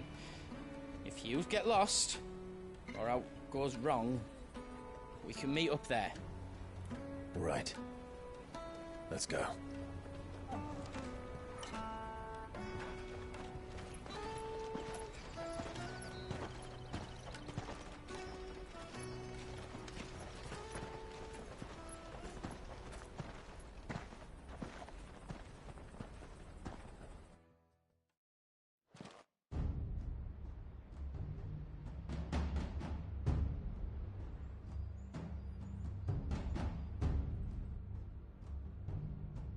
I see.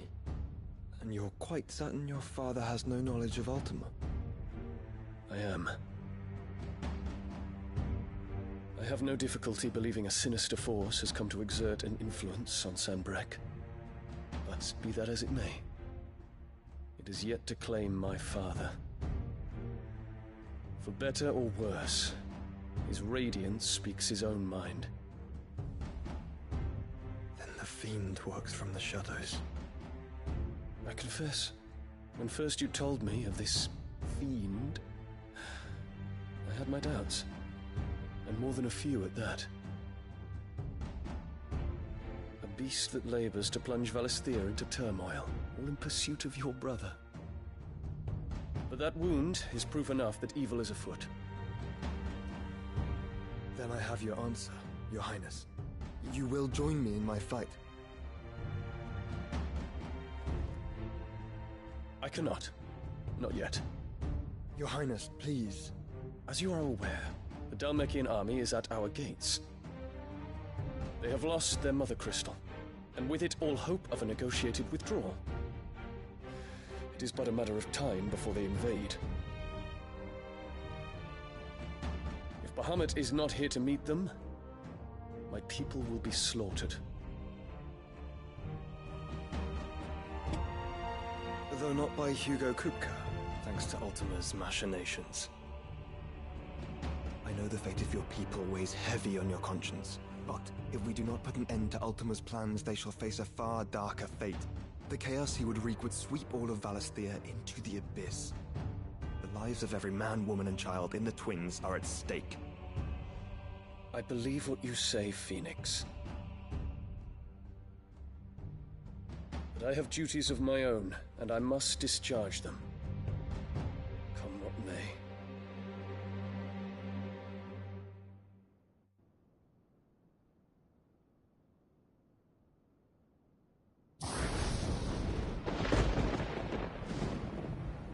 What do you know of my blood?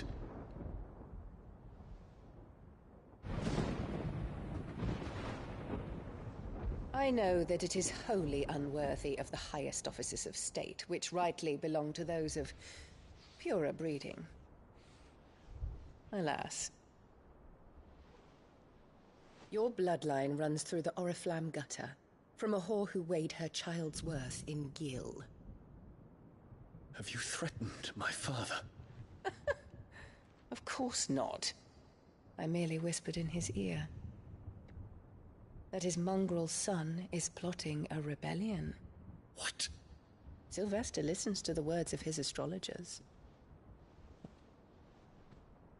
And they have ears too.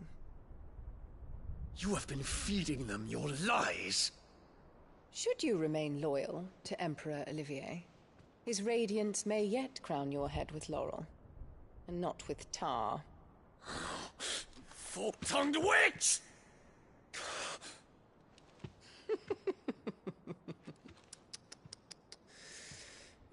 In consideration of your long years of service to the Empire, I shall forgive this uncharacteristic rudeness. Now hurry and make ready, Your Imperial Highness. Emperor Olivier expects much of you, Dion. Or should I say, of Bahamut. May your fire reduce his enemies to ash, till all of Valisthea bows to its rightful ruler.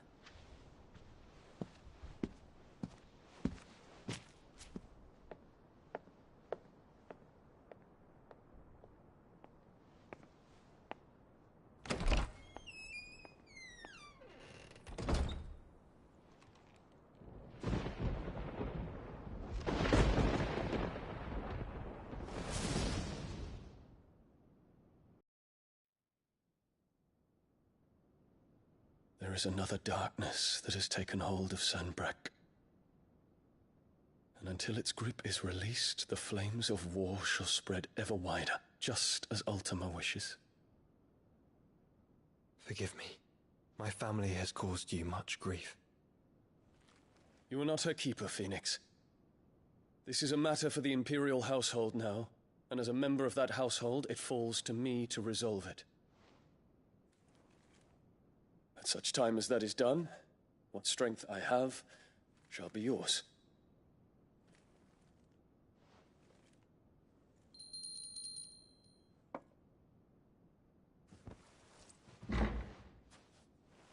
Thank you, Your Highness.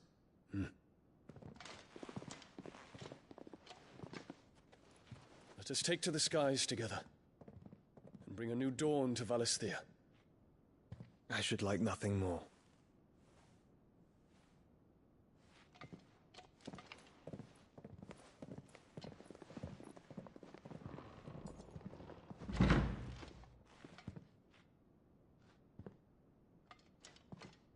Terence. My prince. Tell me true. Do you believe what I'm about to do is wrong? We dragoons have but one leader, Your Highness.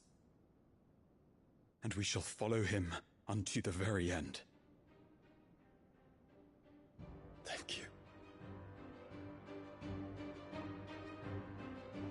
And this is my decree. For their crimes against the crown, the traitorous Annabella and her usurping son shall be put to death, and the Empire restored.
One would never guess that these people stood on the brink of war. And they're afraid. They turn to drink to forget their fears. Anything you want to forget?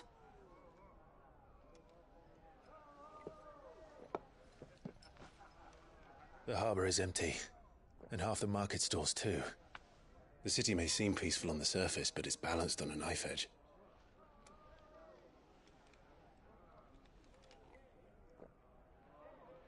Were we to give it a nudge, it might be just the distraction we need to reach the Mother Crystal. I thought you might say that. We should send for Gav. We'll need someone to keep the fires we start from going out. And we can busy ourselves scheming until he gets here. I'll send a Stolas then.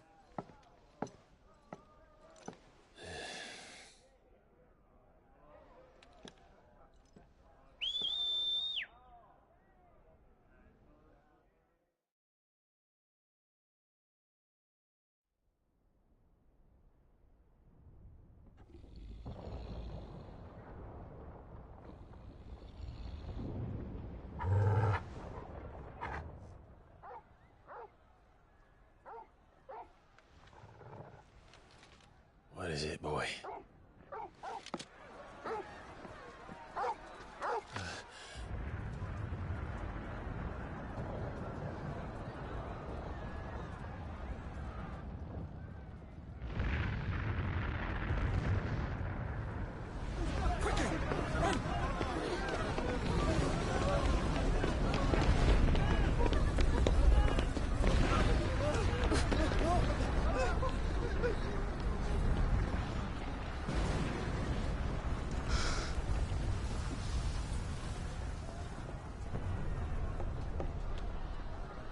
What's happening?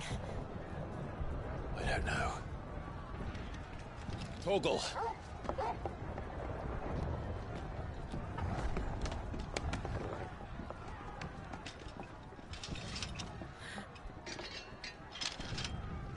This way.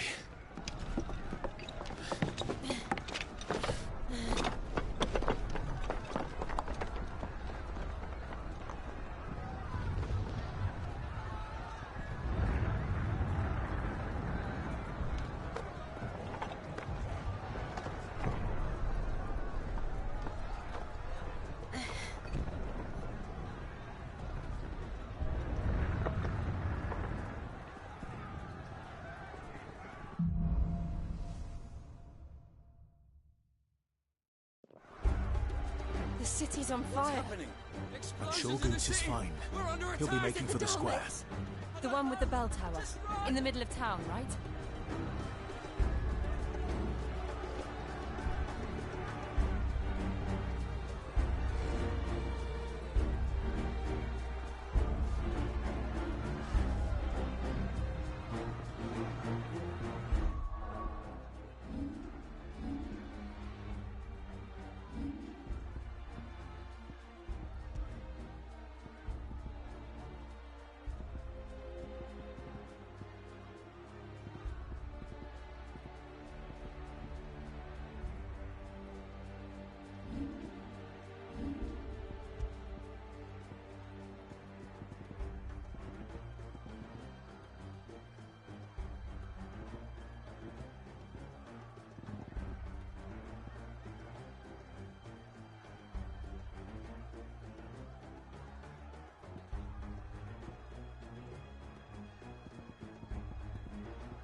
Watchman or sentry is to be slain on sight. But spare the citizenry. His Highness's orders were clear. The people are... Those were Imperial Dragoons.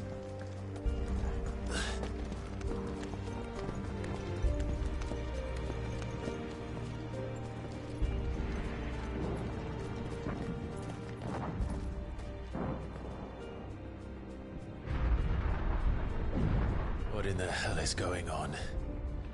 Let's go and see. Right.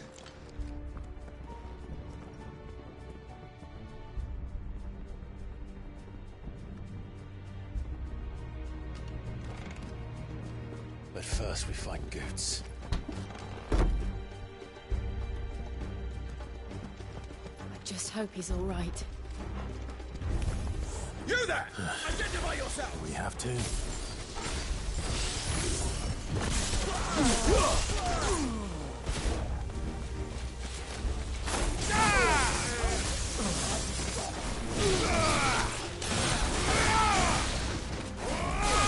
Stay down!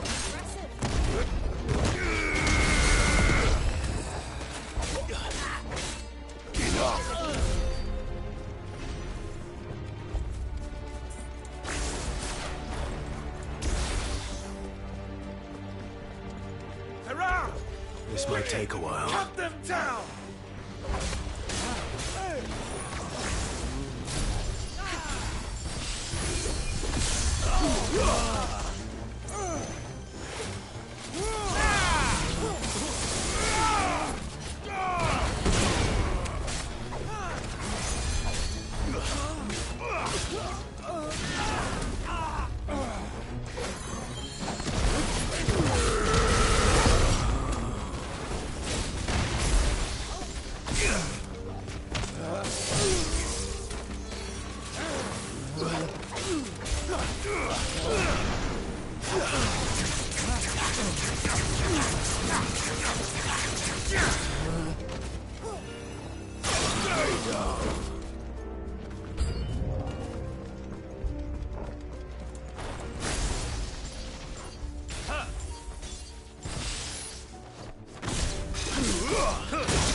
blooded. They're dragoons. What is this then? A civil war?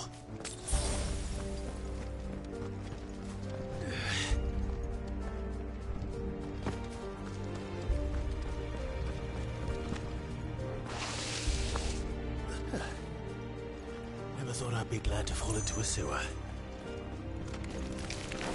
Let's go!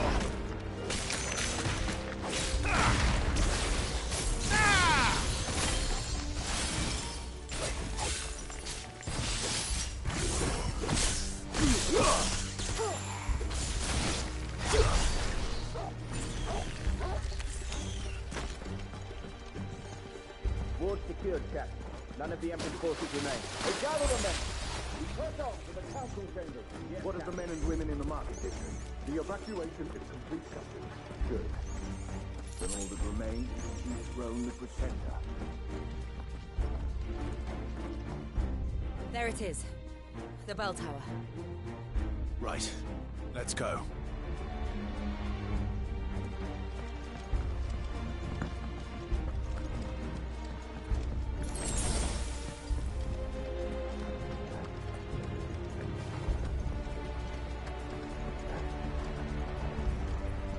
Ah, a goods lift.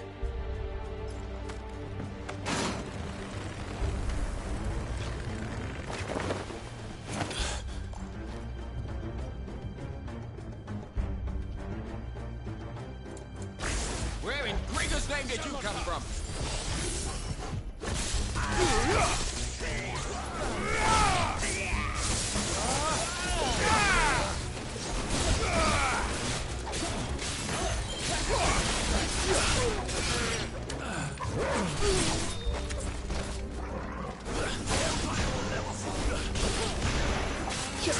It's over.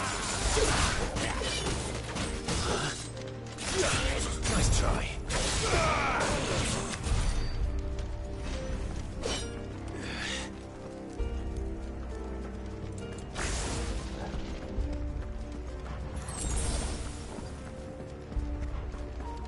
Intruders! Defend the gates!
Damn it. We'll have to find a way around.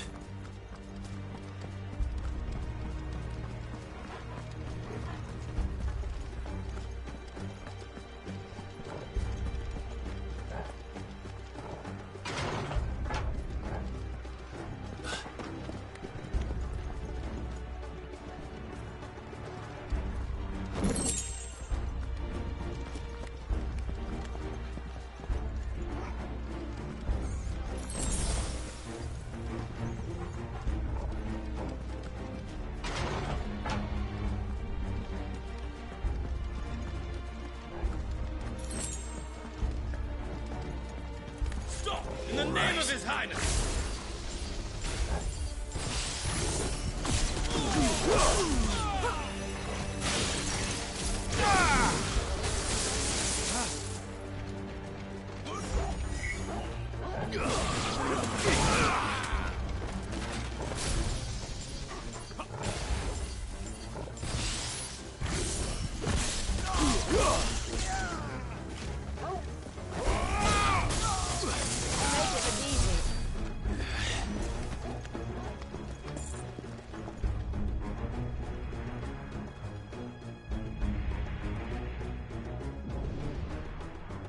Hold on, kids. We're coming.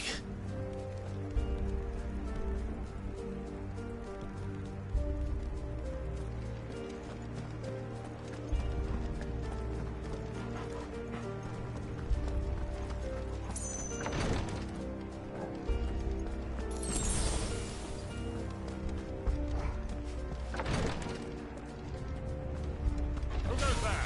In the prince's name, none shall pass!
Enemies on the ramparts! Kill them!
Can you see him anywhere?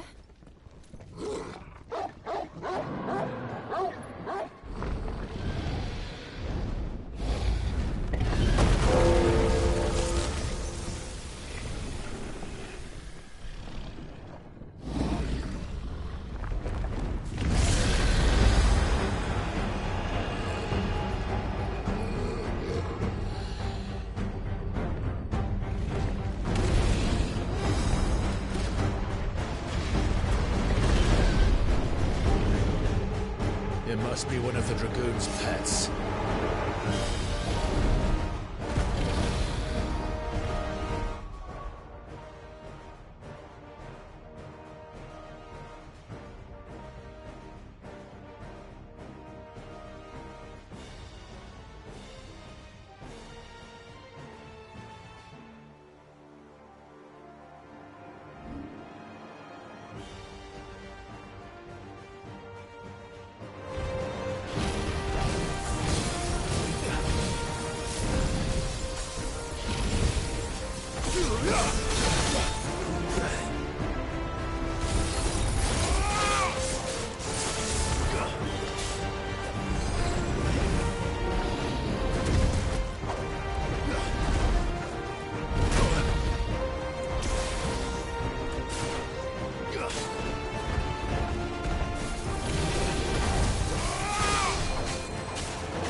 I think it has something in store for us.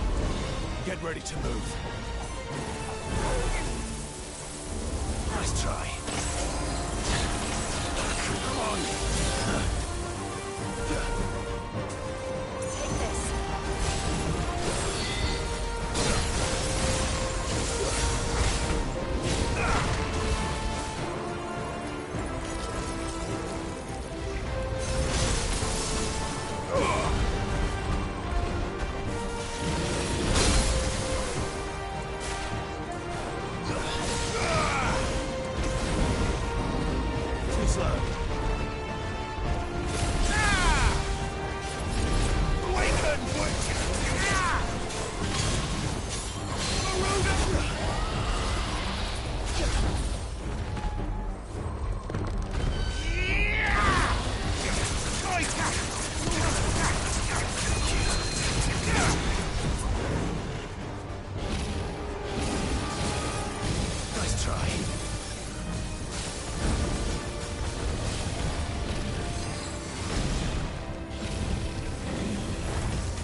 try.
Over here, Clive! Are you alright? Goods, there you are. I didn't know there'd be a dragon. All right. Let's get out of here. Oh! What now? Is that Mother Crystal's heart? What the hell is it doing up there?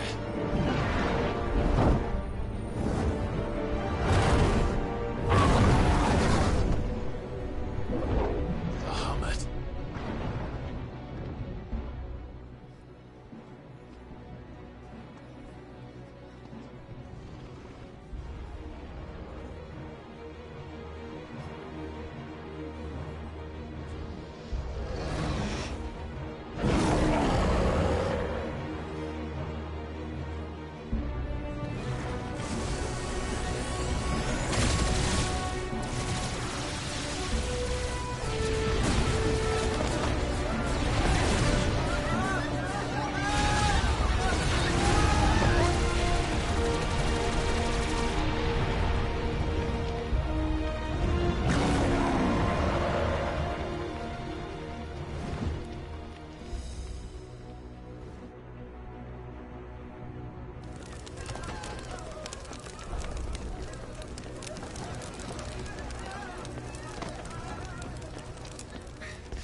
Your Highness, don't do this! We must leave. Now, Your Grace. I beg of you. This is not what he wanted. Something's happened. Forgive me, Yut, but I must put a stop to this. Your Grace!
So, what do we do now, then? We destroy the heart. Well, he might come back! As soon as the flames die down, the Imperials and the Dalmex will move in. This may be our only chance. And Bahamut has gone for now. You should get as far away as you can, Goots.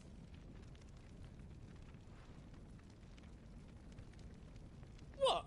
And leave you lot in the lurch? I can't do that. If you're staying, then so am I. I packed everything up before I made a run for it, so if there's out yous need, just ask. But I won't be giving it away for free.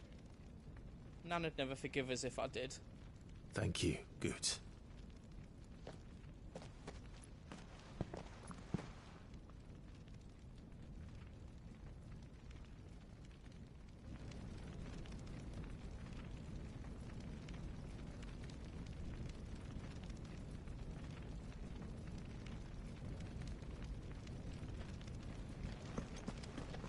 Just let me get me stuff out. Welcome to the Big Hammer.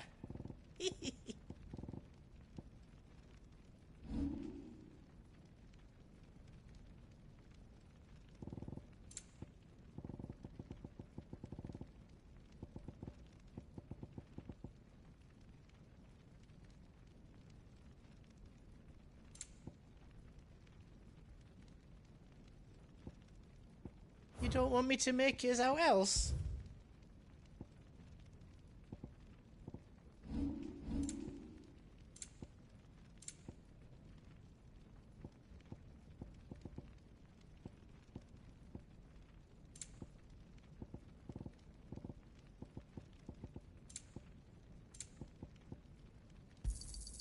Is there out else you need?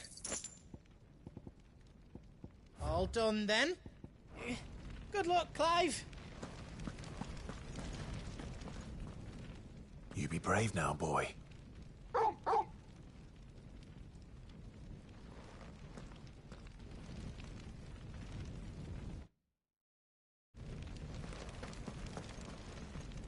Drake's tail is right there, Clive. It's time to free Storm from the Crystal's curse.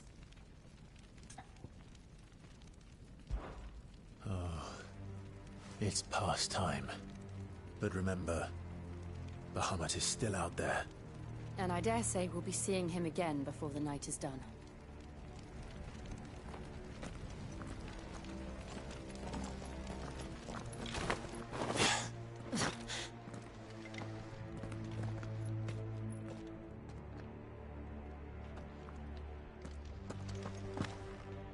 No more roads. We'll have to find our own path. Do you feel that, Clive? Ether. Just what we need. Another flood. Already turned them. Then there's no reason to hold back.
There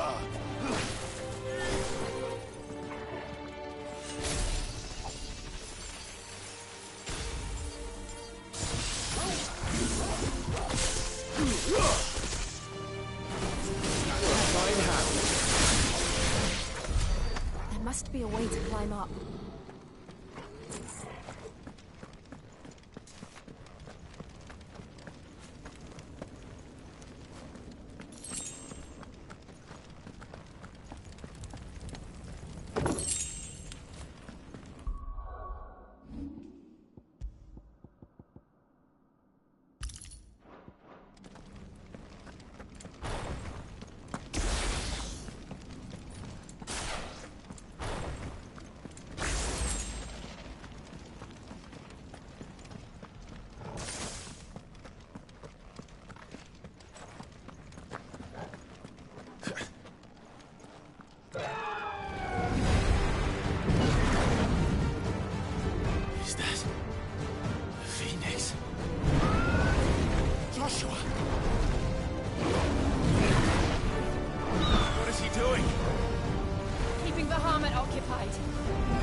Clive. It's too dangerous.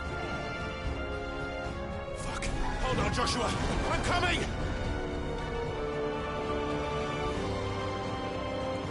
We have to save him. And we will. We just need to keep moving.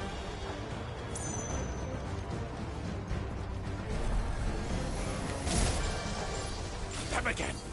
Not now.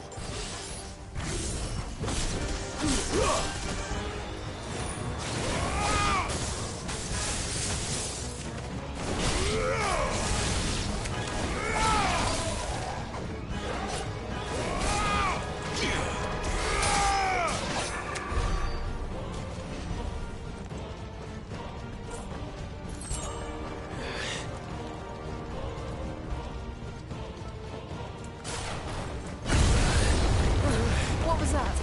Bahamut. He'll kill us all.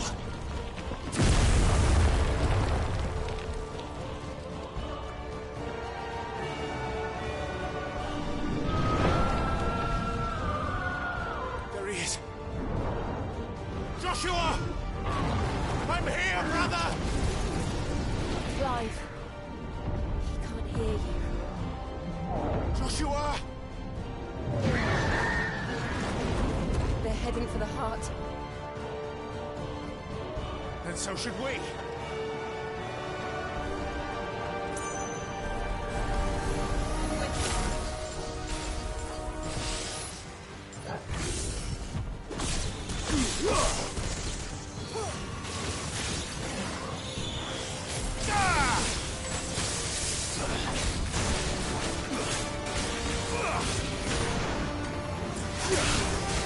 Farewell.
For this!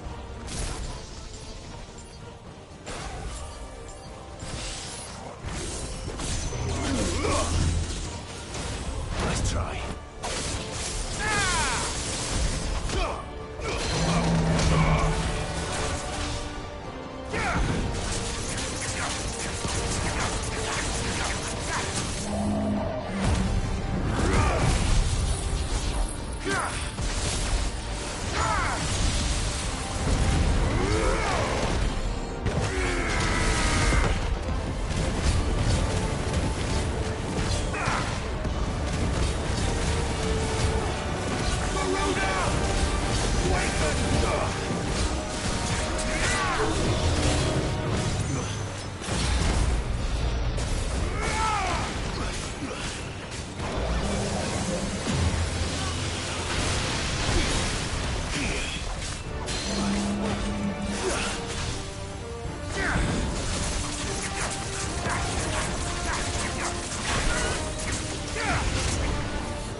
Are those the council chambers? How are they still standing? I don't know.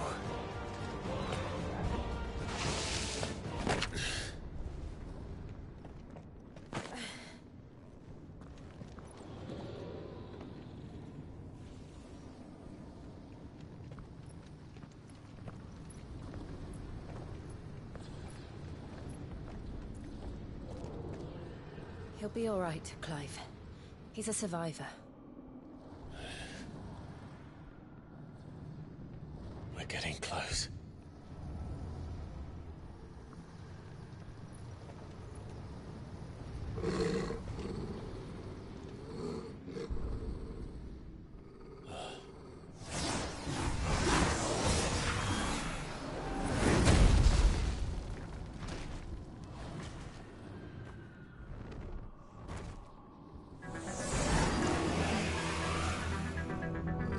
Looks like somebody doesn't want us getting any closer. I don't care what it wants. Neither do I.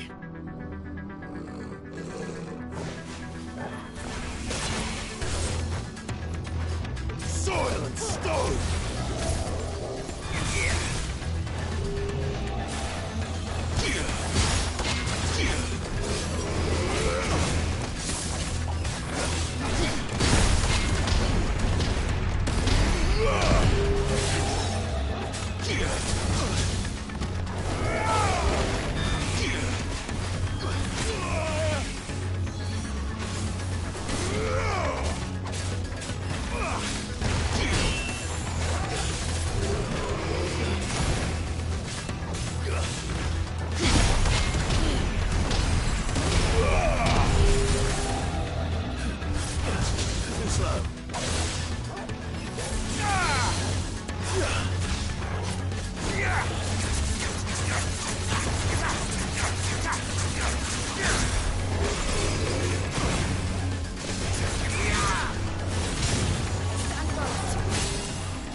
These beasts...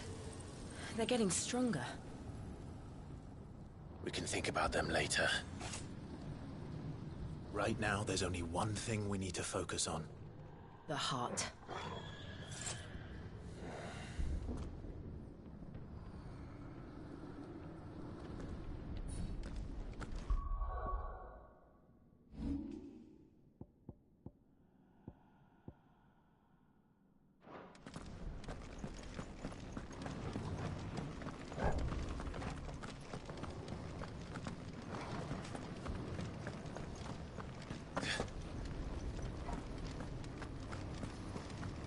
We might be able to get up through the building.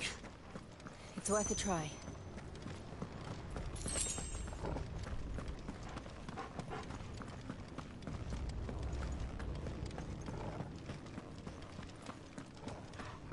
Quiet.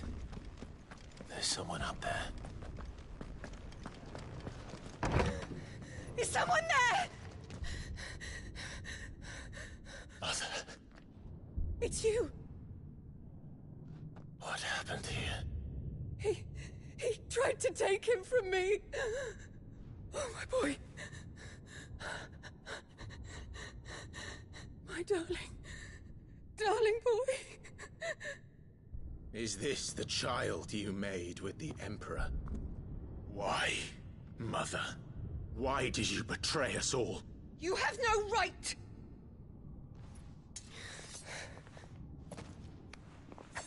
Answer him. We took you in, savage. Show some respect for those who raised you.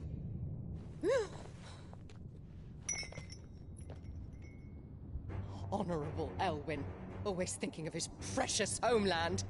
But what worth is a homeland in a world beset by the Blight? Father did not seek to protect his country. He sought to protect his people. A leader's duty is not to protect his people. It is to protect the source of his sovereignty. The noble blood that runs in his family's veins. So long as this bloodline remains unbroken, what does it matter if a nation falls? One can always found another. Unlike him, I did my duty. I preserved my line. I bore a son of the noblest blood, to whom the whole world might kneel. That is why I gave Rosaria to Sambrek, that I might join my line with the Lesages and birth a savior of this benighted land, blessed by both Bahamut and the Phoenix! You sold your country for a child. Why did he need another? You had Joshua. I had nothing. You were always your father's son, so very strong and bold and daring, and yet you failed to awaken. Would that Joshua had been granted 1/10 of your strength? Oh! How the nobles laughed that Elwyn's firstborn was surely the son of a concubine, and my own, not long for this world. The shame of it! The shame of being slandered by one's inferiors! How could you ever know how that feels? It should have been you! Why didn't the Phoenix choose you? Joshua's every waking moment was spent trying to shoulder the burden that you and the Phoenix and the Duchy foisted on him. That's why I became his shield. To help bear the weight. But what did you do? You betrayed your own blood and surrendered your son to his fate! Joshua. My darling boy. I never meant to hurt him. The soldiers' orders were clear. He was to be spared. Why did you survive when the only one I truly cared for died? What? Have you not looked out of the window? Joshua is here! The Phoenix lives on! He's battling Bahamut as we speak!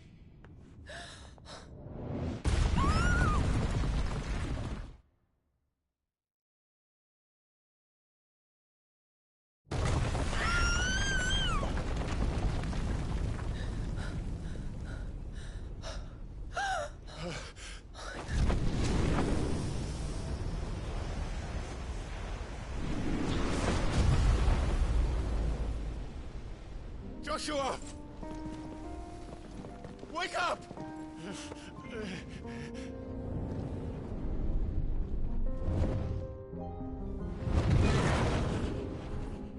I am a shield of Rosaria.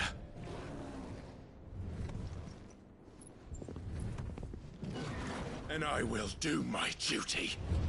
What are you...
things are growing in more ether than I've ever seen.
Thank the Founder!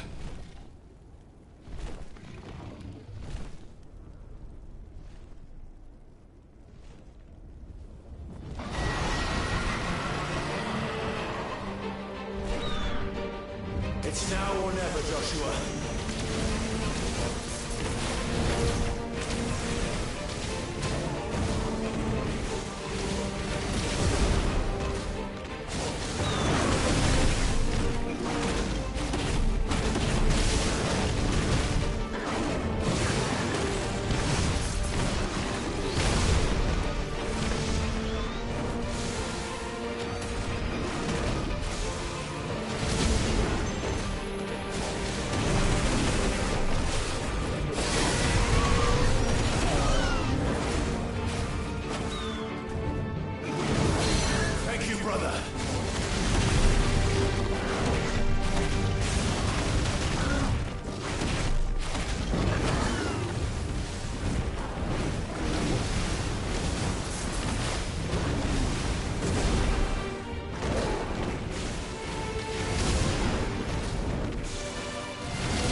This is drinking me.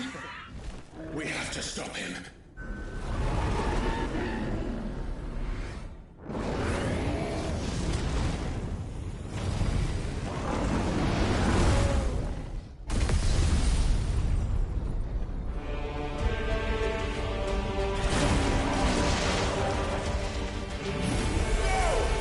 I'm here.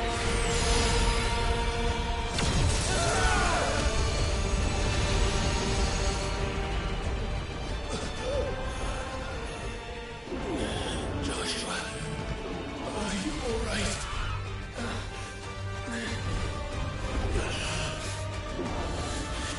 Damn it. You have to be stronger than this. Come on, Ifrit. Show us your true power.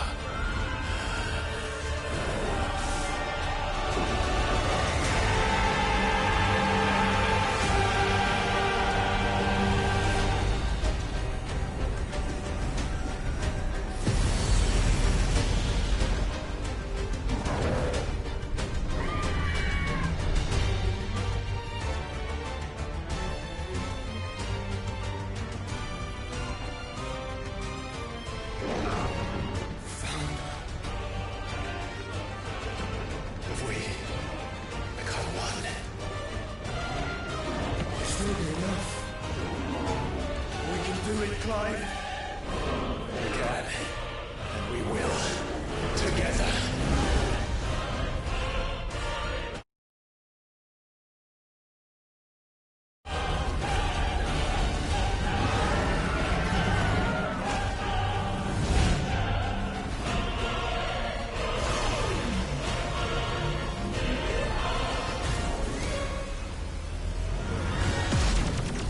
Are you ready? Ready!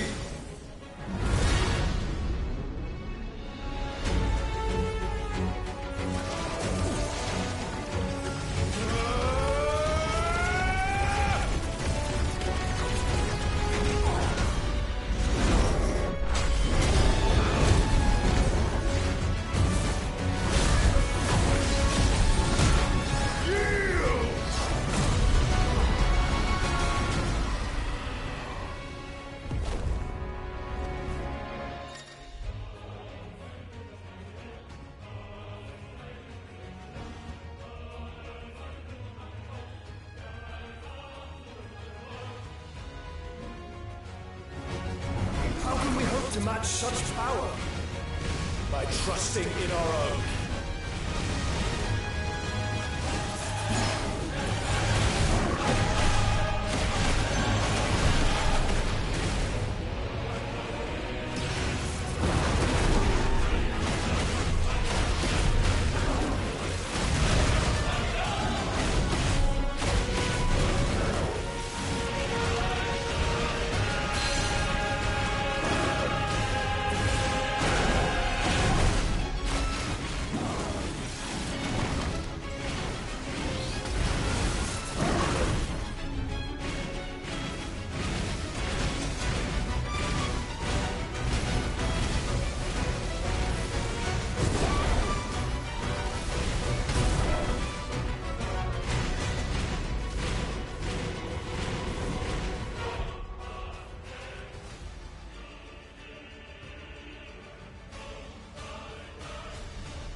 would burn the world.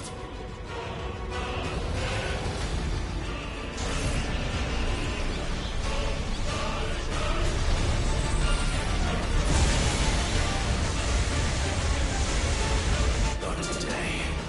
Come on, Joshua!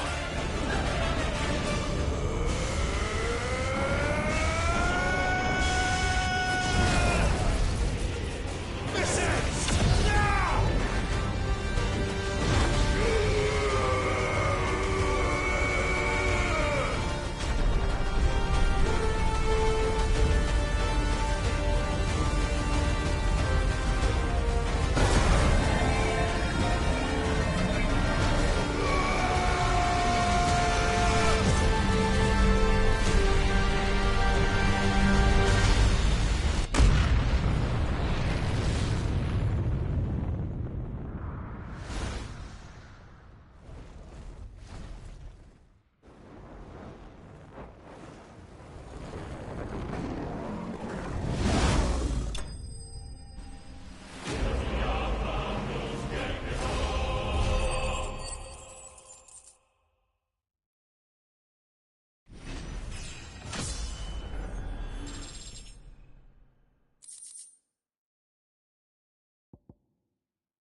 Dion!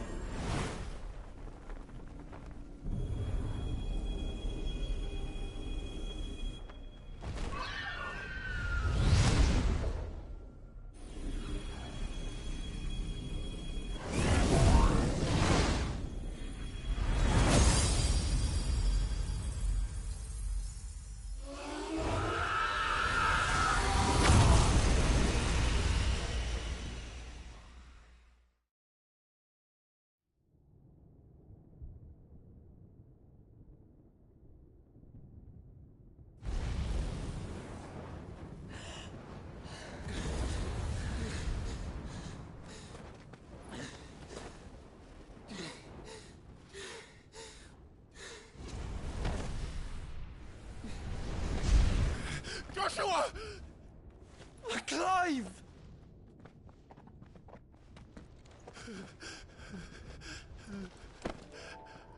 My brother. I'm sorry. I'm so sorry. You're alive. We both are. Nothing else matters.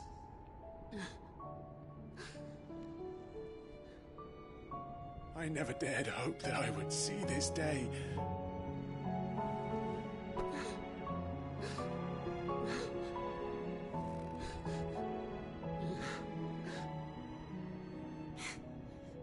Reunited at last. Jill.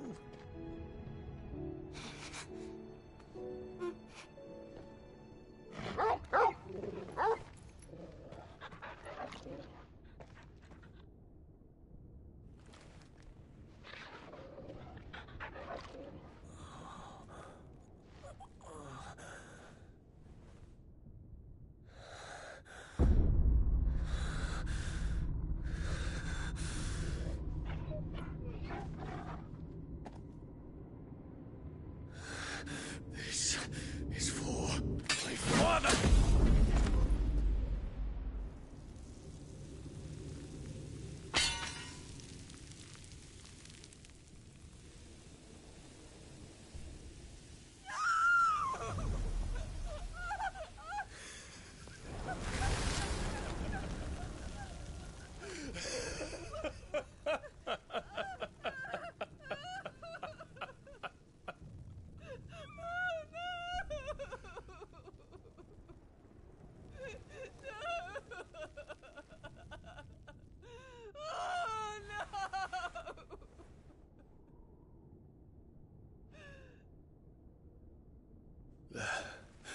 It is done.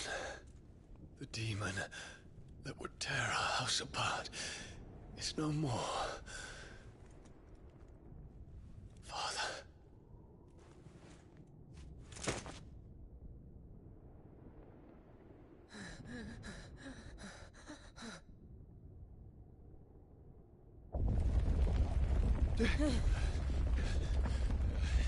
The Mother Crystal. It's collapsing. Right. We need to leave. No. Wait.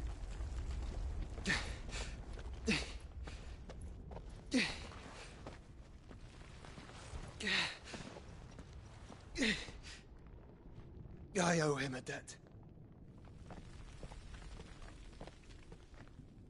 Fine.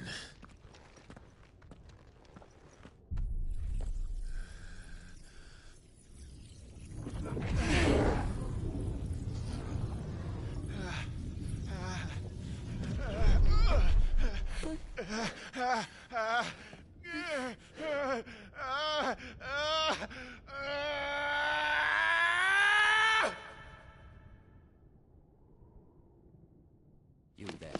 Tell me what section. Little as you. Don't reinforce the walls.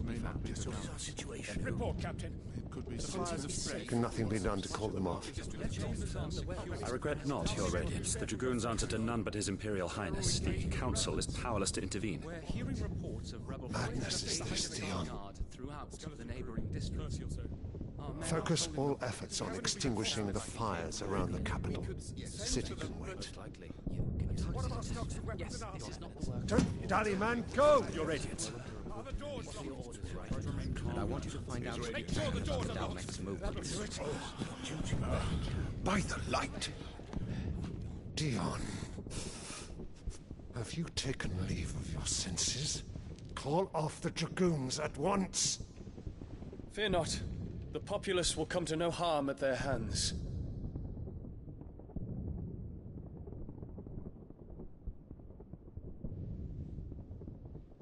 I am here to save you, Father. Save me? A creeping darkness hides in the heart of Senbrek.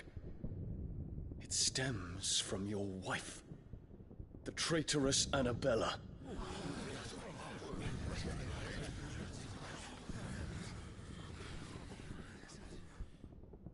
Not another word, Dion. Father, though you may not see it, the darkness has taken hold of you. It has made you forget yourself. But I bid you remember, there was a time when you ruled not with cruelty, but with compassion. Why now do you turn your back on your people? Why now do you seek to stoke the fires of war? You too have borne witness to this change, Your Eminences. And you know, as well as I, who is responsible for it. A puppet now sits upon the throne, but cut his strings, and the Master loses the power! What? Dion, you bear steel before your Emperor? Guards! Take him!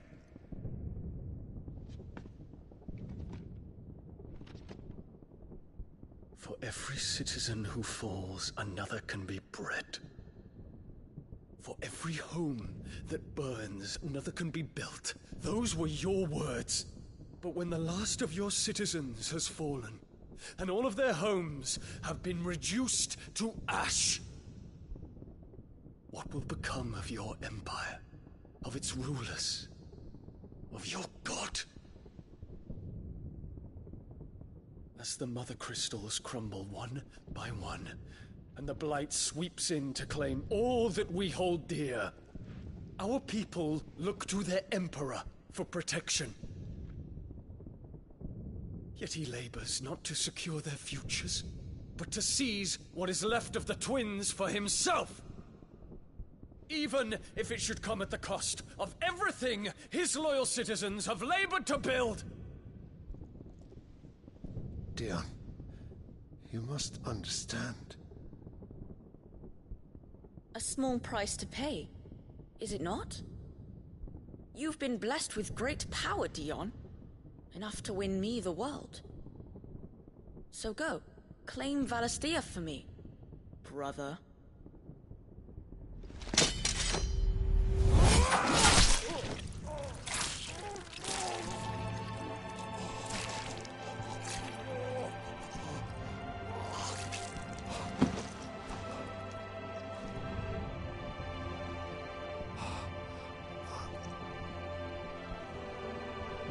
Dion.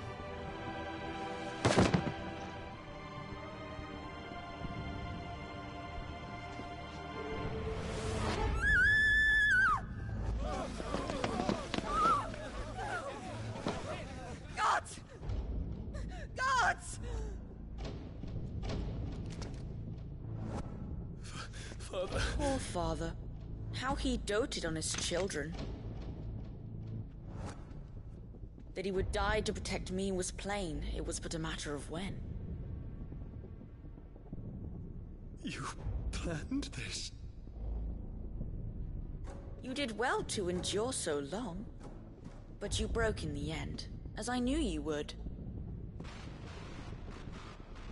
And now Muthos approaches. Put him to the proof. I would see if he breaks. Go, Bahamut. Kinslayer.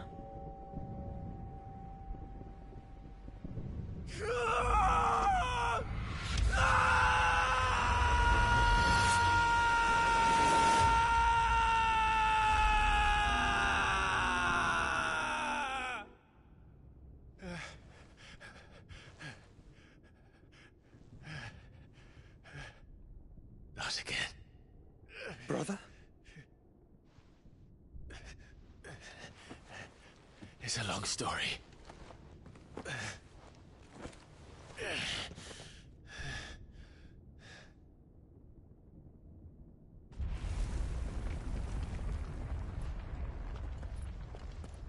You cannot stay here, Mother. Come. Take my hand.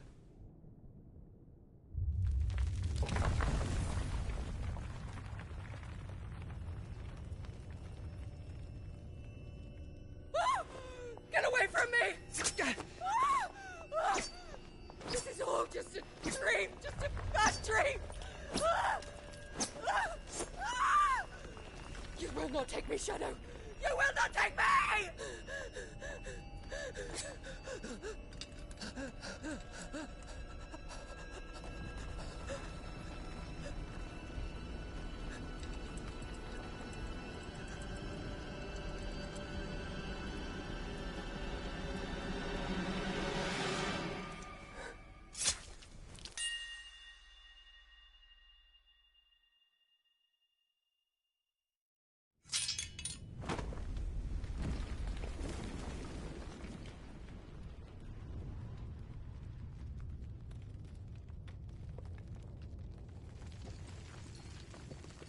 Mother.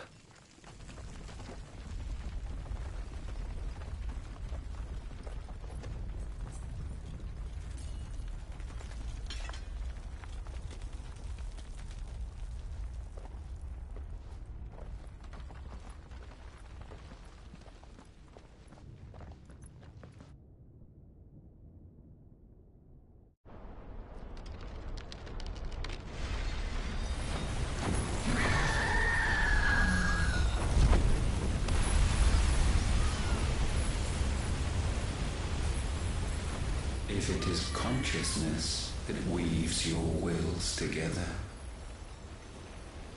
consciousness that blurs the boundary between your own will and that of others, then we shall set you apart once more.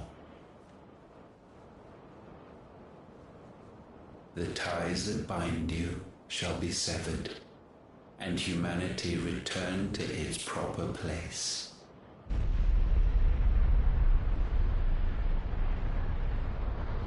By primogenesis shall a new age of reason begin.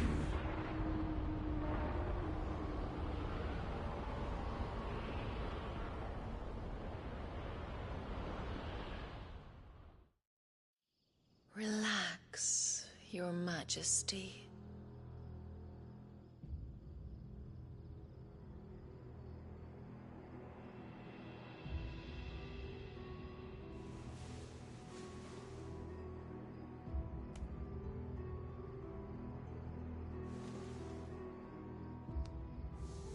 Don't you want to play?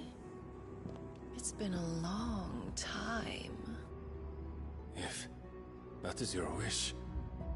Men, you are as meek as all the others.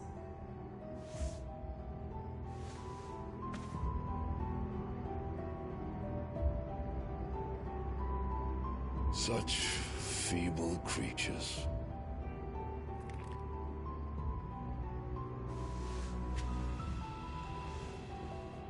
Gifted the power of icons, yet slaves to fickle emotions which usher you to your doom. And so you bind your fragile wills with strands of consciousness.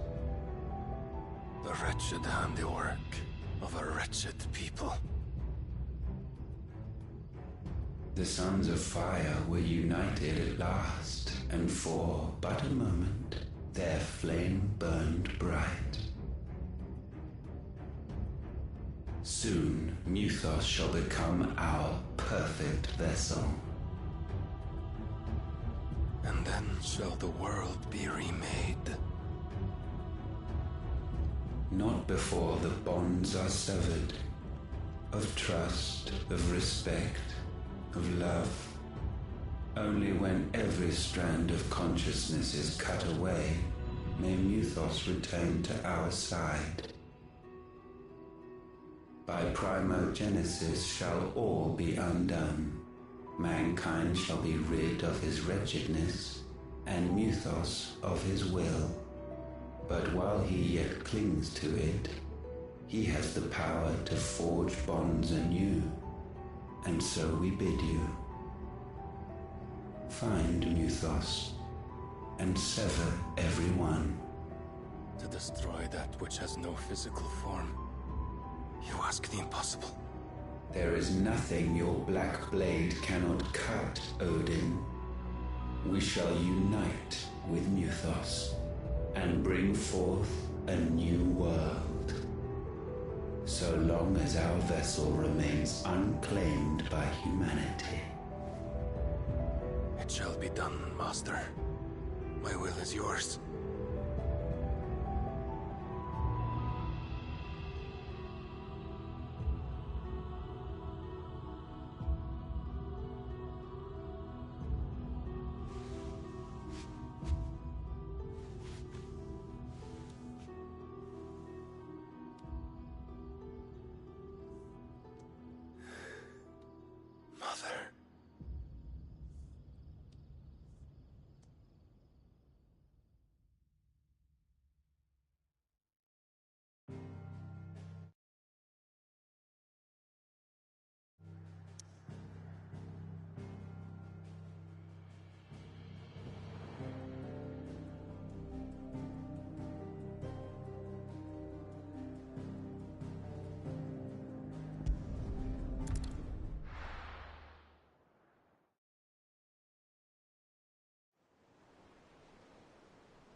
How is your brother?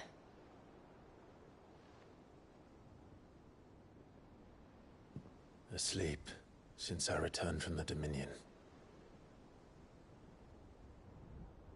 Taya says he should be back on his feet soon enough. For a while, at least. She discovered something on his chest. A swelling, circled in stone. The curse.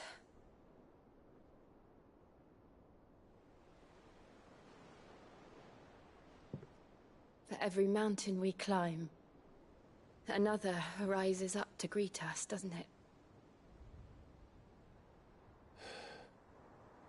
It's never ending.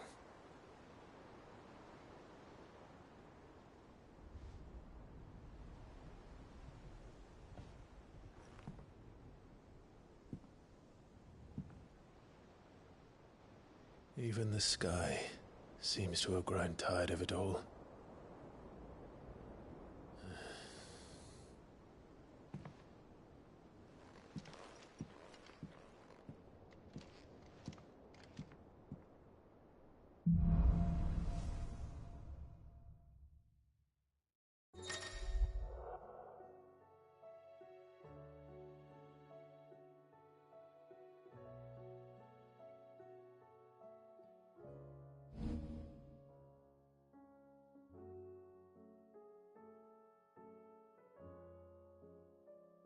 Tony won't be happy if I disturb Joshua.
While he rests, I might as well see what Otto has to say.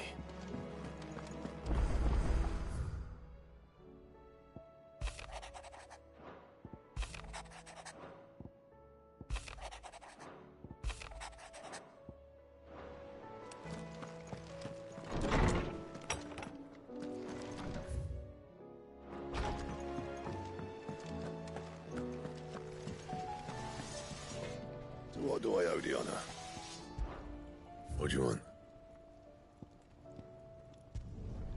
Should last you a good while.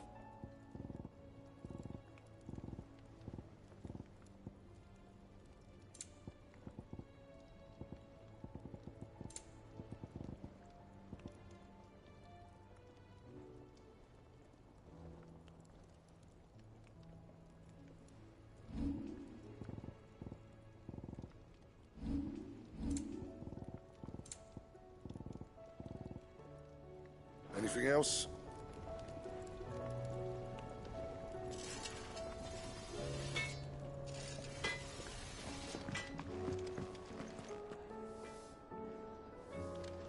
Thanks for not leaving me in the Dominion. If you hadn't come back, I might still be stuck there. I told Nan we flew back on the Phoenix, but she walloped me for telling fibs. Can you tell her it was the truth, Clive? Aye, it's a dangerous world out there. Let's stock up, what? The whole realm's in chaos. But as the old coin purse weighing you down?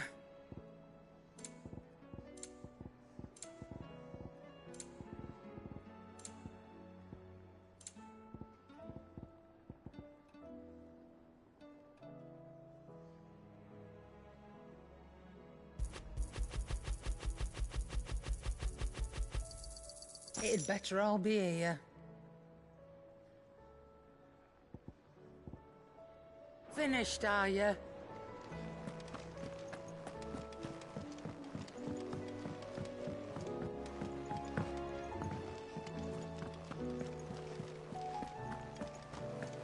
Did you see that? Tell me you saw that.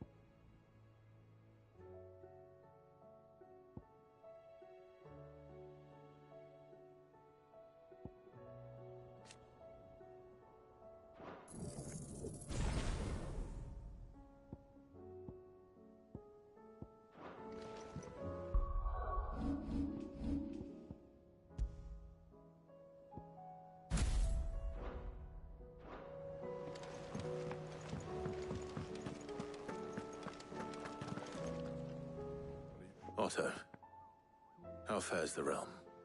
The realm? Oh, she's just fine. As long as you look past the fat storms out mother crystals and her skies are a roiling cesspit. And Gav? He's with your uncle in the Free Cities, helping Mid with her project. Sent an owl their way the moment the winds turned foul. Still waiting on a reply, though. Do you have any good news?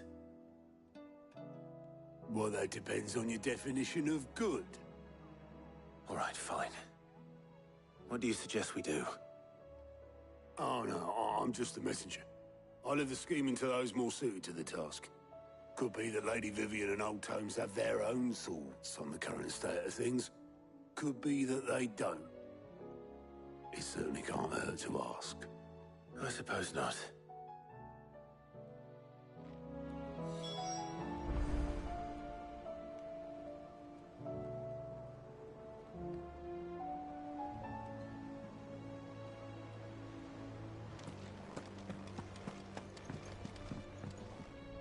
How is it that every one of your little excursions presages some inexplicable catastrophe?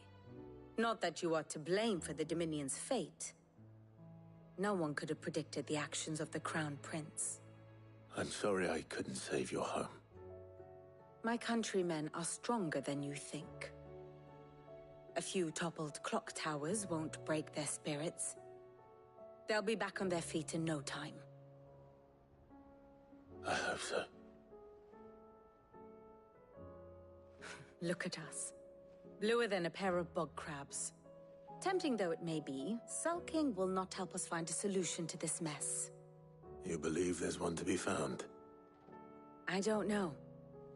But I am certain we're more likely to find it if we first examine the facts.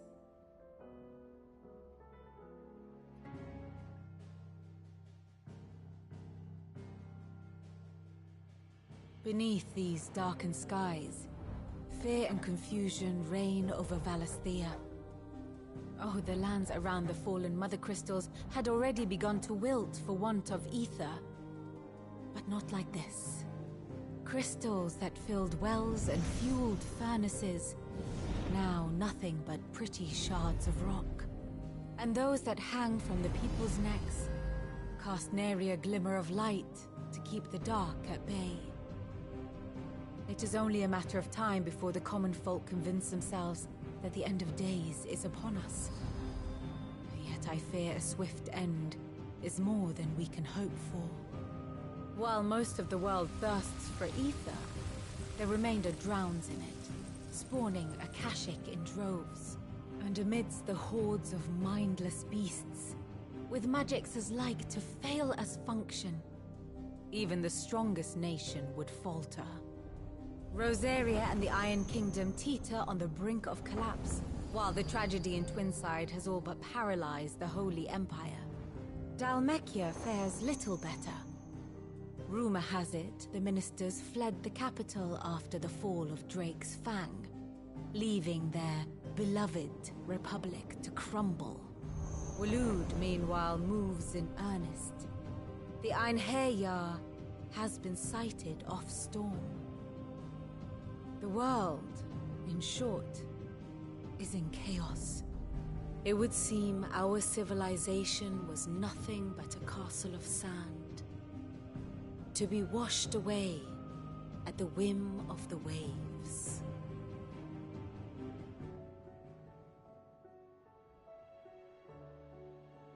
A castle of sand.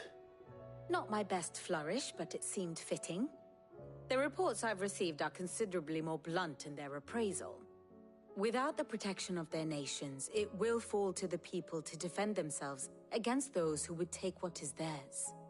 Which is only ever going to end one way.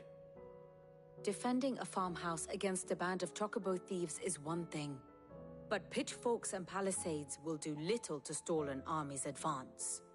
Should the King of Waloed deign to invade, there would be none to stop him. None but us.